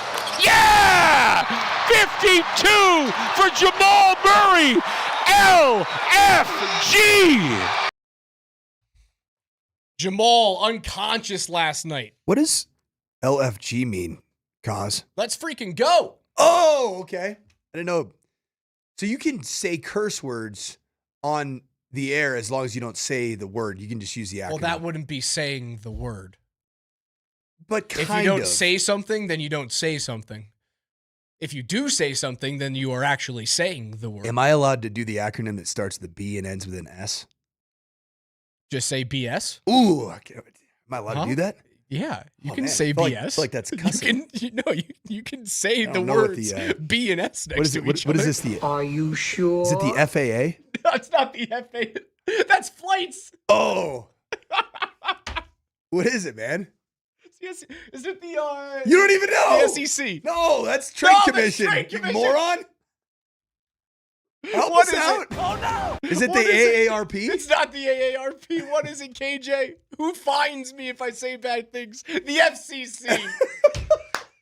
Eminem tried to teach us that when we were kids because the FCC won't let me be. Speaking of nicknames and acronyms that lead to nicknames. The SEC. P. What Watt. a moron I am. P. Watt, man.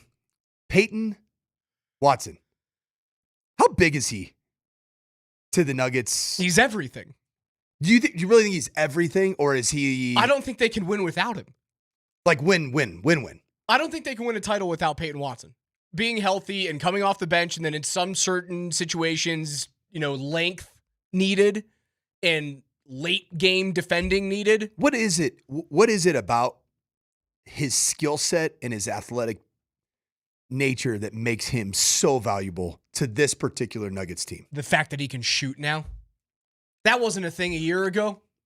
But like the quarter three that he hits basically sealed the game for Denver. But last night. Tim Hardaway Great swing Jr. pass from Joker. Tim Hardaway Jr., who frankly has been the best addition that you made in the offseason. Am I right in saying that? Yeah, he's going to be tough to keep. Dude, he's so good. Isn't he on a vet minimum right now, KJ? That's going to be tough to keep. That's insane. That's going to be tough. Talk about value, man. Did you hear the comments last night on the broadcast? David Adelman was talking just about, I think it was actually 2 days ago. It was the national broadcast against not the Rockets. They played 2 games ago. Suns. Game against the Suns. And the national broadcaster said, when I found out we were acquiring Tim Hardaway Jr., my first words to him were, you have a green light all the time. Like, are you serious? We were able to get this guy?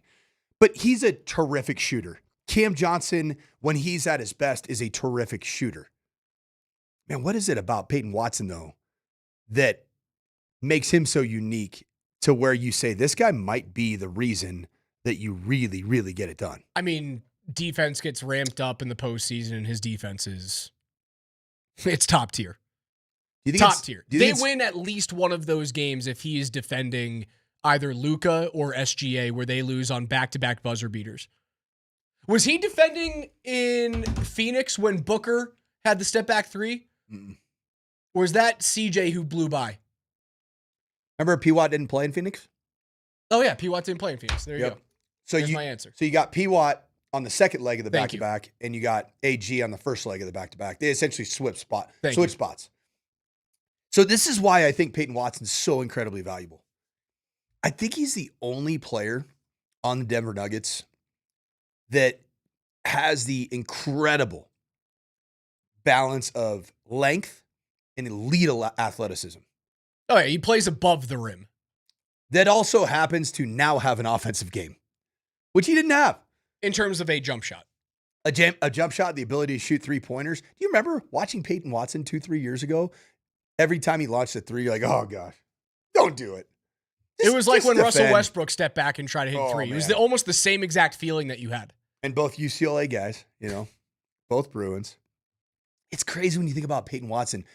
The vision that Calvin Booth had for him is starting to come to fruition. Mind you, this is a player that didn't play much in the NBA. In college basketball. How many games did he play for UCLA? He was a one-and-done guy. I think he played like less than 15 career college basketball games. When he got to Denver, the road was long. In He terms played of 32. He did not start once. that's what it was. Didn't start one college basketball game, and he was drafted in the first round, and it was all off of skill set, natural athleticism, projection. Say what you want. A couple of projection picks that hit real hard for the Nuggets. MPJ and P-Watt. Bruce Brown, thank you. The 2-1-2. Bruce Brown was the one defending Devin Booker when he blew by, and then Booker bricked the three. Would you guys agree that Bruce Brown looks like he's also coming back to form? Yeah, a little bit. Offensive, like his offensive confidence, coupled with the agitator that you need him to be as an off the bench defensive maestro that can really create some havoc. I really don't want to look into the future about Peyton Watson, and I do agree with Bruce Brown. He's coming back. And again, it's all about peaking at the right time for the Nuggets, and they're starting to do that. Please don't let him become Jeremy Grant. That's what I'm begging for. Don't chase Jeremy Grant's career, man. I know he made the big deal. Please don't chase that money to go be an NBA purgatory and not play another postseason game for the remainder of your career. Don't do that to yourself, Peyton Watson. I know they can find a way to keep him, and we've talked about it many times on this show. Like, the only way that you can really keep him without diving so hard into the second apron is you got to let Cam Johnson go at the end of the year. You have to find a trade partner. And Cam is starting to come on, right? And Cam will be, if they go all the way this year, Cam Johnson will be a big part of the reason why they do it. But in order, you have to move money out to bring him in. And it just feels eerily similar to Jeremy Grant comes on the scene, plays 21 games for Denver back in 2019-20, and he averages like 20-something points a game. Was it 22 points a game? No, a little bit less than that. I think he averaged 22 points when he left for Detroit. He was 12. Oh, no, 22.3 for Detroit is what I have. It was next year. He goes to become like a 20-point-a-game player for Detroit and for Portland, and he never sniffs the playoffs again. Just mired in anonymity. Chase the money, and I get that. That's why you do it. It's why you play the game, is to chase the money and make like multi-generational wealth. Who's on your roster right now that can speak truth into Peyton Watson about chasing the bag? Bruce Brown. That's it. You've got the guy right there. That proof of concept. Was it Greener on the other side? Did you have a lot of fun out over there in Toronto? Did you have a lot of fun in Indy? No, he wanted to come back every time. Begging to come back. And again, if you chase the money, someone's going to pay him more on the open market. Denver can pay him. They just have to move on from Cam Johnson. Okay, so if we go to the best, you can't let him go. He's so good. You can't let him go. Best case scenario here, Cam Johnson. Man, you root so hard for that player to have the absolute best postseason possible.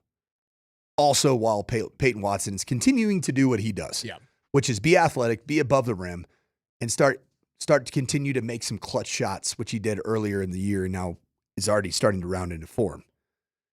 You build up the trade value for Cam Johnson. Oh, that's what I was saying a couple months ago. And then you unload that salary, and could you get yourself here in Denver, get yourself a first-round pick back?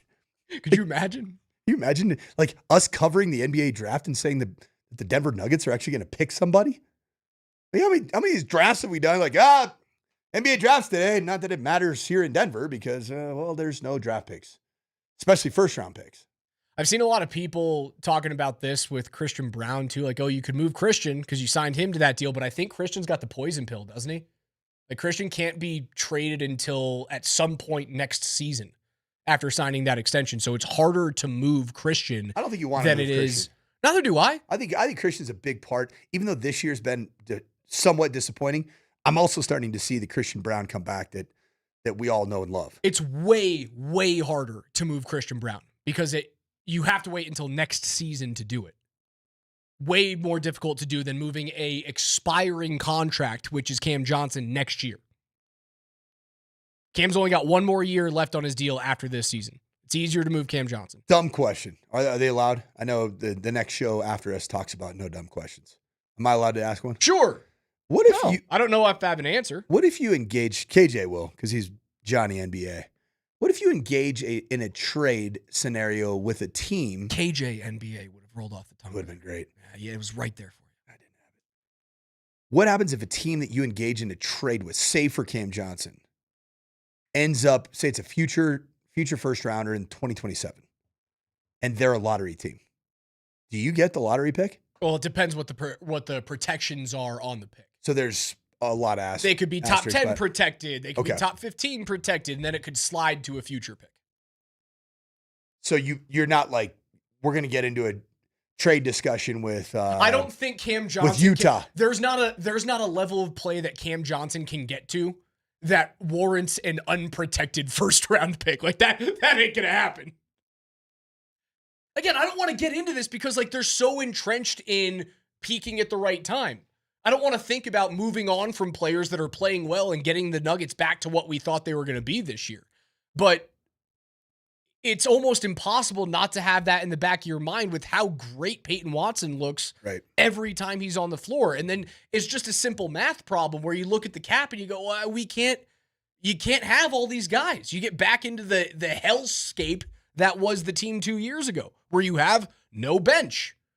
And we saw how that worked for the Nuggets, right? It was a disaster. They look really good when they're healthy. You have to find a way to do these like cap gymnastics where you move on from a player that you really like because someone else that you drafted and developed as a homegrown talent is starting to come into their own and make more money. Kind of like Bo Nix. Kind of like Bo Nix. You want to pay him $60 million already, Raj? Yeah, I do. You want to make him a top 3 quarterback in the NFL? If I could sign him to a deal that is $60 million right now, that again doesn't kick in until after his rookie contract is up. I'm not saying you rip it up and he's getting paid $60 this year, but I guarantee that he's a $60 million quarterback in the year 2029. Yeah, I'm doing it right now. All right. And more and more I think about this. You know who's a $60 million quarterback right now? The only one is Dak Prescott. And then who is very close? Joe Burrow, 55? Question also mark? Jordan Love. Okay. Very close. You're telling me he's not as valuable as Jordan Love is? Hard to argue with. Hard to argue. Yep, hard to argue against that point. Jordan Love does it prettier sometimes, but he's also like way more careless with the football. And Bo wins more. I don't know about that, buddy. Are their turnover numbers relatively the same? No, Jordan Love's stats this past year? He didn't throw a lot of interceptions this year. I bet you he's single digits. 6. Yeah, that's pretty good. How many my guy both throw? 11. Yeah. Almost doubles. Hey, won more games. He did. Won more games. And he got deeper in the playoffs. Wins mean. They Yeah. mean something. And he won his division. Come on. You know, you're right. Jordan Love gets 55 and Bo doesn't. Come on. All right, man. I'm in. I know you love your boy Jordan. Just pay that man. Pay the man. It's a Nugget Ticket Thursday. We're giving away tickets to see the Nuggets and the Warriors, and your next keyword comes up on the other side of the break. Don't go anywhere. Ticket Thursday continues.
Welcome back to the Morning Sprint, Altitude Sports Radio 92.5. Alex Ryan-Emmy alongside the coach Mike Sanford. KJ Granderson is behind the glass. Just a couple minutes from right now, we'll go through his NFL notes as we do every single day. But it's a Ticket Thursday, and we've got your chance to win tickets to see Golden State's final trip here to Denver as they fight to make the play-in tournament. And all you got to do is text the keyword Princess. Princess. Princess. Princess. Princess. Princess. Right now to 303-504-0925. Put your first and your last name on that text message, and you'll be entered to win. The Wilhite Law Firm gives you the chance to win big on and off the court. You can visit them at wilhitewins.com. Again, this hour's keyword is Princess. We'll announce our winner coming up in 30 minutes from right now. So it goes hand in hand with what our first keyword was. Xena. Which was Xena. But that's over. It's no longer It's Xena. not Xena. So don't text Princess. that in. And I've been accused by some of our sprinters on the text line of using manipulative ways to get you to enter into this contest. Reminder, we like giving you free things, elite free things that frankly cost a lot of money. So Like I would tickets. tell you this. Today is the perfect day to enter in and text Princess for free Nuggets tickets. Why? Because everybody's on spring break. It's a great time. Great point. I'm looking at the numbers right now. They're all playing golf right now. People are in Arizona. Why'd you need to go to Arizona? It's 90 I was going to degrees here. say, you don't need to be a sunbird right now. You're in Mexico. You had a chance to win. Yeah. Lloyd Christmas, I'm telling you, there's a chance. People think you can't win, but like first time, long time type of person. We've got a long time listener here at the Morning Sprint and all of our shows here at Altitude Sports Radio, Christina, who won our Avs tickets yesterday. Yeah. She was like, Christina has texted in almost every single show and doesn't win. She won yesterday. Dude, I see people on offsites when we go and do things at Stoney's, and like, yeah, I actually won tickets from your guys' show. No doubt. Like, yeah, I told you. Nobody listens to us. What a great rush opportunity. when you win something on a radio show. You ever win something on a radio show or be part of like I did. An on-air contest? Yes, I did. What did you win? Tickets to the Evergreen Rodeo. And it was awesome. Okay. It was great. I loved it. I won there used to be a contest on KBCO, 3 songs at 3, and there would be like I don't know if they still do it, but there would be like a thread through these 3 consecutive songs that they would start at 3 p.m. And I'd listen to it every single day because I would drive from the high school, and this is how lazy I was. I would drive from our high school to our baseball field, which was on campus, so that I didn't have to walk from the high school to the field and then from the field to my car. I could just, have the car right there. Maybe I should have known that's how lazy I was going to be at 16 years old. I won it on the way there.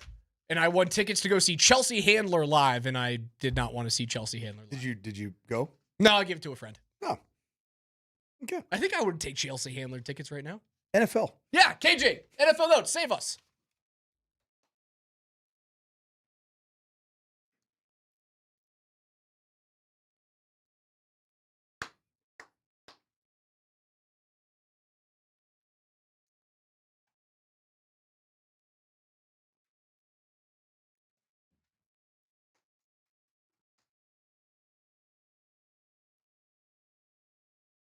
Every day here on the Morning Sprint, we go through the biggest stories on the gridiron with KJ's NFL notes. Again, a reminder, text this hour's keyword Princess to 303-504-0925 for tickets to see the Nuggets take on the Golden State Warriors. KJ, what's your first story? Well, Denver Broncos running back J.K. Dobbins has recently been helping out in Mexico to grow the game for the youth. He talked about his time with just kind of helping with the programs down there, getting more NFL Beyond the Borders going. And that's been super. KJ, do you know, did J.K. Dobbins spread the gospel according to J.K. Dobbins in Mexico? The gospel of Bo Nix es especial. Has he been saying that? Es especial. All day, every day. Just telling everybody. My guy. Just trying to make sure, man. He also made sure he clarified in the interview that he's very fluent in Spanish. So he's been speaking Spanish while he's down there. But he also talked about in his interview with NFL Network his recent injury history, and he kind of talked about why he had such a chip on his shoulder. There's a lot of unfinished business. When I went down, when I got hurt, I think I was like I want to say third or fourth total rushing yards in the NFL. Like, so for that to happen, the thing that hurt my feelings the most was knowing that I was right there in grasp of something, special, especially because, the injury thing is like, it's been so unfortunate for me because, like, when you look at some people, right, you say injury prone, you get the rolled ankles, the hamstring strains or whatever you're getting. The stuff that I'm getting is like, done for the season, let's go get some surgery. You know what I'm saying? So it's like, dang, like, why am I getting these unfortunate things? But, it's all part of God's plan. And I'm gonna always keep going. Like, a lot of people wondering, like, damn, like, this guy, how is he steady coming back? Well, I don't see the injuries as something that's like a downer. I see it as some way to get better. Yeah, luck is a spectrum. His injuries are ACL tear, Achilles tear, and Liz Frank. Not good, right? Not great. Not great, Bob. Like, I see what you're saying, man. Like, injury prone is like a soft tissue thing. I don't really think that's what he was saying. I don't think that's what he was saying. He was going, if you get the injury prone tag, more often than not, it's guys who have these little types of rolled ankles and hamstrings. And he goes, my type of injury prone is catastrophic. My definition of injury prone is, are you on the field? Year in, year out, you are not able to finish the season. Like, guys, although you could certainly say that Dre Greenlaw was injury prone, but his happened because he had a significant surgically repaired, I think it was knee, a couple years ago. Oh no, it was running at the Super Bowl. Remember when he ran onto the field and he popped his Achilles? But the problem is that once you do that injury, a lot of times there ends up being other soft tissue injuries because you're compensating, and the compensatory action leads to more injuries.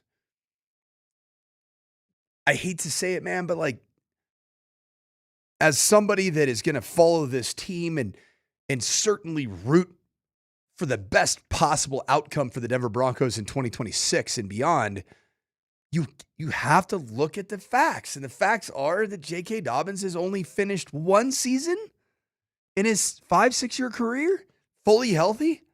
It's not great. I do like a running back with a chip. I love it. The whole team has a chip. Bo Nix has a chip. The guy's the biggest chip quarterback on planet Earth. Sean Payton's got a chip. For some reason. We don't have any clowns. I have two middle fingers. Why does Sean have a chip? I think it's just because of the league.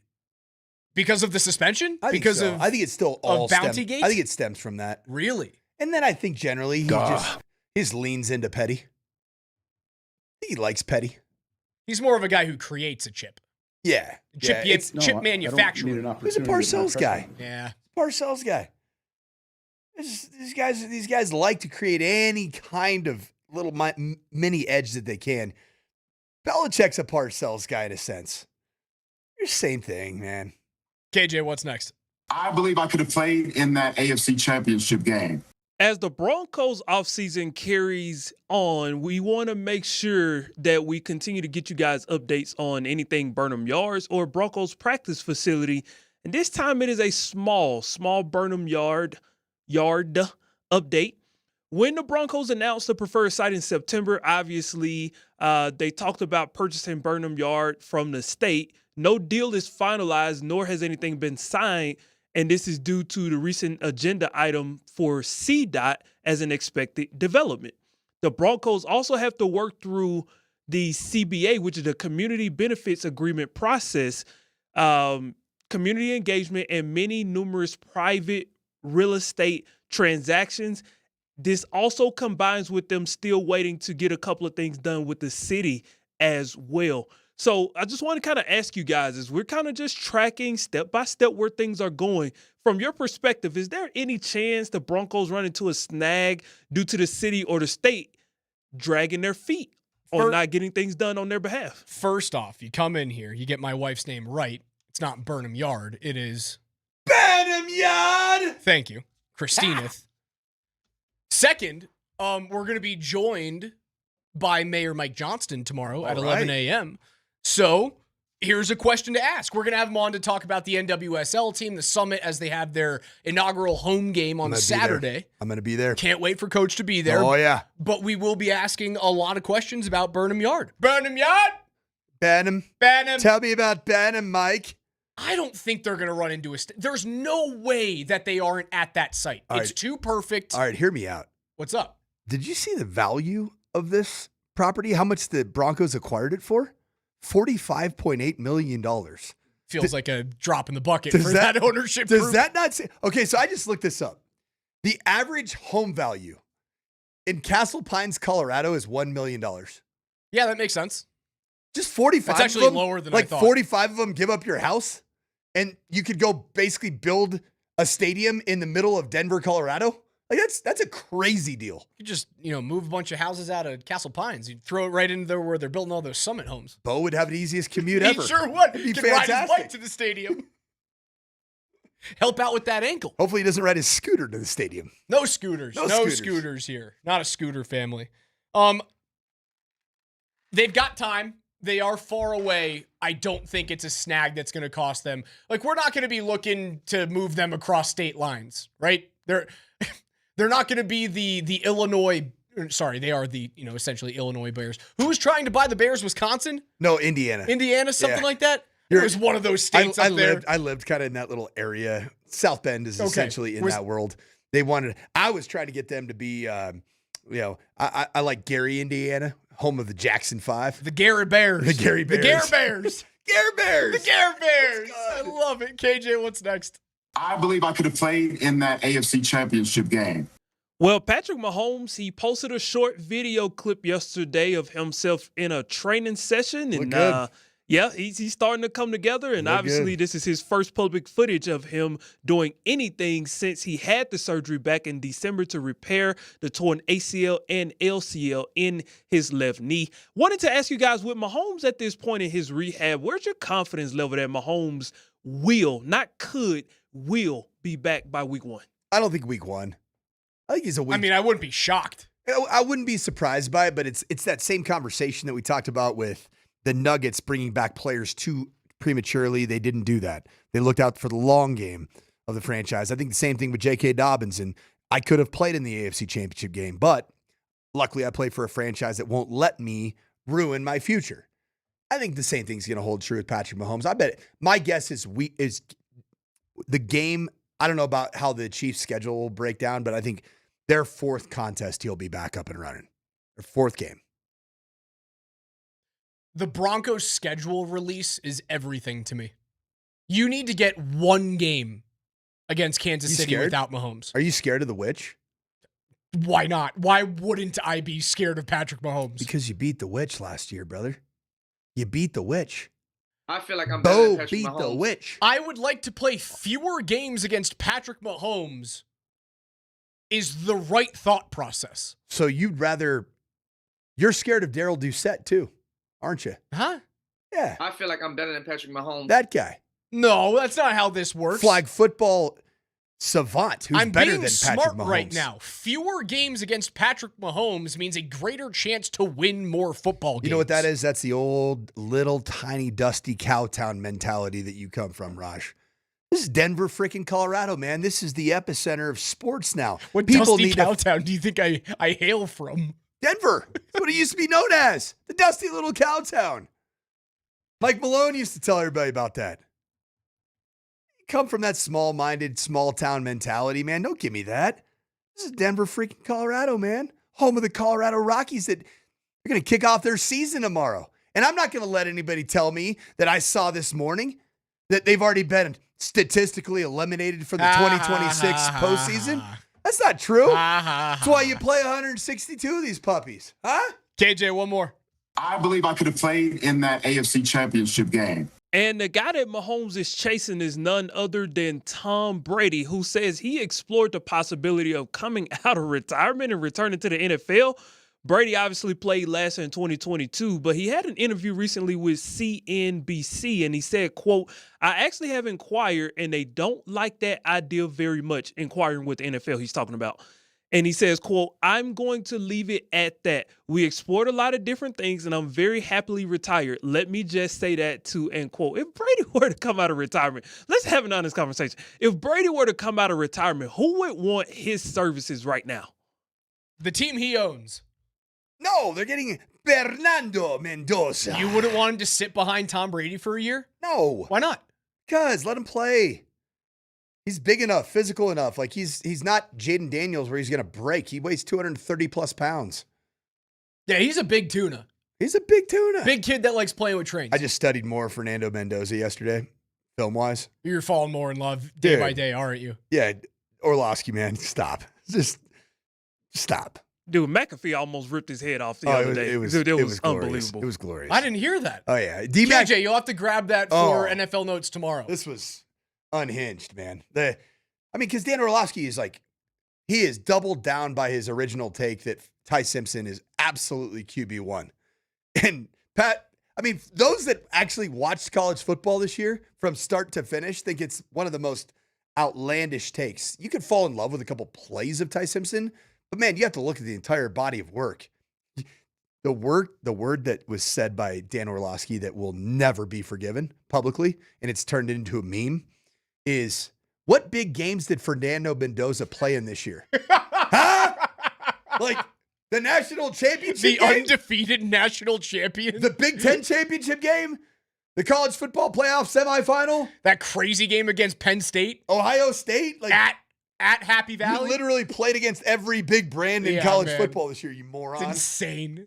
KJ's NFL Notes are brought to you by Mountain High Appliance. That's Colorado's most complete local appliance store. They've got locations in Denver, Louisville, Littleton, Colorado Springs, and Glenwood Springs. They offer every major appliance line and brand, and you can find them at mountainhighappliance.com. It's probably too late, isn't it? What's up? It's probably too late for people to enter in. No, you got 1 minute. You think 1 minute. They can get it in?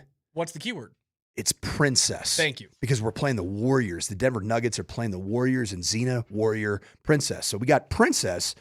Text that now to 303-504-0925. There is a great opportunity for you to get in the building. That's the coach. Mirage, we've got a watch party tonight and a live broadcast of Kreckman and Lindahl. It'll be Andy and Mark Springer out at Ryan House today starting at 3 p.m. all the way through the end of their show. Then we'll have pregame with Mark Bertinoli starting at 5:30. Puck drop at 6 p.m. Hang out at Ryan House. Have a bunch of beer and brat and pretzel specials, as well as a chance to win a signed Cale Makar hockey stick. You could do a real 999 at Ryan House. Oh, dang.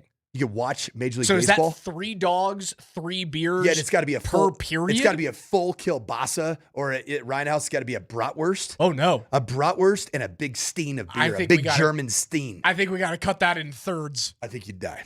303-504-0925 is where you can reach us. It's Altitude 92.5.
The NCAA tournament lives right here on Altitude Sports Radio 92.5. For coverage of the Sweet 16 tonight and tomorrow, tune in to AM 950, our sister station, starting with Texas and Purdue today at 5 p.m. Was that the 11-3 matchup, something like that? Yeah. 11-2? The unbelievable, humble story of humble beginnings from the University of Texas. Those plucky Longhorns. I'll tell you what, man, with their $500 billion endowment. The NCAA tournament on Altitude Sports Radio is powered by the Reputation Law Group, specializing in divorce and DUI matters. To schedule a consultation with these attorneys, you can go to thereputationlawgroup.com. That is thereputationlawgroup.com. 4 games in the Sweet 16 today, starting at 5:10. The aforementioned Texas Longhorns, the 11 seed in the West region, against the 29-8 Purdue Boilermakers. I got Purdue winning that game. The first all Big Ten matchup since 1980. Not just Big Ten. What's up? Big Ten West. Big Ten West. Old school Big Ten West football at 11 a.m. Iowa, Nebraska, right the there. Hawkeyes taking on the Cornhuskers, the 9-4 matchup in the South region at 5:30. You know what that sounds like? On TBS. That sounds like a whole lot of exciting whites on the floor. You know what? I got the Hawkeyes taking this Why one. not? I think the run of Nebraska winning tournament games it's gone far enough. I'm going to go with Nebraska ball. Nebraska ball getting it done, baby. Yep. Ooh, we got a big one tonight at 7:45. Lot on the line. Arizona, the 1 seed in the West, taking on the Razorbacks of Arkansas, the 4 seed. 7:45 on CBS. And then the late game tonight, the Fighting Illini against Houston. That's the best matchup tonight. I think there's a really good chance whoever wins that game finds their way into a national championship game. Nate Kreckman is Fighting Illini, feeling good about himself this morning. I have to root for an orange and blue team. So do I. Right? Yeah, we like orange and blue on this show. We like orange and blue. The only person on this program that does not love orange and blue in his collegiate background. He's more of a maroon guy. He's a maroon guy, and that's KJ Granderson. He's more of a Mississippi State You're Bulldog. a maroon guy. But he's also a Southern Miss Golden Eagle, which is black and gold. All right, so there are 2 teams that handle that color scheme, KJ, today. I'm assuming the maroon-ish of Arkansas is not something that you can root for.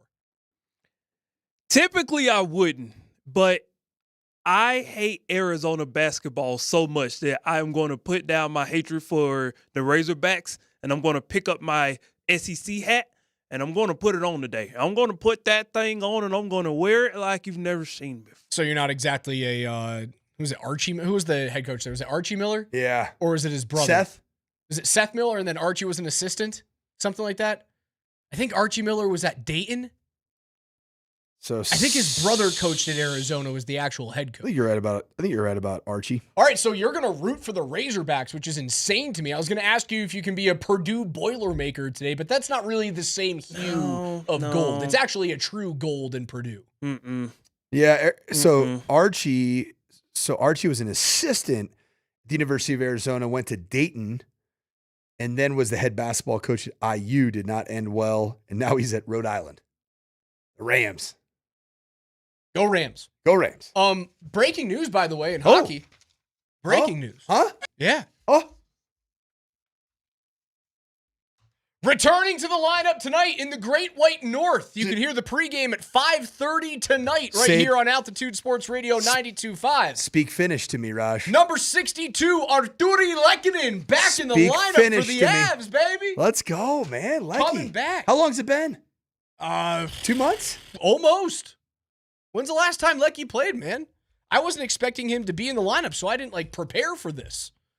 I was told yesterday, I was told as early as this morning, do not expect Arturi Lekkinen in the lineup.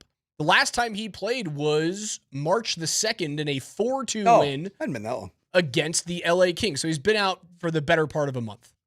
Yeah. But he's back. 59 games this year, 19 goals, 23 assists. I think you can expect him to play up on the second line with Nelson and Nichushkin. I would expect that to be your line tonight. They're getting healthy right at the right time. So now your top 6 looks like this. This is your postseason top 6. McKinnon in the middle of Landeskog and Natchez. Nelson in the middle of Lekkinen and Nichushkin. And then you get to go down into your third line pair, rather grouping, of Nazem Kadri in the middle of Ross Colton and Logan O'Connor. And your fourth line as it stands today. Now, Nicholas Waugh is not in the lineup. He's still hurt. Jack Drury with Parker Kelly and Joel Kiviranta. And then when the postseason rolls around, you bring Kiviranta out and you throw Nick Waugh in there, whether he plays the middle or the wing on the fourth line. And we've talked about this a little bit, Raj, the slight tweak that's happened, just breaking up that pairing because of the amount of times it's been split defensively of Cale Makar and Devon Taves. Do you think that lasts into the postseason? That Jared Bednar's decision to move Kulak up to that first line? I think you're going to see it a lot. Now, the panic break glass in case of fire type of thing is going to be, we're going back to Cale and Devon, and they're going to play 28 minutes together. Guys that they've played a lot and majorly significant. Although Kulak has postseason solid. chops. Oh, he's been to the Stanley Cup final the last 2 years with Edmonton. And he's played with big-time offensive right-handed players, right? Evan Bouchard, Chris Letang. I like him next to Makar, not because I think it's a better pairing than Taves and Makar. It simply isn't. But allowing Taves to be that stay-at-home, I'm in my rocking chair defenseman. Did you just call him a stay-at-home mom? Kind of stay-at-home wife situation. Stay at home, hang out in the rocking chair. We love our stay-at-home moms. And it betters Sam Malinsky. And it allows you to take a few minutes away from Manson and Burns in high leverage situations. Do I want them to play less? No. But I don't need, Manson and Burns going out there for every, 25 to 35% of your offensive zone draws. No, give that to Cale. Give that to Devon. Let those dudes play in the middle of the ice. Let them play a little bit more physical style with rested legs. I like this. Lecky's back in the lineup, man. I am juiced up. You liking the Avs tonight against the Peg? I am. You can't go that many games in a row without scoring up there. And I think that loss against Pittsburgh, man, was wake-up call. Oh, yeah. Guys, it's time. That was about 12 days ago now? 15? 12? Probably about 11, 12. I think it's 11 or 12. 11, 12. Might be 10. Because it feels... We're splitting hairs here. It's amazing how different what the Avs have rolled out there since that Pens game has felt like. Just like it's, in my opinion, it has felt tremendously different watching the Denver Nuggets. It has. And one thing that we haven't talked about enough on this morning sprint, and I know that it's the headline everywhere, Jamal Murray, man, gosh, that was amazing. It was incredible. And it was the shot making, the confidence, I am going to put this team on my back.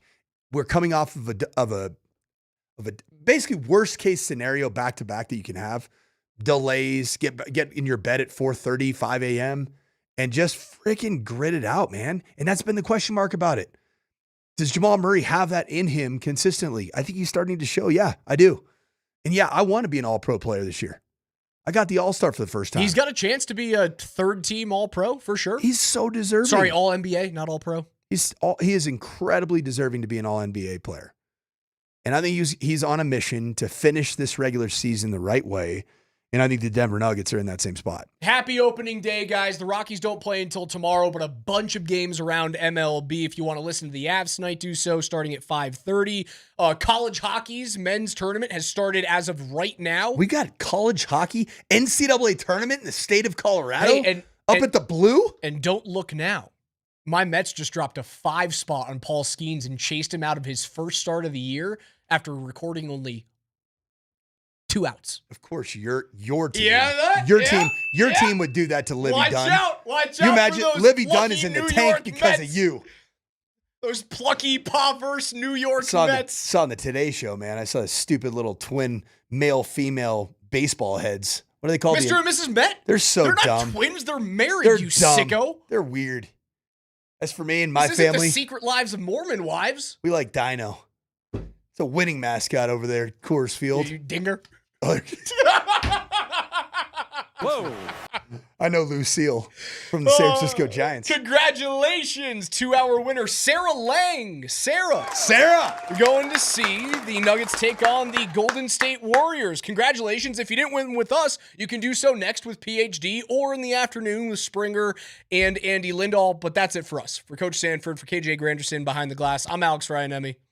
Get to see all you guys tonight at the Ryan House. Woohoo! Can't wait to see you there. Go hang out for our Avs watch party, win a signed Cale Makar stick. We'll talk to you guys tomorrow morning at 10.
Long outlet pass off over to Murray for three. Yes! Boy, that took 2 seconds. 58-53, Denver leads it by a nickel. Murray, step back three. Got it again! Let's go, Maul! 61-55. Who said he was broken? Jokic inside the arc. Hands off behind him. Murray three. Yeah! Let's go, Jamal! Let's go! Jokic hands it off over to Cam Johnson. Turns the corner. Back over to Jokic. Floaters up and in. Triple-double for Nikola Jokic again. Jamal Murray has it over to Jokic from 10 feet. Jumper's nothing but net. Denver back in the lead by 7, 82-75. Rebound Jokic, quick outlet Brown. Right side Murray into three. Yeah! It's exactly what you needed. Jamal Murray has 36 in the basketball game. Murray has it at the midcourt circle, working against Middleton. Tough three. Good! Jamal Murray's got 43 in the game, and Denver leads at 120-109. Rebound comes down to Jokic. Leaking out is Murray. Head fake, layup. Good foul as well on Brandon Williams. Oh, that's huge. Jokic has it up the right sideline. Throws it off over to Jamal Murray through the window to Jokic. A little floaters on the way. That one's up and in. That's big. 130-126 Denver. Jamal goes to the left hand. Back on top over to Jokic. Murray has it at the point. Guarded by P.J. Washington. And a three. Got it! Oh, my goodness. Jamal Murray's got 51 in the game. Denver leads it by the ocho, 136-128. Murray has it at the point. He goes to the right hand, takes a jumper.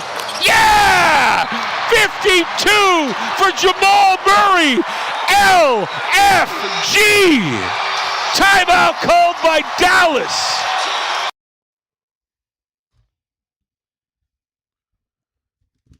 Scott, I just told the boys, the morning sprint boys, because they're having the mayor on tomorrow to talk about women's soccer. Fits. Okay. I said to him, you got to ask him a question for me, for little old DMac. And this is keep the music going. The question is, where do I file the permits for parades in June? You know what? Because guess what, buddy? Two. We're getting 2 of them this year. We're getting double parades in June. Double parades. You know, you've been on a real big roller coaster with the Nuggets one, though. I've been on a roller coaster with this Nuggets team. Yeah, you the healthy. Been, hold on. No. The healthy Nuggets team. Well, that's a different thing. Okay. But how long have I been telling you? Wait till they get healthy. Well, I was waiting. I wasn't freaking out after the loss to Memphis. I didn't have a choice. We were in a bar. That's okay. It was a fun place. But I wasn't freaking out about that. You're at a bar? We both were at a bar the day after the Memphis game. Oh, the day after. Really? Yeah. Up there at Buffalo Rose in Golden. It was fantastic. Yeah. Super Diamond playing in that joint tomorrow night. I might go to see Super Diamond with Cat Cave. Oh, there you go. Or I might go see the Nuggets waste the Jazz by 100 points tomorrow night. That'll be fun. Well, that's what's going to happen. Let's hope. This is the Nuggets team. This is what I'm talking about. One of the best wins of the year last night. I don't care that it's the Dallas Mavericks. I'll tell you why. The 2 best players on your team played at their best. To historic fashion. I got tons of numbers to bore you to tears. Dan Hyatt can eat my shorts today with all the numbers. Some of them are probably from him. But but that being said, and here was the critical point. 4 minutes to go. They are out of gas. And they're up by 1 point. And I'm like, oh, here we go. Nope. That's when Jamal hit that contested 3. Comes back and hits a 2. Peyton Watson hit a clutch 3. Yeah. And you blink your eyes and you're like, 3 minutes to go up by 7. Which is like, whoa. Wasn't that the exact same situation as the night before against Phoenix? Yes, it was. And they kind of were doing the hack-a-shack to Oso Igbabu. And,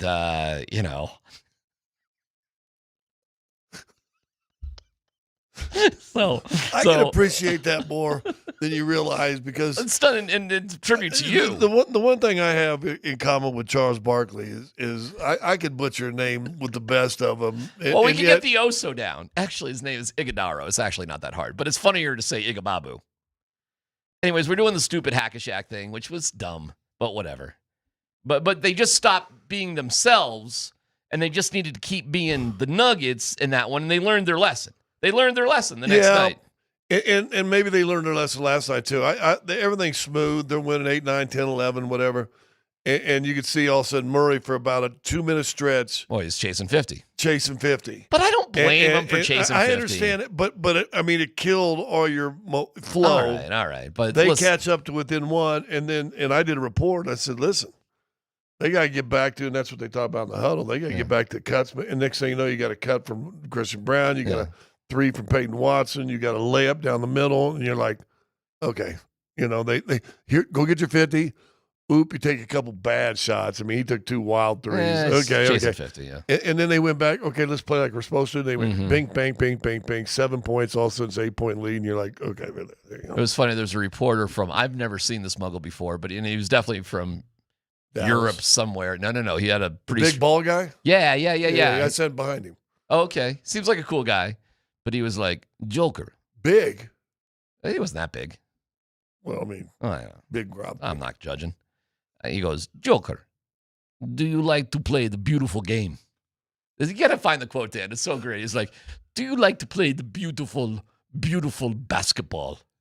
And I'm like, that is so well phrased. Like, that's such a soccer sort of like way to put it. Like, there's not an American reporter that would say, hey, Joker, do you like the beautiful game? But somehow it's like, hey, Joker, do you like playing the beautiful game? And Joker kind of caught himself a little bit. I guarantee you, Joker probably smiled, was excited about the question. He was like, well, it's you just want to win. Beautiful. Oh, I guess it's beautiful. He laughed a little bit. Because Joker, he gets the American style of things, and he probably is more in tune with like American sayings and things that happen. But that was a very European way of putting something. But that's what was going on. That's what kind of Joker's always said. And Marlo, we're going to have Marlo on I think, today. We are, because it's a historic 400 wins as a duo, playoffs and regular season with Joker and Jamal. And Murray. So we thought it'd be a nice, like let's reflect on that a little bit. Marlo and I've called everyone. You've called almost everyone. You get bounced every now and then for national TV, but I do radio. Hey, there you go. Well, I did until in Oklahoma City. Yeah. But how many did you win over there, anyways? 1. So I've got $3.99. So you're $3.99. Have you and Chris done every Joker? I was like trying to put in my head, like how long has this been a duo, the two of you guys? 21. Oh, okay. So you got them all then. Yeah. So I thought that'd be cool. Plus, Chris has been. We got all of Mello. Chris has been an annoying, bugging us about, coming on the every show. night now he's sitting by you. You notice that in the post game? Kind of sucking up, but it's cool because I love Chris. But yeah, we'll have Chris on later. But Dan, I don't know if you can find it. I sent it earlier. But the reporter, it's a beautiful game. It's great. But Chris used it twice last night, and it's deemed worthy of repeating a quote that the Joker said years and years ago about the assists. You'd rather score or make assists. He goes, assist makes 2 people happy. All right, Dan's got That's it. That's a great quote. Put your headphones on. You got to hear this because it's a little bit hard to hear with the guy. But go ahead, Dan. Go ahead. Nicola, there's always a lot of emphasis on the stats, which are amazing. How important is it to you to play a beautiful type of basketball? Is it something you think of? I mean, I don't know. Is it a beautiful? I think it's when we pass around, when we're getting open looks, it's beautiful. But I don't know. Is it really important? I will rather just win games than play beautiful. He goes, we passing him around, we moving around. It is beautiful. It is beautiful. but I'd rather just win games. But I love the question. It's like the guy was smoking a cigarette, having a cappuccino. He sounded like the villain in a James Bond movie, right? Joker, do you enjoy playing the beautiful basketball? Do you enjoy the beautiful game of baccarat? He should have been in a tuxedo asking that question. What do you got, Dan? Nicola, there's always a lot of emphasis on the stats, which are amazing. How important is it to you to play a beautiful type of basketball? Is that something you think of? I mean, I don't know. Is it a beautiful? I think it's. Do you think of? How important is it for you to play the beautiful kind of basketball? Hey, do you think of? You know what? That's from my crappy audio. If you can go to like the full press conference with the better audio, maybe like on Altitude Plus, you could get that guy on the microphone. It's going to sound way better. I'm busting myself here a little bit, but if you can find that, that'd be great. The music is perfect, Dan. Oh, the music was great. The music's perfect. We got to revisit that. We got a little better, but the stats are whatever. Do you enjoy? You enjoyed the beautiful basketball. But you know what? Can I say something? It was great. How did you start this show off talking about two? You've got all these numbers for two of the most amazing games in the same game, and blah blah blah. Yeah. And was that a beautiful game, offensively? When they were in their flow and moving the ball, it was something to behold. It was beautiful, and hitting contested shots from three is beautiful, and flexing at the crowd and surging off the crowd energy like Jamal was is beautiful. And Peyton Watson, whatever you do, I don't care what it takes. You got to keep Peyton Watson, okay? And that wasn't the story at the beginning of the year when Christian got the contract and P-Watt didn't. And that wasn't the story at the beginning of the year when we got Cam Johnson. And by the way, I got no problems with Cam Johnson these days. Right. I got no problems with Cam Johnson. I'm just telling you, you cannot let this guy go. Okay? He is something else. And I don't know if I've ever seen a Nugget in my 27 years watching the Nuggets develop like Peyton Watson has developed in a short period of time. Just this year. But again, you know what that is? That's the silver lining from all the injuries. Because he probably wouldn't have developed to what we're seeing like last night had you not had – I mean, what did he start, 31 games, 30 games? He got a good run. So got a good run. I'm not sure that we discover it at this level without all the injuries. All right, well, we have a beautiful show on tap. I'm super pumped today. Because it's parade. It's double parade time. It's DPT. Double parade time. You gotta do something, though. You gotta get past your second round. Both teams. Isn't that funny? Both teams got to get past the second round. But I think they can. So my bigger overarching question is, do you believe that both teams can get beyond the second round? And if you believe they can get beyond the second round. Is that a bigger question than can they win a championship? Yes. Think about that. In my opinion, it is. Because after that, the East and the NBA, whatever. Who cares? I don't care who comes out of the East. And in terms of hockey, stop. There's only two teams in hockey. Unfortunately, there is the Stars. Shine bright at night. Deep in the heart of freaking Texas. Oh, say Stars! That's the anthem in the building. It's they do. But hey, you need rivalries. You need fans. You need sports hate. Not real hate. I just want love. But you need good sports hate. And we got it. And I'm pissed that it's probably going to be Minnesota as a first-round matchup. I've done the calculation, Scott. It's going to be Minnesota because the stupid Rockets are doing exactly what they needed to hang on for like 2 more weeks. Those dumb Rockets. You don't think the Rockets are maybe okay with that? You think they'd rather play the Lakers? Would the Rockets rather play Denver in the first round? Or the Lakers? Or the Lakers in the first round. You think they're doing that on purpose? I don't know if it's on purpose, but who do you think they'd rather play?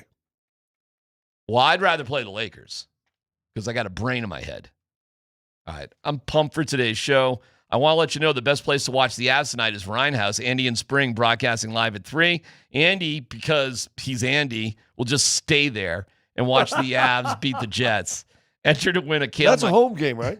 No. It's in Winnipeg. Winnipeg's been a house of horrors for the Avalanche, in all honesty. Well, they just lost there a week or two They ago. did on St. Patrick's Day. That was the day my wife was screaming up yours to, not up yours, but F you to Connor Hellebuck at a crowded bar. Really. I mean, it's like you got to be yelling at Connor Hellebuck, American hero. He can't hear you. The whole bar did. Anyways, it was kind of awesome. She's a great wife. Other awesome ass prizes there. It's Rhinehouse today at 3. But we're fired up for a Ticket Thursday. We have your next keyword next.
It's a Ticket Thursday. We've got your chance to win tickets to go see How can Golden we just say State. Ticket Thursday now instead of Huh?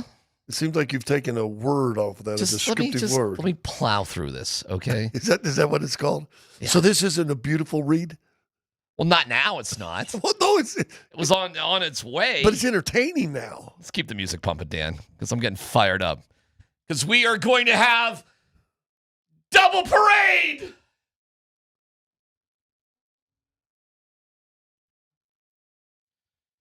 That's right. All right, it's Golden State's going to be here. I don't know, man. They're tricky. They're weird. They'll probably be in the play-in, but I don't know. They got nothing going on. They got no. But they got to win. They got to stay at 8, not 9. The keyword is SLY. SLY 303-504. As in the Family Stone. Sure. 303-504-0925. First and last name, you're entered. The Wilhite Law Firm gives you the chance to win big on and off the court. Visit them at wilhitewins.com. Again, the keyword is SLY, as in the Family Stone. Can I? Well, and that's the winner, 255. Ask you a question now? Yeah, of course. Do you think Dan has any clue who Sly and the Family Stone is? Ooh. I think so. That was an old wooden ship used in the Civil War era, right? Do your parents hate you? I don't know. You'd have to ask them. There are times, aren't there? Probably. I'm If sure. I'd be a Sly and the Family Stone song, play that for me today. That'd be good. A little dance of the music. No, they were awesome. Little family affair. Hot fun in the summertime. What do you need? Come on. You know what I'm saying? Come on. You know? Come on. Did you talk? I want to go back to a story because I feel bad about this because I want to give this more light because I think it's important. And this is you and Aaron Gordon. And I didn't get to him last night. Because I did sideline, so I was in the locker room. He didn't come out for warm-ups because he didn't play yesterday. So that's when I was going to talk to him. Mm-hmm. And then he stayed in the locker room, I think, doing treatment stuff until halftime. He came out the second half. Well, I can't go to the bench and go, hey, Aaron. No, that would be weird. You know.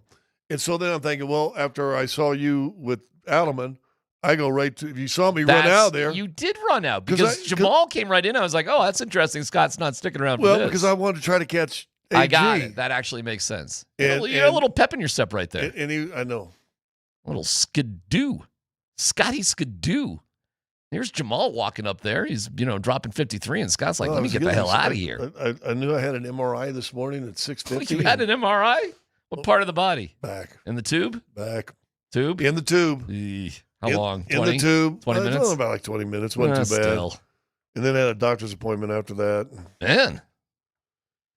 I'm going to get a little ablation coming up on the 14th. Are you really? Yeah. All right. I'm going to take care of business. Get you fixed up. I'm going to get lasers on the back.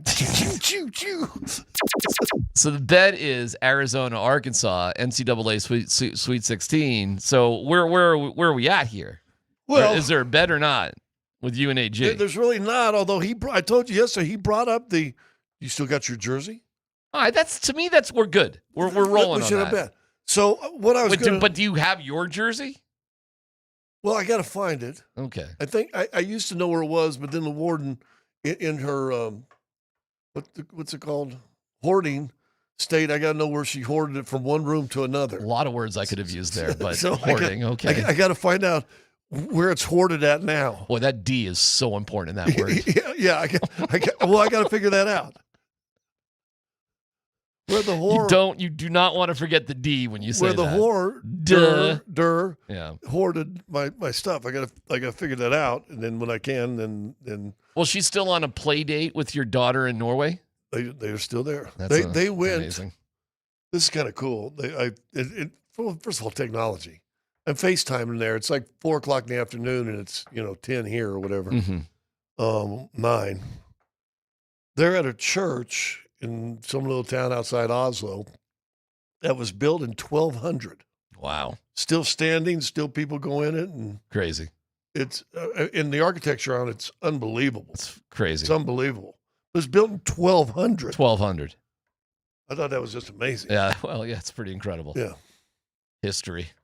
They had a little toy boat on display. My level of interest is fading. Well, no, okay.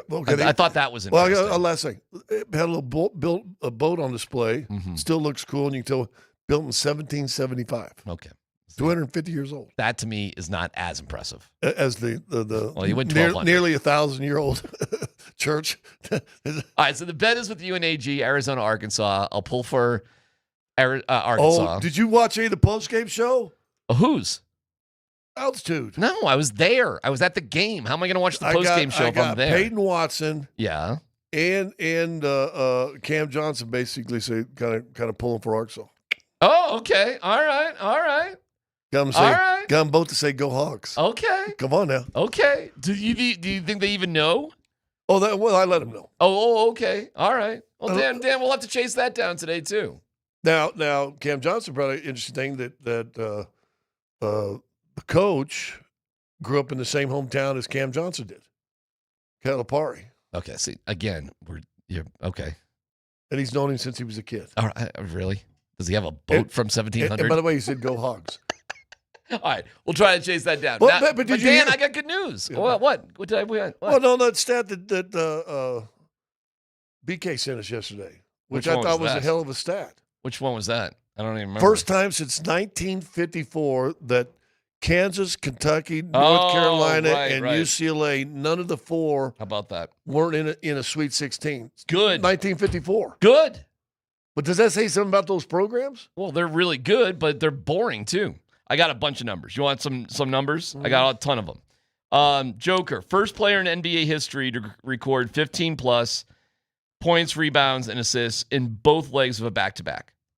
Wow. How about that one? That's pretty good. The reason we're having Marlo on today, for you guys to have a little, old guys on a porch moment and think about the lemonade days to have some lemonade on the porch in a rocking chair. It was the 400th time Nikola and Jamal played in a game together and won, including playoffs. 400. Joker didn't know that either. A lot of times people roll stats by Joker, and he just is like, okay, whatever. Whatever. He liked that one.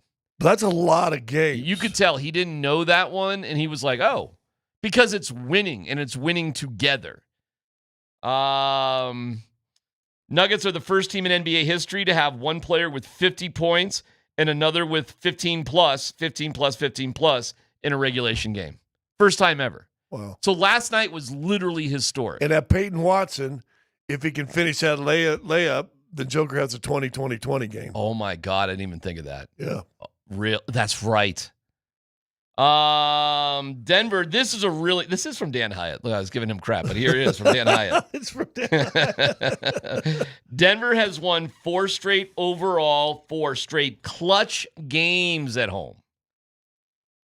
And 11-6 on the second night of back-to-backs. But this is where they were really struggling. And I asked Joker yesterday, I go, well, why are you, so much better here in the clutch recently? And he was like, well, it's this, it's that, it's the other thing. But he kind of shook his head like, I don't know. Like it's 100 different things. Right. It's the matchup, it's what's going on, and ba-ba-da-ba-da-ba-ding. But I think there's some magic that has to happen, some chemistry that has to happen. You have to have, in a clutch moments, to quote Charles Barkley again, one of the others has to do something or two. Come up with a big offensive rebound putback. Peyton Watson hitting a three. Yes. A steal by Tim Hardaway or something. But it's we always just say, what's going on with Joker and Murray?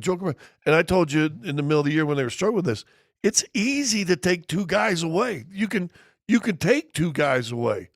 The Utah Jazz became better because eventually people started figuring out that pick and roll with Malone and Stockton. But then here comes Jeff Hornacek, and they had this other guy that was there.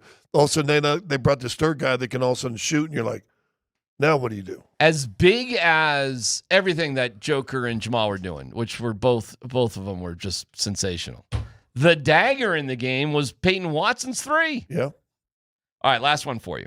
Since the NBA-ABA merger, only one player has had, over the course of his entire career, a 2-day span, 35-plus points, 35-plus rebounds, 35-plus assists. That is Nikola Jokic, which just happened.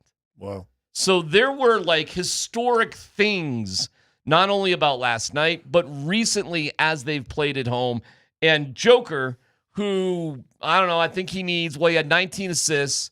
So he now needs 32 assists for the rest of the year. In 8 games. To average a triple-double. So he'll clearly I used your do quote that. last night on one of my... Which one? The start going into the night, Joker needed 51 assists in the last 9 games to officially average a triple-double. Yeah, I'm pretty sure I got that from Dan Hyatt, too. And he got 19 of them last night. That's a good one, though. That's a good one to know. That is a good one.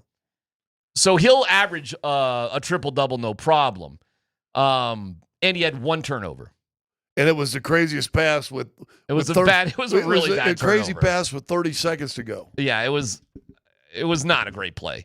And Cooper Flagg, I'm not. First of all, Cam Johnson did not knock him to the ground. No. Cooper Flagg was going sideways like he was a cornerback trying to make an interception. Trying to keep his feet in bounds in the corner of the end zone. Yeah, it looked bad, though. I don't think Cam was... Well, you saw it on the replay during the game. Did he even touch him? He didn't even do nothing. If anything, it almost looked like he was trying to hold him up if anything, he was trying to keep him from falling down hard. Yeah, and Cam was like, what did I do here? Yeah, that was a horrible call. But Flagg went down. He did go down hard, and he did cut up his elbow a little bit. And by the way, I am going to really, really love watching Cooper Flagg's career. I like him as a player. He has an exciting energy to him. To think that this kid is 19 years of age. We talked about it after the game. Could his game be a little limited in spots? I don't know. But he's just going to be one of these guys. He's going to be good. And then I was thinking about this on the drive home after our conversation. Get a healthy Davis that says, let me just play a role and I'll rebound, score when I need to, block a few shots. And then Kyrie Irving with Cooper Flagg. That's pretty good. That's a pretty good threesome right there. Yeah. And then you've got a lot of other people, Christie and all these other guys. Yeah, I wouldn't sleep on the Mavericks. They've got the right guy to build around as the Spurs had Wembanyama. Remember that year with the Spurs where they were losing, but all the games were pretty close?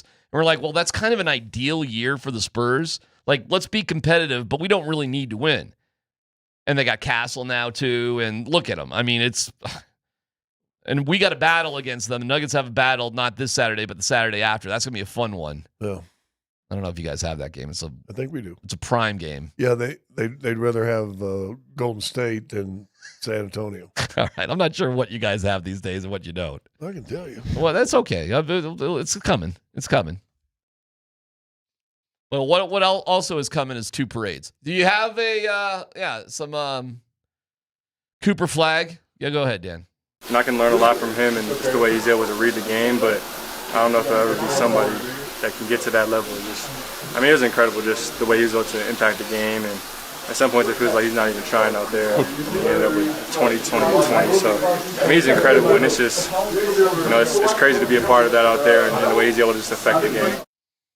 That's a pretty respectful dude right there, straight out of Bangor. From the other side of the tracks in Freeport, Maine, Cooper Flagg. That guy's. San Antonio is a national game. Yeah, 1:00 prime. He'll probably be at a soccer game. Probably. Dan does have a better version of the guy talking about the beautiful game. Oh, yeah. Yeah, so we'll get to that in a second. The key word is Sly, S-L-Y. The Avs are. I can give you the rundown of the Avs in Winnipeg. It's almost comical how much they struggle in Winnipeg. Do you think they got a mental block on their goalie? Maybe. I don't know. Maybe it's a Hellebuck. Well, but they don't have that issue with him here in Denver. It's literally just a Winnipeg thing. Winnipeg must suck. Of all the NHL cities, Winnipeg's probably the worst one to go to, don't you think? Why when they talk about moving franchise, and by the way, I heard a really interesting thing about Minnesota recently, but all these franchises moving, why don't they ever talk about, would the NHL be better served if hockey won in Winnipeg? I think they only have 5 cool cities in the entire country of Canada, but they need 6 teams up there. And that's why I think Winnipeg gets it. What's the other city in Canada you'd put a team in? Right. Well, Vancouver, Montreal. You got it. Check. Toronto. Got it. Check. Ottawa. Check. Ottawa. Yeah. What's number 6? Edmonton. They got a team there and in Calgary. 5. Yeah. So where are you putting that? Where's the next city? What's this? That is funny. You run out of cool cities after 5 in Canada. Like the 6th best thing in Canada probably is Winnipeg. Quebec City? Quebec City. All right. Quebec? Okay. Oh, yeah. All right, maybe. Yeah. That's pretty close to Montreal, though. Well, they've had a team there before. They have had a team there before. They're doing great these days. We love them. All right. We have some breaking news that you're going to love. Very positive show here today. Very positive. Did you get last night? No. We got some big news for the Habs. We're going to play the beautiful game guy. We got the better audio for that. That's cool. And yeah, the keyword is Sly, S-L-Y. Thank you to the Will Hyde Law Firm, 303-504-0925. It's PhD.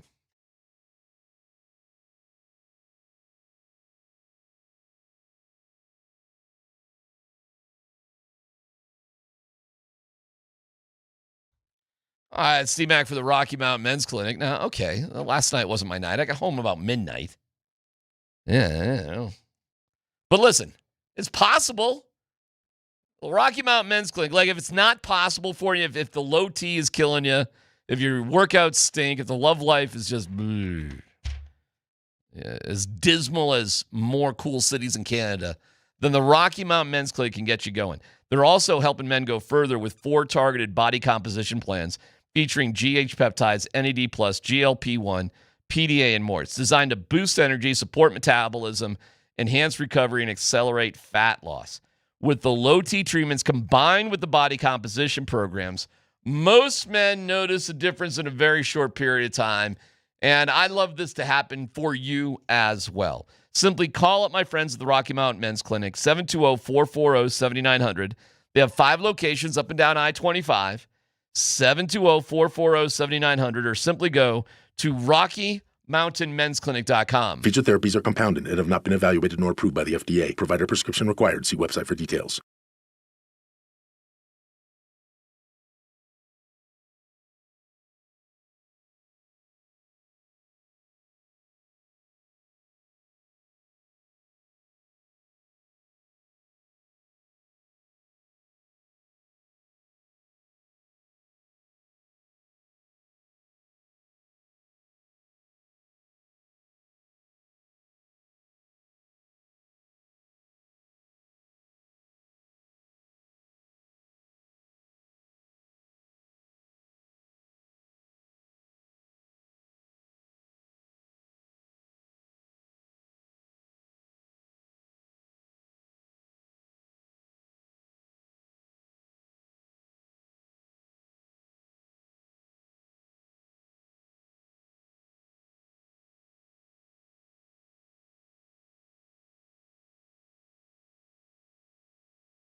All right, let me give you the breaking Avs news.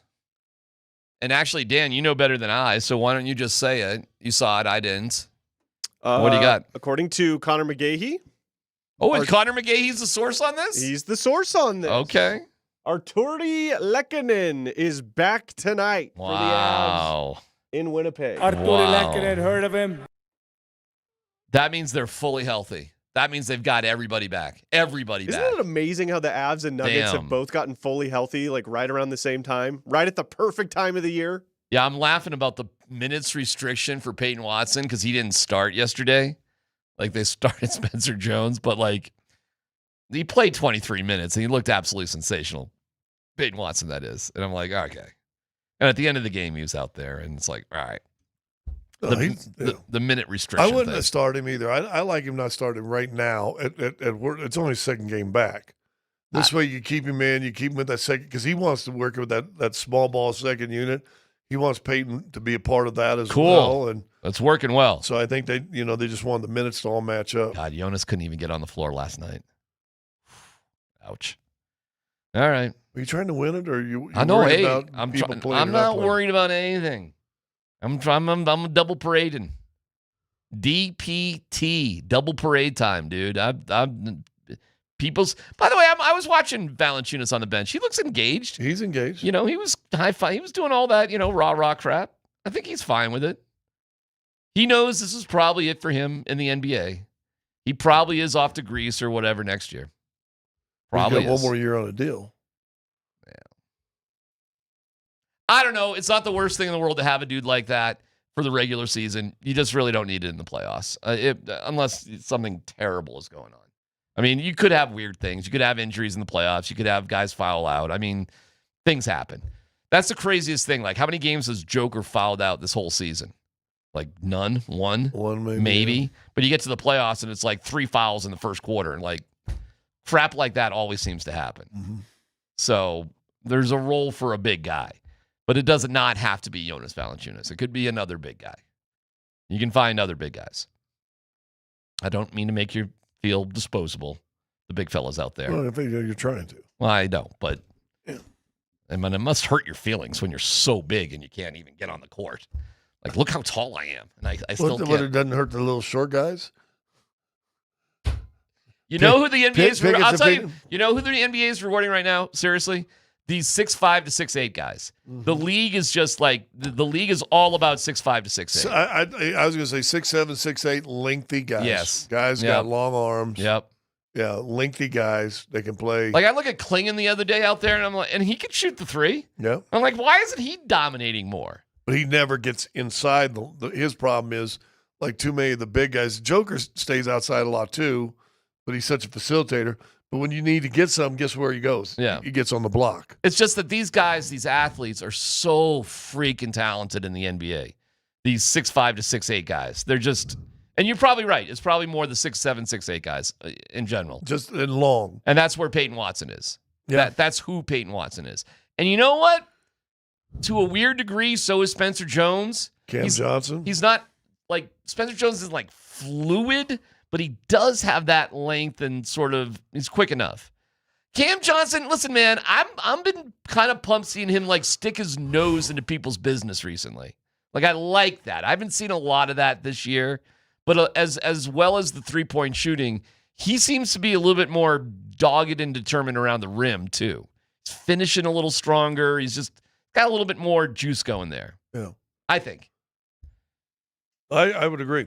I think, you look at when that little streak of 2 weeks happened, it was literally, 4 or 5 days after he came back from the injury, and all of a sudden he couldn't make a shot. Yeah. And I think he got in his own head.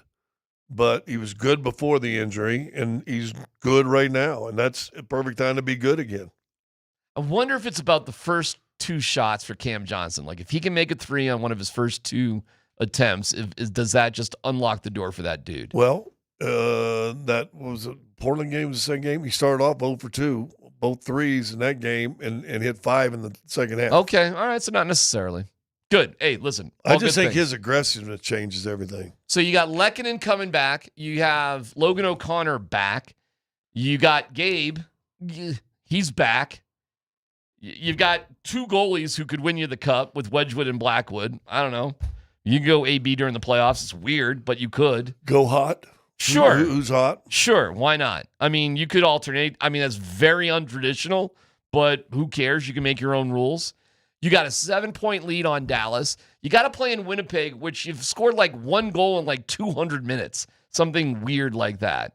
And I don't know what to say, but I think if they get 3 out of 4 points in this home and home with Winnipeg, I think that's a wrap. They got it, and they got to win the President's Trophy. They don't have a choice. I know that's kind of like like a bad thing, but they don't have a choice because the second best team in the NHL is who they got to finish in front of. The Stars. And because the NHL's playoff system is stupid, you got to beat them in the second round. If the Nuggets finish in 4th, and I'm happy to hear conversations why they'll jump in front of the Lakers, but they're really, because the Lakers have a game in hand, they're really 2.5 games back, not a game and a half, because you lost the tiebreaker to the Lakers, so you got to finish in front of them. So it's 2.5 games. That's tough. And the Lakers are 9-1 in their last 10. I don't know. I'd love to see it. I'm not against it. Yeah. I don't see a lot of losses on the Nuggets schedule the rest of the way in their final 8 games. Like, I don't know, but it's you're almost going to have to pull an amazing Mets where you don't lose a game the rest of the way and they lose 4. It's almost too much to hope for. Yeah. So you just sort of dial in like, well, what's it really going to be? You see that Houston's fading, and it's just like, all right, you do have the tiebreaker against Minnesota, thank God. So I think it's going to be the Timberwolves in the first round. I think the Avs are going to play, I don't know, man, the Predators. It'd be the Predators right now, but anything can happen in that final spot. I was listening to the morning show where they're like, the Kings could suck and fall back. Who cares? The Avalanche are going to destroy whoever they play in the first round. Yeah. It's just, can you win the second round? It's can you win the second round? Yeah, I mean, there's the Predators there. The Kings are just a couple of points behind them, 3 points. I mean, the Mammoth could fall. The Predators could move up. It could be the Mammoth. It's not going to be Seattle. So it'll be the Mammoth, Predators, or the Kings. One of those 3 teams. Who gives a crap? You're going to walk any of those 3 teams off the ice, no problem. And then it sets up the second round against the Stars, and you're going to be home against the Stars because it's DPT, double parade time. And then for like the 4th year in a row, we'll get Edmonton and the Kings playing each other in the first round. Whatever. That's where the Kings beat Connor McJesus. They haven't. I don't know. Well, the one thing you can count on is McDavid not finishing. How about the Anaheim Ducks? Or in first place in the Pacific, and they're -5 in goal differential. That is ridiculous. Isn't that crazy? That's not a strong division. Look at the Avalanche are +86. All right, Dan has some cleaned up audio of beautiful game question. Oh, put your headphones on. Do we have the music as well, Dan? Do we have the whole production? Oh, wonderful.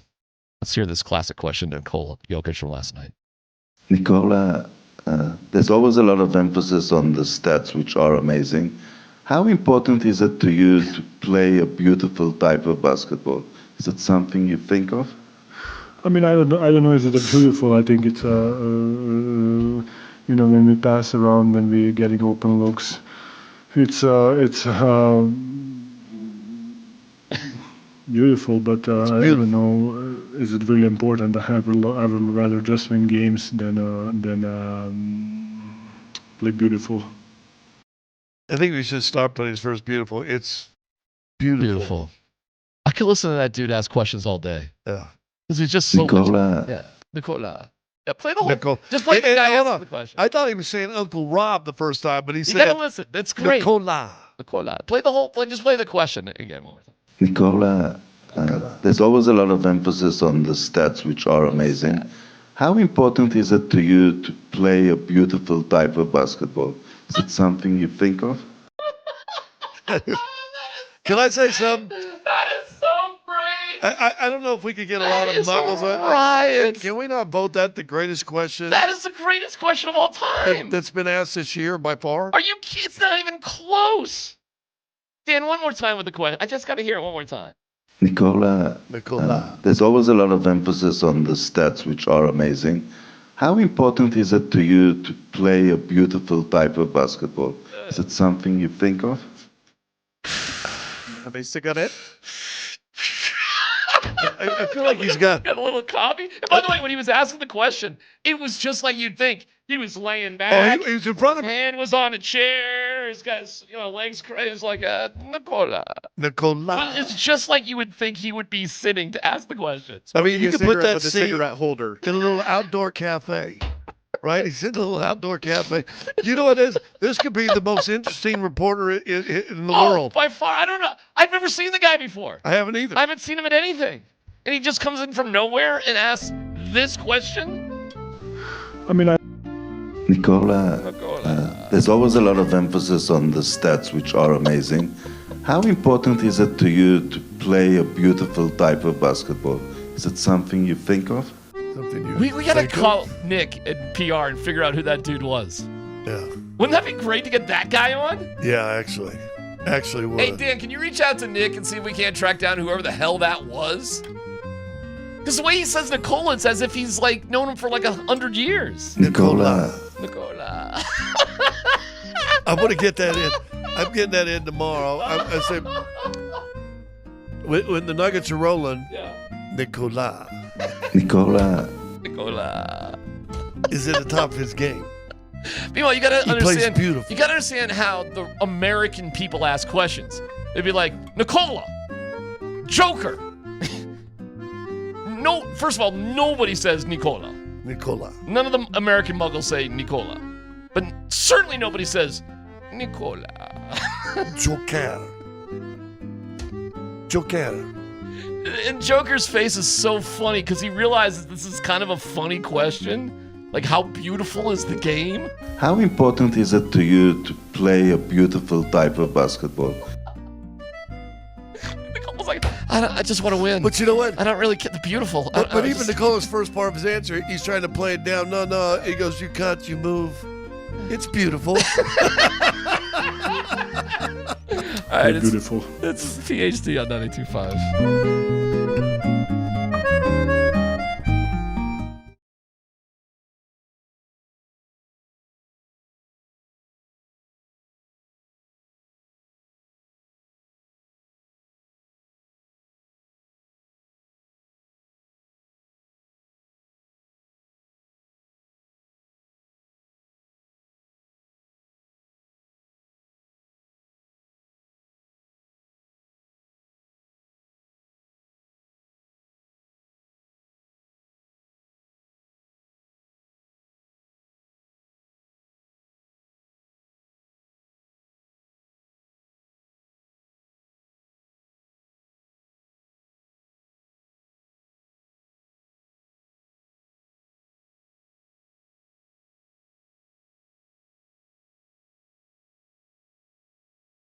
A number and a name that you need to put in your Rolodex, your phone, however you got things set up anymore.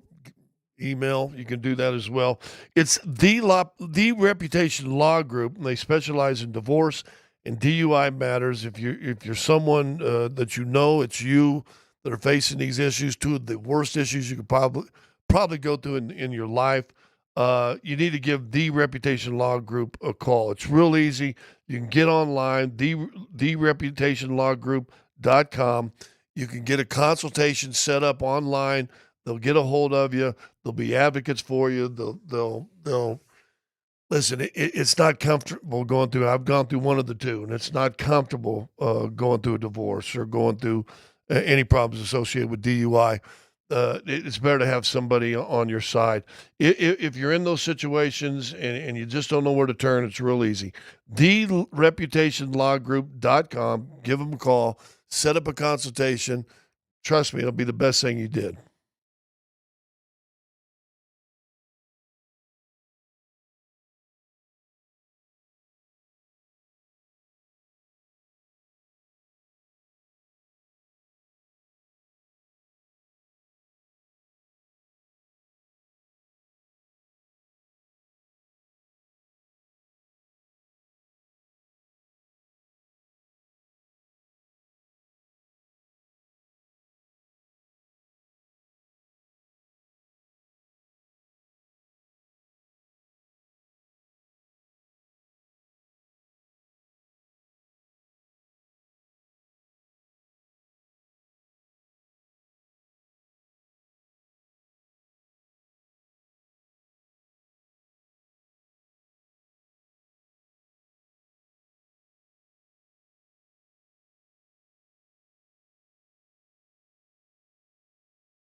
All right, I got a bunch of stuff here. Hey, do you have the, Dan, do you have that Patrick Surtain stuff?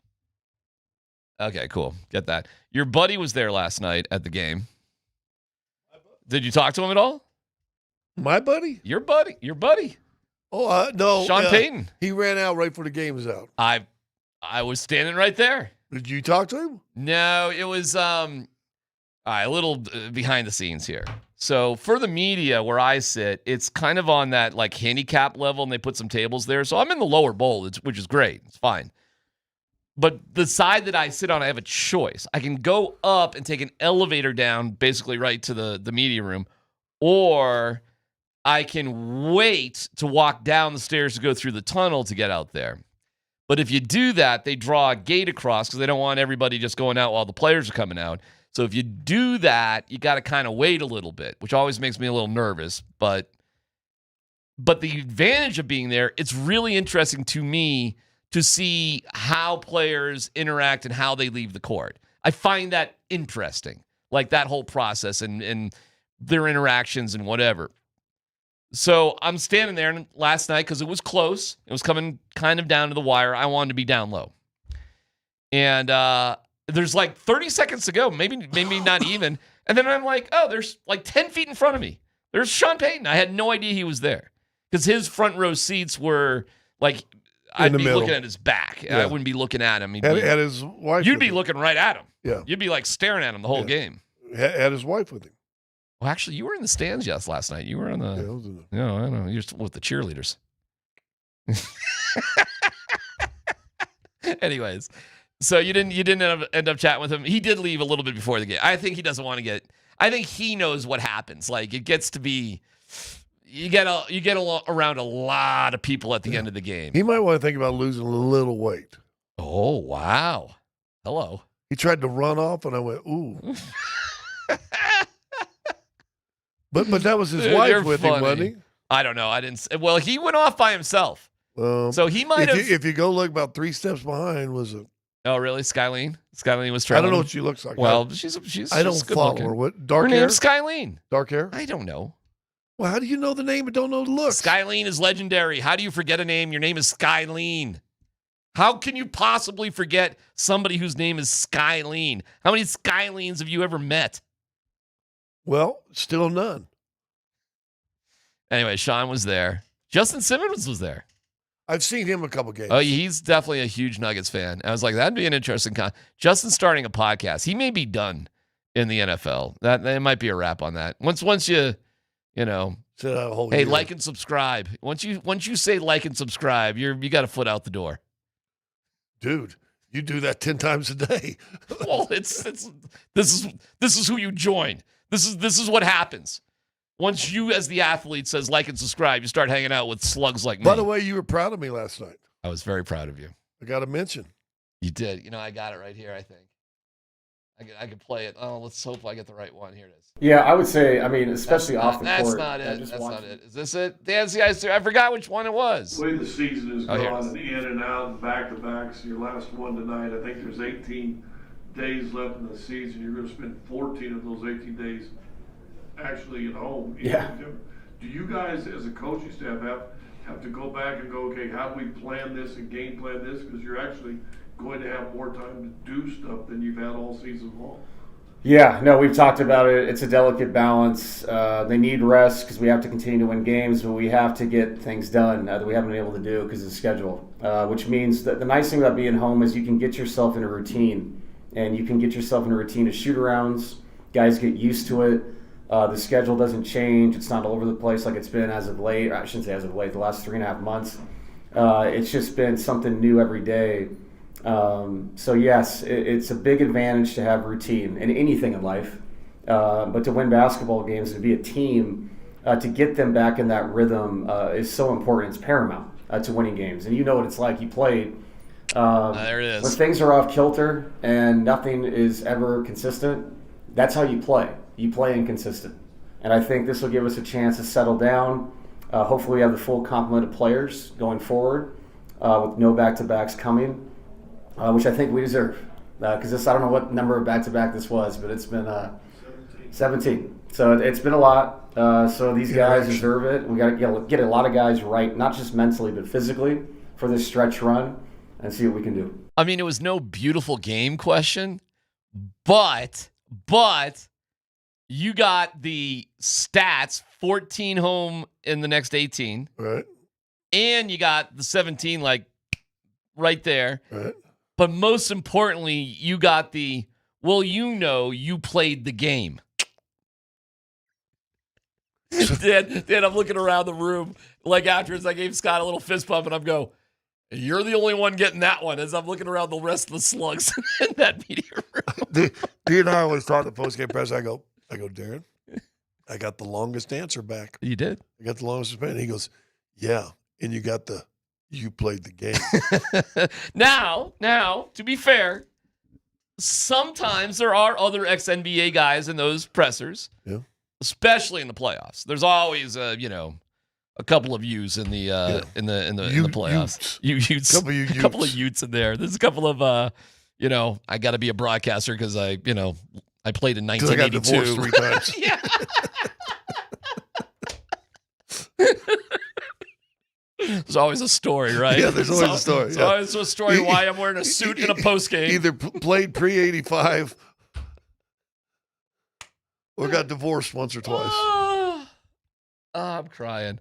But yeah, that was cool. And really, here's the breath of fresh air. Here's another reason why I'm in DPT time, double parade time. You did it. The hardest part of the year for you, Nuggets, is now officially behind you. You freaking did it. And I bet it's going to surprise a lot of fans that you are on the cusp of having a better record than last year. That's probably the most surprising thing. When you think of all these back-to-backs, all these injuries, everything they've gone through. They are a 51. So what, they got 46 wins now? Is that right? I think they're 46. Yep. With 8 to go. You're 5 wins away from having a better record than last year?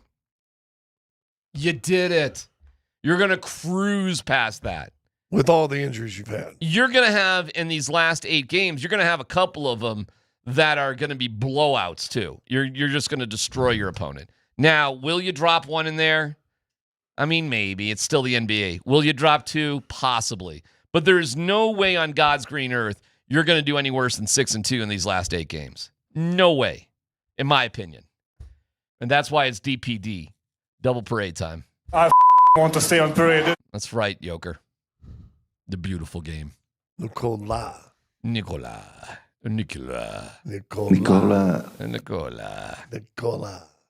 So I am pumped today. I'm in a super damn good mood. I'm excited. But your guy, Sean Payton, I had something for you. Pat Surtain was on a podcast. You got to love this. Now, you got to tell me. Let's play a little game here. Is this cool or cringy? So the game is cool or cringy. All right? You ready for this? Yeah.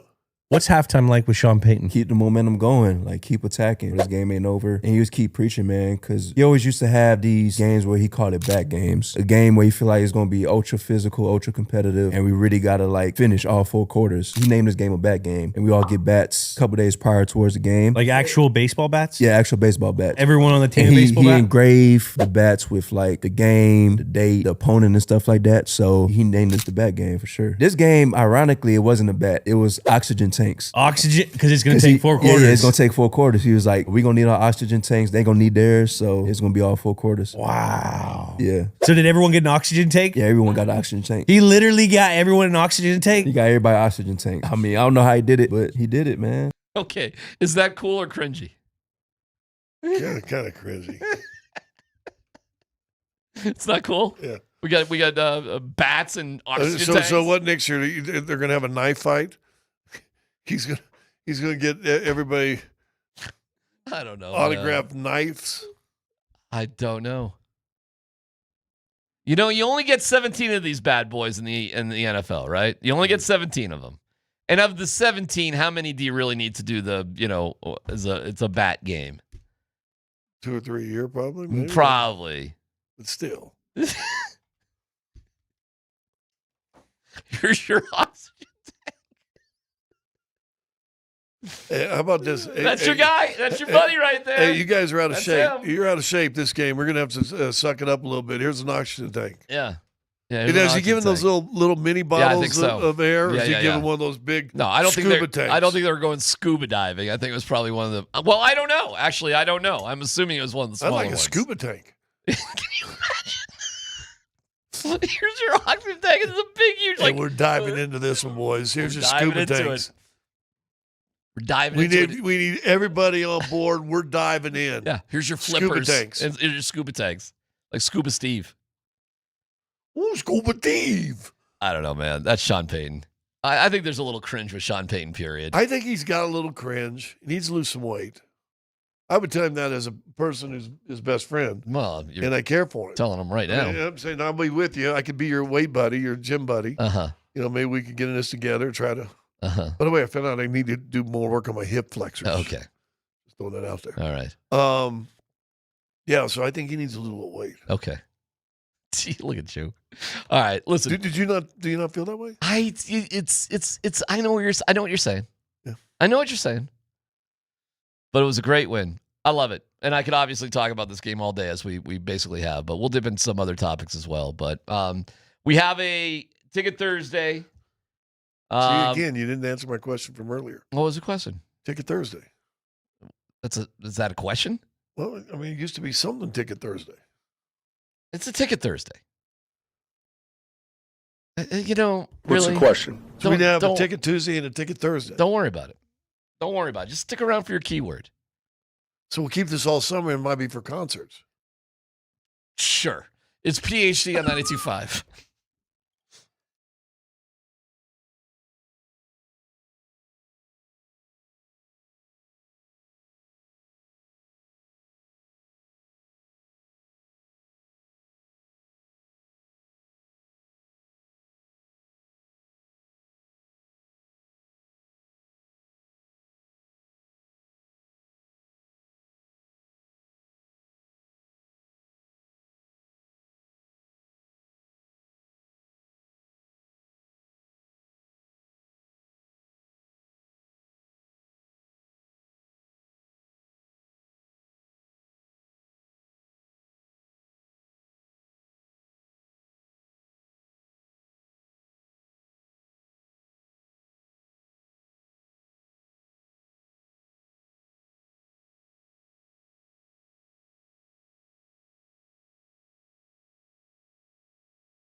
There you go.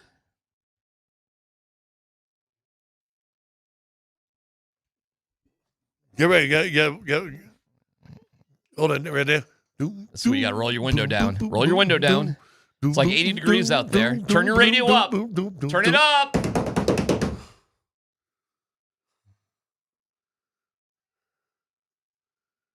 This is before Pro Tools. Computer. Right? This is real people playing. Real musicians? Real musician playing these songs. Needed some give. Oh. Bass voice. Bring in the bass voice. Oh, they'll come in soon. All you need is we gotta go to the bottom, yeah. Oh, we're still up high. Oh, maybe it's coming in here.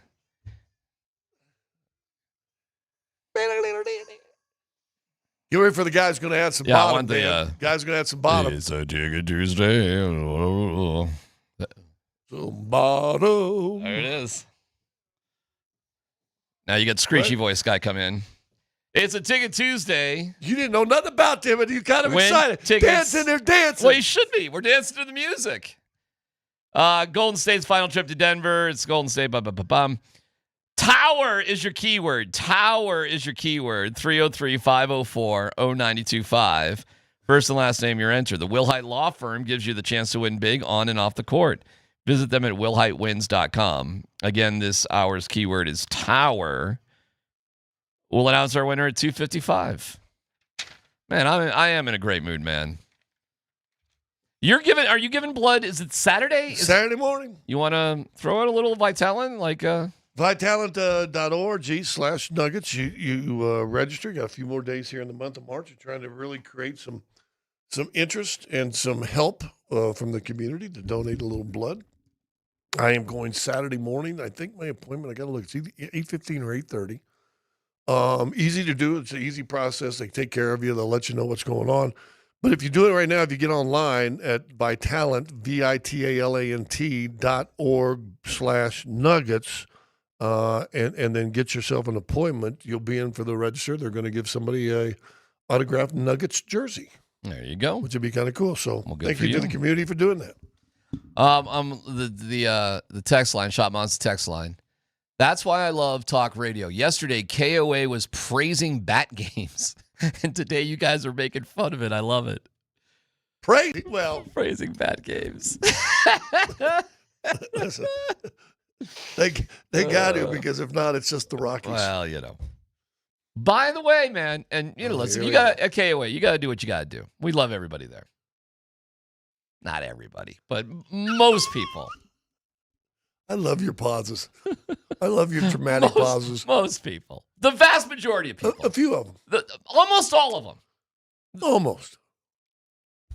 It's like horseshoes. All right. But in general, thumbs up. Yeah. Yeah. For most of them. Yeah. Yeah. Hey, Lee. We worked there. Two of us. Yeah.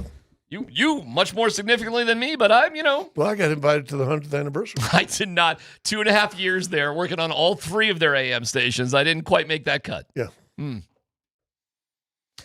Yeah, a lot of things I don't get invited to. Anyway. Great spread, by the way. I'll take your word for it. I would have liked to have been invited to that one. I would have gone to that one. It was kind of cool. I liked working over there, man. Don and Robin were cool. there. Lee was there. And I had some good times over there. Pat Connor was there. It was a short period of time, but I did some stuff over there. Straight news talk, no sports when I was over there. Just talking news. Did you know that? Is that what you did? I didn't do any sports over there when I was over there. Really? I just did all news. So were you in the newsroom? Did you have a little desk in the newsroom? I didn't have a newsroom, but I was like the fill-in guy. So name a show there. Name any show on, and don't forget it was 760 as well. Yep. And 630 and KOA. Name any show. Little history. Dave and I started 760.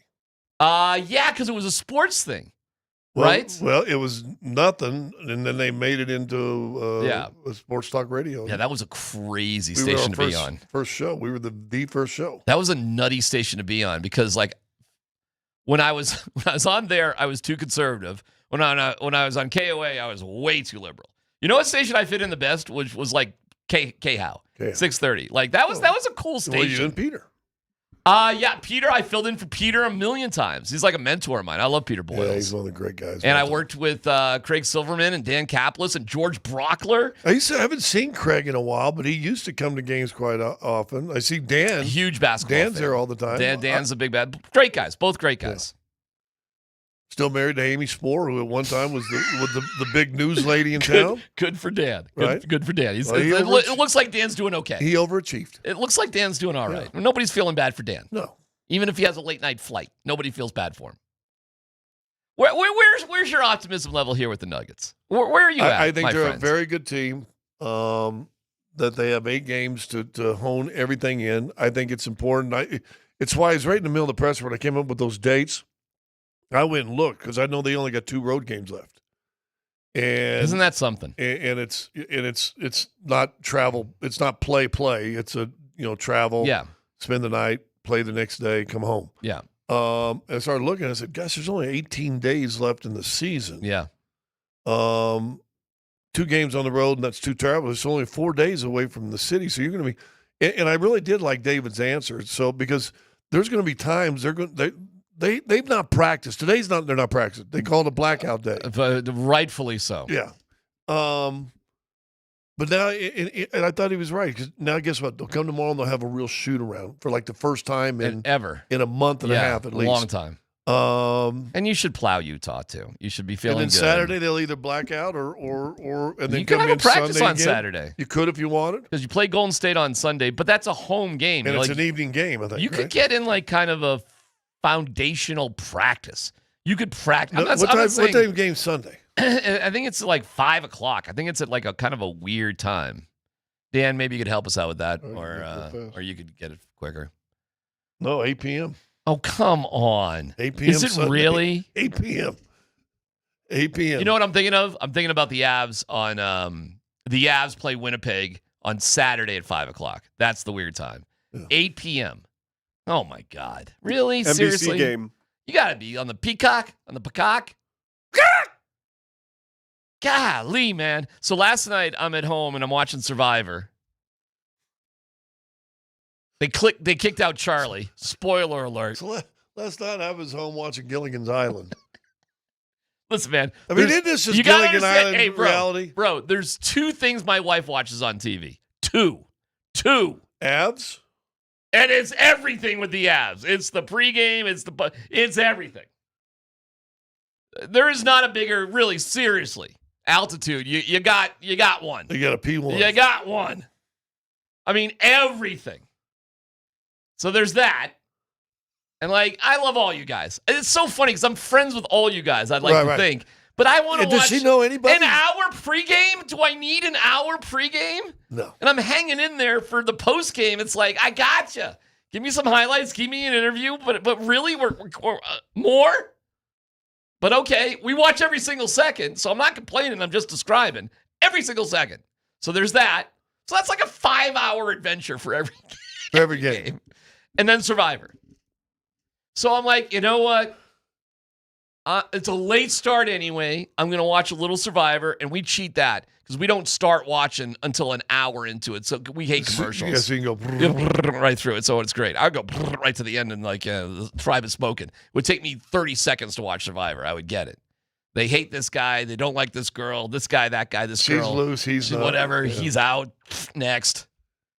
Like Gold Rush, I've got Gold Rush boiled down to like a 5-minute viewing thing. I watched the first couple of minutes, see what Parker Schnabel and the gang are up to. Yeah. Who's he war at? By the way, good time to be investing in gold. Yeah. Holy cow. Parker Schnabel's about to make $35 million on this episode of Gold Rush. But I watched the first couple of minutes to see what's broken. And then I just fast forward to the end to see how much I like when they're working on stuff. But that's all they do. It's every show, Scott. Every show, something's broken and they're fixing it. I watched every episode through the first 7 years. I did too, but then I realized every single episode is essentially the same. But you had a couple where there was some intrigue and some Scott, fighting. And... I gotcha. I saw it all. But at the end of the day, it's broken. We fixed it. Let's weigh the gold. For every show. Right. Although Rick Ness, I don't know what drugs that dude is doing, but his nose is collapsed, and that is bothersome. Anyway, I'm watching it, and I'm like, all right, I go upstairs, and because I'm watching the Nuggets. And I'm seeing Jamal go off. And I'm like, uh-oh. Like, and then I think to myself, like, when do I not want to see Nikola Jokic and Jamal Murray play basketball? And the answer is never. I never not want to see them. Like, when is it ever going to be uninteresting watching these two guys play basketball together? And the answer is never. I don't care who the game is. I don't care what time of year it is. Never mind if it means something, whatever.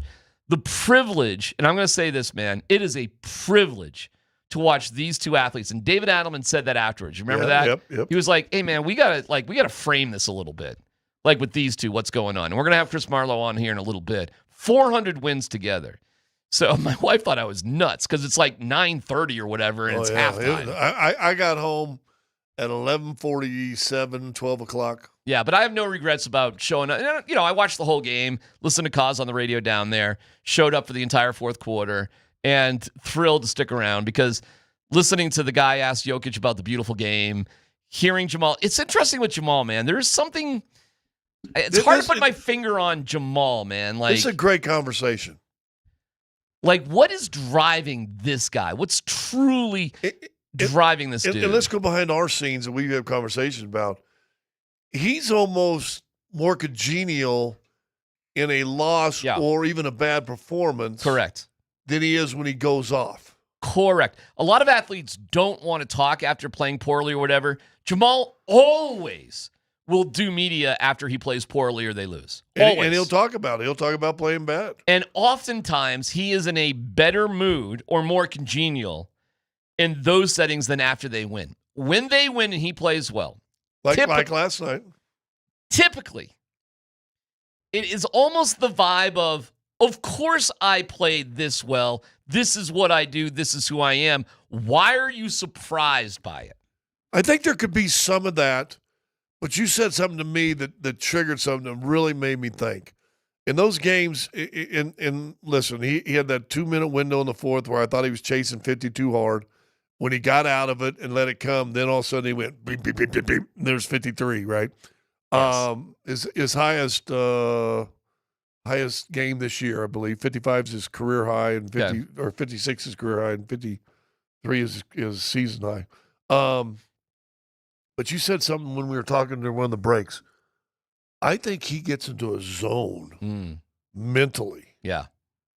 And it's like when Tyson was in the heart of before prison and all that stuff. But when he's fighting, what was the one cat he fought that was the champion that he knocked out in like 38 seconds? Leon Spinks. When he was at Mike Tyson. I mean, I don't know. I used to watch boxing all the time.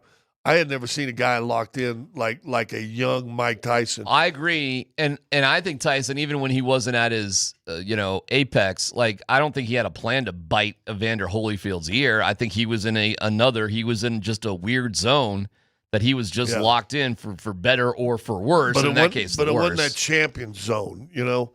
You can go back to Murray. Yeah, that's fair. He was kind of desperate. Yeah, in those finals against Miami, he was in a freaking zone.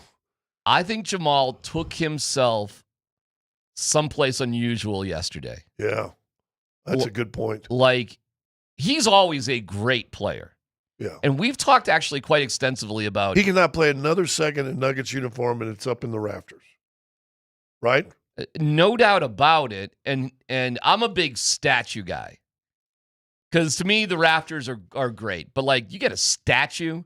Like, I think Jamal and Joker clearly. The first two statues, you know what? Those guys. And you know what the statue should be? The statue should be those guys together.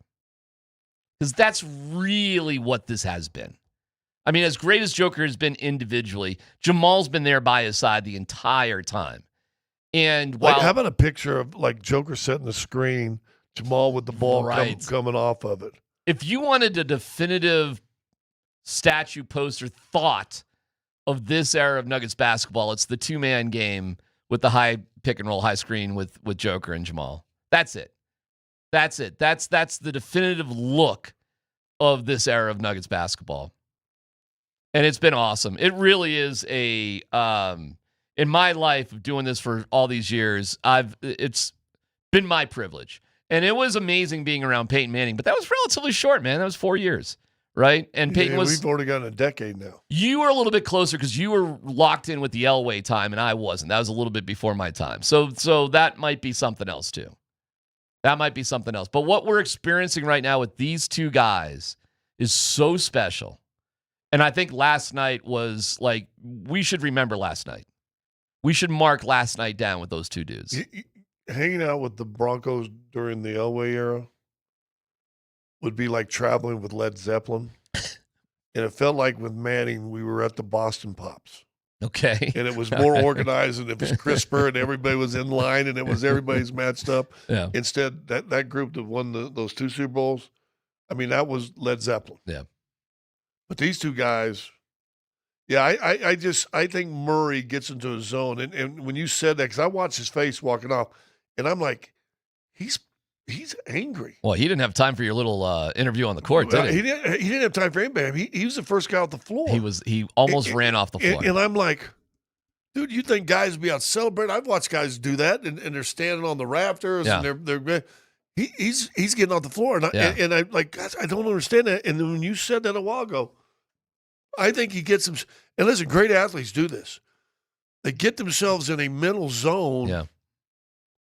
Alfred Williams used to do that. Mm. When I was covering, because Alfred was on those teams, I knew, because there's always, because the locker room's so big, and there's always like 2 waves of interviews. Mm. You never wanted to get Alfred in the first 10 or 15 minutes after the locker room's open. Because all of a sudden, this was a guy that looked like he went through a prize fight. He's like slumping in his chair. And you know how much energy Al has. Mm-hmm. And he's like slumping in his chair, and he's just dead. But if you wait 15, 20 minutes, let a little juice get back into him, and all of a sudden, then you get him, then he's back to Alfred. Mm-hmm. And I just think that he spent so much mentally and physically on the floor that when he came out the floor, he was gone. Can I go even a little bit deeper? Yeah. I think it's because of his relationship with his dad and how he was raised and how he got pushed to be at the level he is at now. Because you got to realize something. Jamal's a little undersized for the NBA. He's not like the biggest of guys. Yeah. But he's a little 6'4". He's a little 6'4". But that dude is a freaking killer. And that's a guy, this is why Jamal Murray is so great. It does not matter how much he's getting paid. It doesn't matter. Neither with Joker. They don't care because they are both unbelievably wealthy. They are not motivated by money whatsoever. No. It's kind of like Peyton Manning was the same way. It's not about money. Nothing with these guys is about money. It's about winning. And boy, oh boy, as a fan, don't you love that? So if he's a little rude or a little locked in or whatever, to me, I'm like, whatever. Who cares? Joker doesn't. He's not like that. Joker's like Joker does get locked in. I don't want to say that he doesn't, but it's funny. Like he is able to turn the switch on and off very quickly, and Jamal isn't. We heard a report yesterday, and again, we got home from, I don't even remember where we were, in Phoenix, 4:15 in the morning. By the time you got home, got to bed. And we're getting reports yesterday that we saw Joker dropping off his daughter at daycare. Yeah, the morning show said that. That's got to be 7:30, 8 o'clock in the morning. 3 hours sleep max. Yeah. Yeah. Probably 2. Yeah. But he wants to spend that time with his kid. But he wanted, I mean, that says enough right there about Joker. You know what's funny? Adelman said, and by the way, Jamal has a daughter, and he's brought her out. I think that's changed him too, by the way. I think so too. And Adelman acknowledged that yesterday. So listen, we're doing these deep psychological dives into it. But the bigger news is they're playing the best they have. I don't care that the Mavericks have a crappy season. It was really hard. And I'm telling you, they were out of gas with 4 minutes to go. They were out of gas, and you can't play defense anymore when you're out of gas. So defense is over. We cannot play defense anymore. That's not going to happen. We got to score. And they proved why they're the best scoring team in the NBA. And you can win games like that. It's important to play well defensively. Don't get me wrong. But it's going to be really interesting to watch them play defense in these final 8 games when they're at home and they're going to have rest and it'll be really interesting. It'll be interesting, to watch these last 8, see where they move to defensively. Yeah, and we know what the rotation is now. Yep. Okay, and it does not include Jonas By Valanciunas. the way, I got a Yeah, you gotta fix that. big screw came off. That's what she said. All right, we'll have no dumb questions coming up next.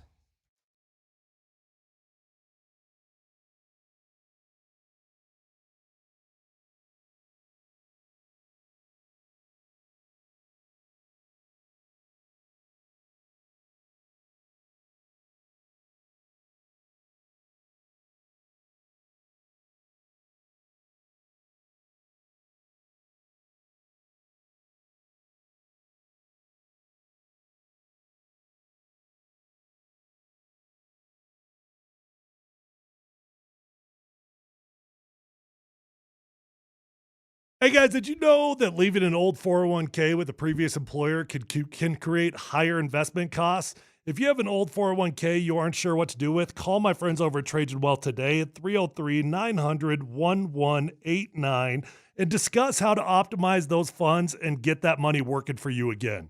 Choosing the right financial advisor is one of the best investments you can make for your financial future. Let Trajan Wealth's fiduciary advisors help you craft an income plan to meet your goals. They're going to come up with a game plan for your family, for your finances, for your needs. It's going to be unique to your story, so you can focus on what matters most in your story. And call Trajan Wealth today to learn more at 303-900-1189. I love my friends over at Trajan Wealth. They make the process simple, it's fast, and you're going to walk away confident in your future. Advisory services through Trajan Wealth LLC, SEC registered investment advisor. Client paid advertisement. Additional disclosures and information at TrajanWealth.com.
Polumbus, Hastings, and DMac present No Dumb Questions. This is your safe space. Safe place. I'm leaning into the segment. You're a smart guy. Send us your not dumb question now. Tweet it, text it, or Twitch it. It's No Dumb Questions on Altitude Sports Radio 92.5. All right. When it comes to your retirement, there are no dumb questions. Call Trajan Wealth today. 303-900-1189. On the text line, it's text, it's Twitch, see you Twitch, it's YouTube, Twitter, Three-Eyed Raven, and smoke signals from a wigwam. And the Citadel. That too. Just when I start to like DMac, he ruins Survivor. Damn it, DMac. Listen, it's more than 12 hours later. You had your shot. You could have watched it last night. You could have caught up with it this morning. I'm not holding back on who got eliminated from Survivor last night because you can't squeeze it in the next 17 hours. There's an expiration date, okay? And you, my friend, and I'm glad you listened. Was he mad at you because you? Well, I spoiled it. I said Charlie got kicked out. Oh, I didn't even hear that. Right, because why would you? Because who cares? Who cares? Okay. No dumb question. Does Joker speak any other languages than Serbian and English? From Joel. I think he speaks a little Russian. Yeah, there's a couple of languages that are just sort of like the dialects. They're kind of in the Slovenian, I believe, is close to Serbian, and that's where Vlatko and Luka are from. I think there's some shared things. That when Vlatko was here, they would speak Russian. Russian would be the common language. It was a common language for them. Well, and Jonas Valanciunas is from Lithuania, so I'm guessing that's Russian as well. Probably. I don't know. I think a lot of the guys just talk to each other in English. I did catch something the other day. I don't think I'm ruining anything.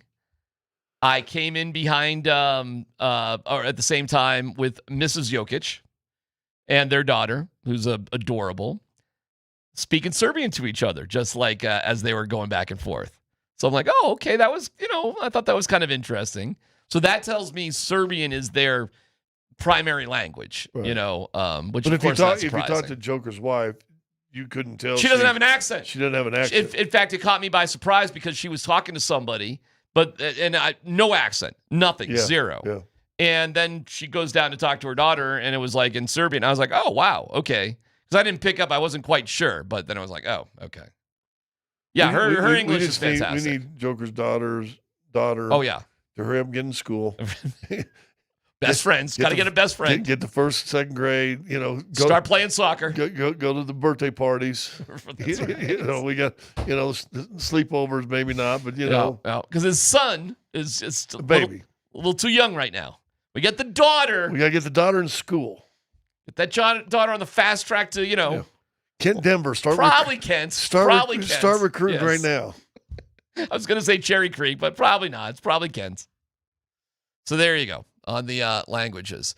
I got no dumb question. Yeah, well, perfect timing. Have you seen the new Corvette, the newer models, the later models, Corvettes? I'm just not a car guy. You're going to lose me on car stuff. But I mean, they more and more looking almost like Ferraris. I mean, they've really. I'll take your word for it. They've made their bodies look. I mean, the body shape. You have to double check and say, "Oh gosh, that's a Corvette," because they're trying to make them look more, to me, like a Ferrari. Okay. That being said, yeah, new late model Corvettes. Yeah. Have you ever seen a man drive a Corvette that doesn't have gray hair? The answer is no, and the vast majority of them have ponytails. I saw one today that didn't have a ponytail, but just the gray hair. But I had to look in. I go, I mean, it's sweet, a maroon colored Corvette. I've never seen. I've never seen a man drive a Corvette who does not have gray hair. No, never. Yeah, look at that thing. Yeah, I mean that looks like a Ferrari. Yeah, you're retiring from the law firm or something. That's the one I saw today, but it was in not this bright a red. Do you know how many cars like that probably pull up at Elway's for the patio on Wednesdays in the summer? A lot of divorcees. Yeah, you know what I'm saying? That's a cougar hunting car right there. Actually, what's the age above cougar? Oh, we went through this Yeah, one what is day. above I'll find Cougar? it. I'll Above find or that below? list. No, above. Because Elway's patio is above Cougar. Cougar to me is like 35 to 45. Oh, no. I was going to say Cougar's 45, 55. Yeah. Really? Yeah. What's 35, 45 then? Desperate. Okay. I found it. What is it? Okay, above Cougar is Jaguar, age 50 to 59. Yeah, I think Elway's patio is loaded with a lot more of the Jaguars. Yeah. Cougar Jaguars. Yeah, man. I mean, but look at that. Isn't that sweet? Yeah. You can see about 7 of those trying to line up outside of Elway's. They're trying to look like a Ferrari. But I'm telling you, have you ever seen anybody without gray hair drive one of those? No. The answer is no. No, that's an overcompensation vehicle right there. Like, I mean, no dumb question. Who the hell would buy that? Come on. Well, it's got to be the most impractical. If I could fit in it, you wouldn't. That's not going to be your car of choice. Seriously. If I could fit in it, how the hell would you ever fit in a car like that? I almost bought a Corvette when I was. Why would you like ever in do the 80s because it was convertible, so my head would fit in it. But it was like it was so cramped. I wanted to pull the trigger so badly, but I didn't. Well, you know who could? But that right there would be a dream car. But literally, you got to be like 6'2" and under. You know who would look great in that car? Your wife, Chris Marlowe. Chris Marlowe. Could you see Marlowe pulling up in one of these bad boys? Yes. You know, I really. Chris could. Marlowe is just cool enough to not realize he's not cool anymore. He'll join us coming up to reflect You don't upon. think he's cool anymore? I'll just say this. He's cool. Like, there's no doubt Chris Marlowe is cool. But, all right, so if you were cool, are you always cool? Because he was definitely cool. Yeah. The dude was like a shirtless He's turned into the most movie star, Yeah. Olympic hero. He's turned into the most interesting man in the world. Yeah, I mean, all right. Listen, all right, anybody who's got a picture. You're right. Anybody who's got a picture with his arms around the president and Yeah. the first lady. No, you're right. You're with right. a David Hasselhoff unbuttoned shirt yeah. With a plume of hair popping out. I take it back. That's pretty cool. Let's see. Yeah, that Marlowe would look good in that white Corvette. We'll talk to Chris here in a second. 400 wins between Jamal Murray and Nikola Jokic. Pretty cool. 400. That is damn cool. We'll talk to him coming up.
Long outlet pass off over to Murray for three. Yes! Boy, that took 2 seconds. 58-53, Denver leads it by a nickel. Murray, step back three. Got it again! Let's go, Maul! 61-55. Who said he was broken? Jokic inside the arc. Hands off behind him. Murray three. Yeah! Let's go, Jamal! Let's go! Jokic hands it off over to Cam Johnson. Turns the corner. Back over to Jokic. Floaters up and in. Triple-double for Nikola Jokic again. Jamal Murray has it over to Jokic from 10 feet. Jumper's nothing but net. Denver back in the lead by 7, 82-75. Rebound Jokic, quick outlet Brown, right side Murray in a three. Yeah! It's exactly what you needed. Jamal Murray has 36 in the basketball game. Murray has it at the midcourt circle, working against Middleton. Tough three. Good! Jamal Murray's got 43 in the game, and Denver leads at 120-109. Rebound comes down to Jokic. Leaking out is Murray. Head fake, layup. Good foul as well on Brandon Williams. Oh, that's huge. Jokic has it up the right sideline. Throws it off over to Jamal Murray through the window to Jokic. A little floaters on the way. That one's up and in. That's big. 130-126 Denver. Jamal goes to the left hand, back on top over to Jokic. Murray has it at the point, guarded by P.J. Washington, and a three. Got it! Oh my goodness! Jamal Murray's got 51 in the game! Denver leads it by the ocho, 136-128. Murray has it at the point, he goes to the right hand, takes a jumper. Yeah! 52 for Jamal Murray! LFG! Timeout called by Dallas. What a game. Yeah. What a night. So much fun. And there are a million impressive numbers about last night. But one of them that probably stands out more than any is 400. 400 games with Nikola and Jamal together for wins, playoffs included, regular season. That is pretty amazing. And you have, with Chris Marlowe, who we're going to get on here in a second, have done the vast majority of those. So I am curious, and I'll be curious when Chris comes on here too, to take us through that journey. So again, the game is the game. We've talked a ton about the game already. But what about this time with these two guys This together? era. Yeah. What are we going to call this era? It's the most significant era in Nuggets history. Yep, not even close. That's saying something, isn't it? Yep. I mean, but this is it, and we're in it. Listen, you and I watched the ABA documentary, and you kind of remember how good Denver was, because Denver was one of the few ABA towns that people came to those games, right? They were selling out the games and doing well and everything else. So for you to sit there and say that this is the most significant era of basketball, man, that's pretty big, because those ABA days were more significant than I think young fans realize. The Nuggets were on the cusp of winning championships back then, but they couldn't quite break through. You were very close with Carmelo and Iverson and Chauncey. Couldn't break through. Couldn't quite get through. In the 80s, it was actually a lot closer than people think, but that's showtime for the Lakers. Couldn't get through. This is different. Well, you already got through. And now what? Chris Marlowe does join us on the Ramos Law, let me get it right, hotline. Chris, I'm reflecting with Scott here on 400. 400 wins together with Jamal Murray and Nikola Jokic. How would you categorize this time? And the two of you can share some thoughts here, as the two of you have called the vast majority of these games. Well, it's been a wonderful ride. We had the great ride with Carmelo. People tend to dismiss that, but 10 straight years, I think 9 or 10 right to the playoffs. Then we had the doldrums, and then Jokic shows up. And Scott and I have been there most of the way, almost all the way. And, just watching him perform every night, it's funny. You start off in the first quarter There are 5 minutes left, and you look down and you see what Jokic is doing. He's got 6 points, 7 rebounds, and 6 assists. And you go, okay, it's another triple-double night. And I think people have said it, that people have just become numb to how great Jokic is. And I think last night people were reminded about how great Murray can be. And if you get these two guys performing at their peak level, then there's no telling what the Nuggets can do. Was there a moment for you, Scott and Chris, where like it hit you that there's something special with these two guys a few years ago? Was there a moment that kind of that was a triggering moment for that? I'll let Chris answer too. Chris, I thought Joker in the first handful of games when they finally went with Joke over Nurkic to start, you also went, oh my gosh. And that's when I went, this guy is going to be phenomenal. And then you go back a handful of years ago, and I don't even know, was it Joker's third year, maybe third year in the league, and we go over and play the Pacers in London. And he's balling, and I remember going to Isaiah Thomas, and I go, watch this guy.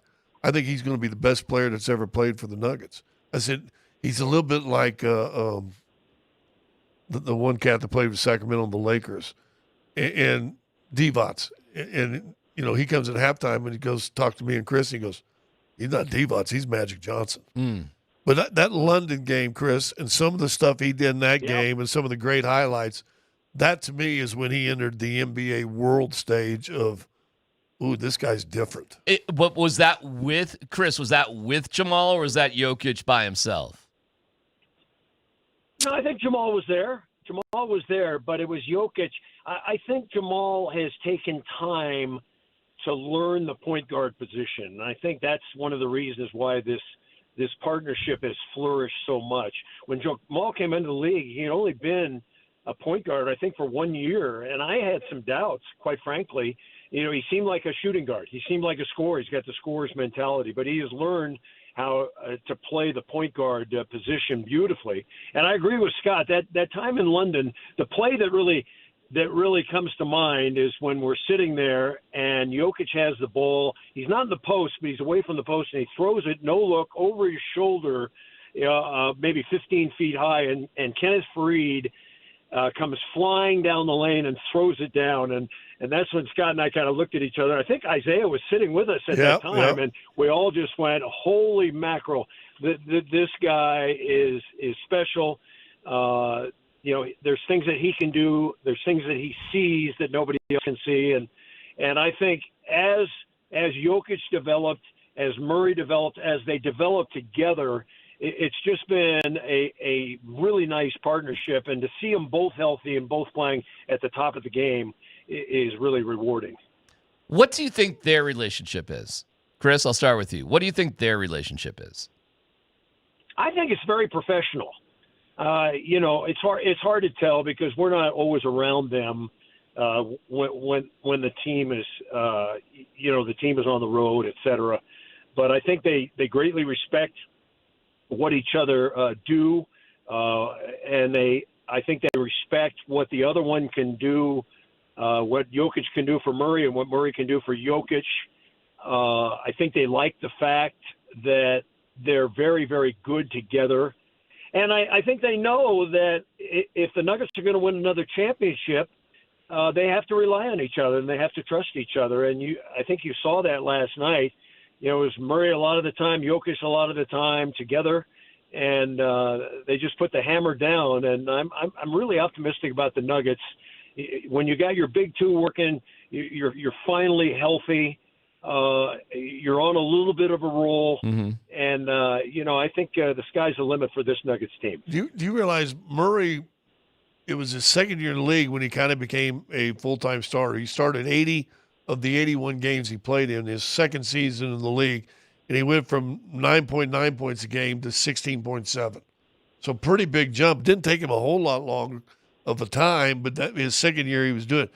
But do you guys realize, counting this year, and listen, I don't think people realize how hard it is to score 20 points in the NBA. that this is the fifth year in a row he's averaged over 20.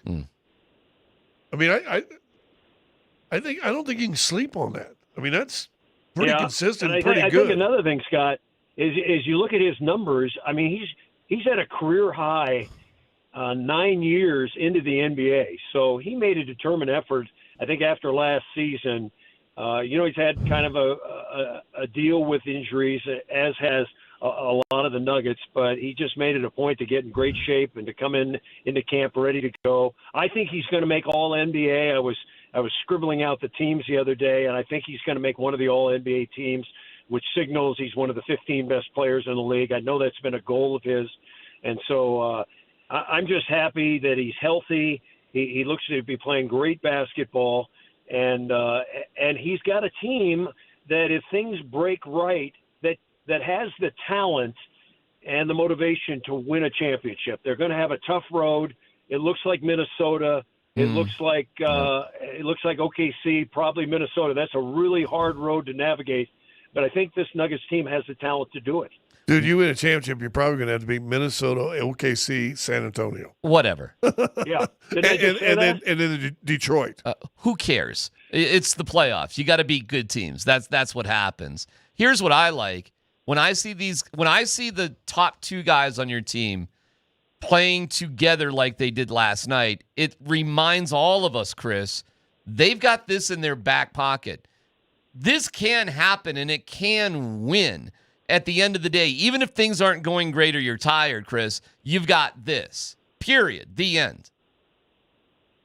A quick anecdote. So we're sitting in the press conference last night, and normally, because it's late, because I have a family, et cetera, I listen to David Adelman, and then the players come in later, and sometimes the players take forever to get there, and so I'm in there, and I'm about ready to walk out after Adelman, but Murray comes in quickly, and I said, well, I got to stay for this. And throughout Murray's question and answer, I wanted to ask one question, but I was kind of hesitant because you don't want to get slapped on the wrist. Whose performance was better last night? Was it Murray or Jokic? Scott, you got an answer to that question? No.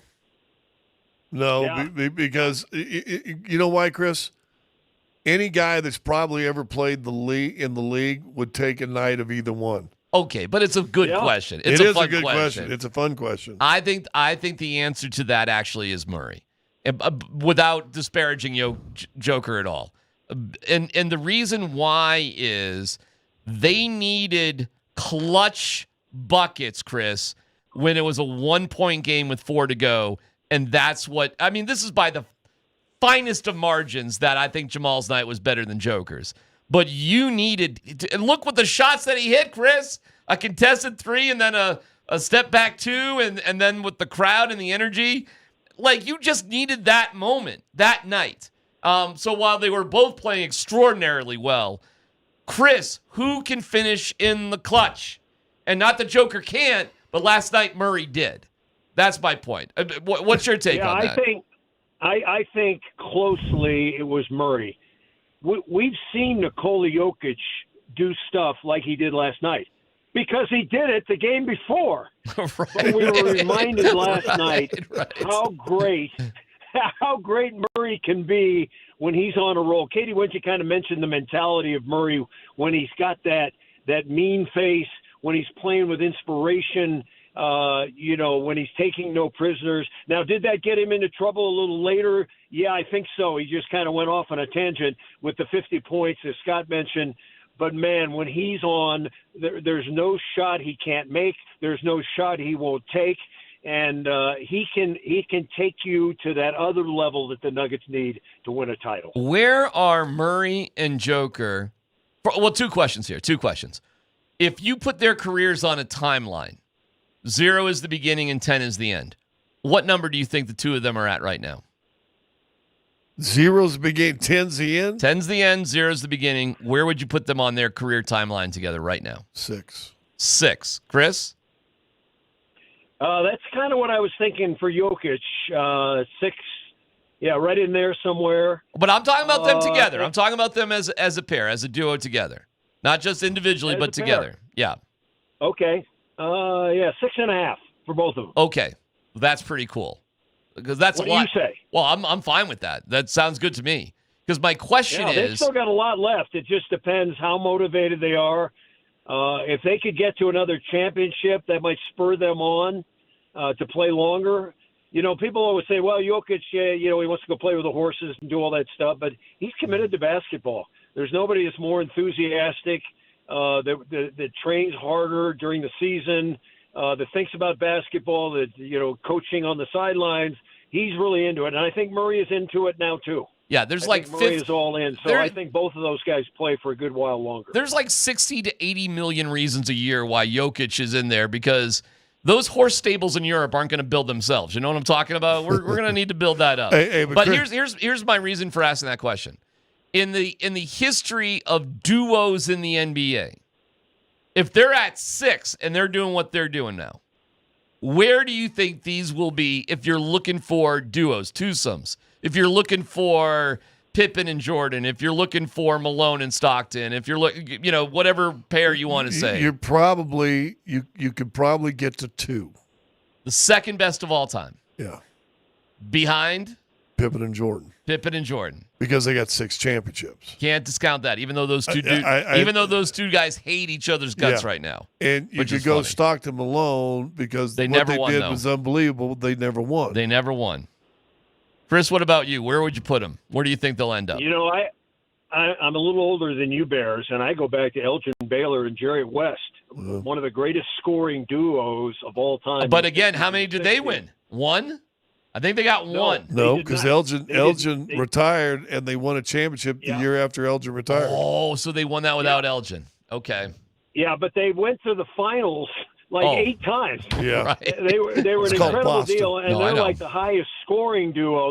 They were fantastic. I was thinking about duos, and there are so many. Just to stay together that long and to keep playing and to go through multiple coaches, is quite a feat. But I think if Murray and Jokic, the titles are the titles, but I think Murray, Jokic, if they could win a couple more, top 2 for sure. Chris, you're the best. It's great to catch up with you. How would you like to sum up the privilege of calling all these games with these two guys together? Well, it's been a lot of fun. I like working with Scott. He's always opinionated. If that's what you're asking, we have a lot of fun together. Some things we disagree, most things we agree on. And, last night it was exceptionally fun. But anytime Murray and Jokic get going, it's really a privilege to watch, and I hope we can do it for multiple years forthcoming. Love it, Chris. Thank you so much, man. We'll see you tomorrow night. See you down there at the gym tomorrow night. Thank you. All right, pal. See you, buddy. Our guy, Chris Marlowe. Hey, it's a Ticket Thursday. We have your chance to win tickets to go see Golden State's final trip to Denver as they make the play-in tournament. The keyword is hammer.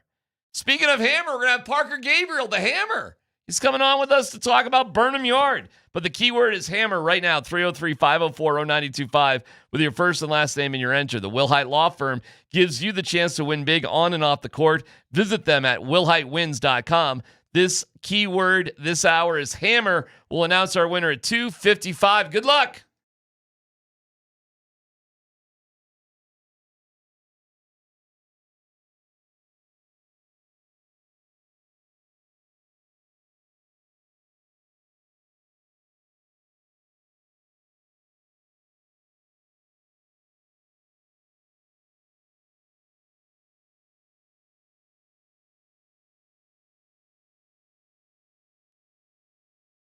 What's going on at DMac for the Rocky Mountain Men's Clinic? Erectile dysfunction is something that guys have to deal with, and it sucks. It just is a bummer, and you're embarrassed, or you just don't bother anymore, or the pills or herbals fail, like you've tried, and that doesn't work. Well, the Rocky Mountain Men's Clinic, they know these issues. They've helped thousands of men like you over the past decade. They have 5 locations up and down I-25, from Castle Rock to Fort Collins, so they're easy to find. So all you have to do is get with my friends at the Rocky Mountain Men's Clinic. If ED is affecting you, it's time to get back to the sex, intimacy, and love that brought you closer together in the first place. The visit, first one, $99. All right. You get a consult, a T and a PSA test, if advised, a test dose. If it doesn't work in the office, your visit is free. Again, call my friends at the Rocky Mountain Men's Clinic at 720-440-7900. That's 720-440-7900 or visit them at RockyMountainMen'sClinic.com.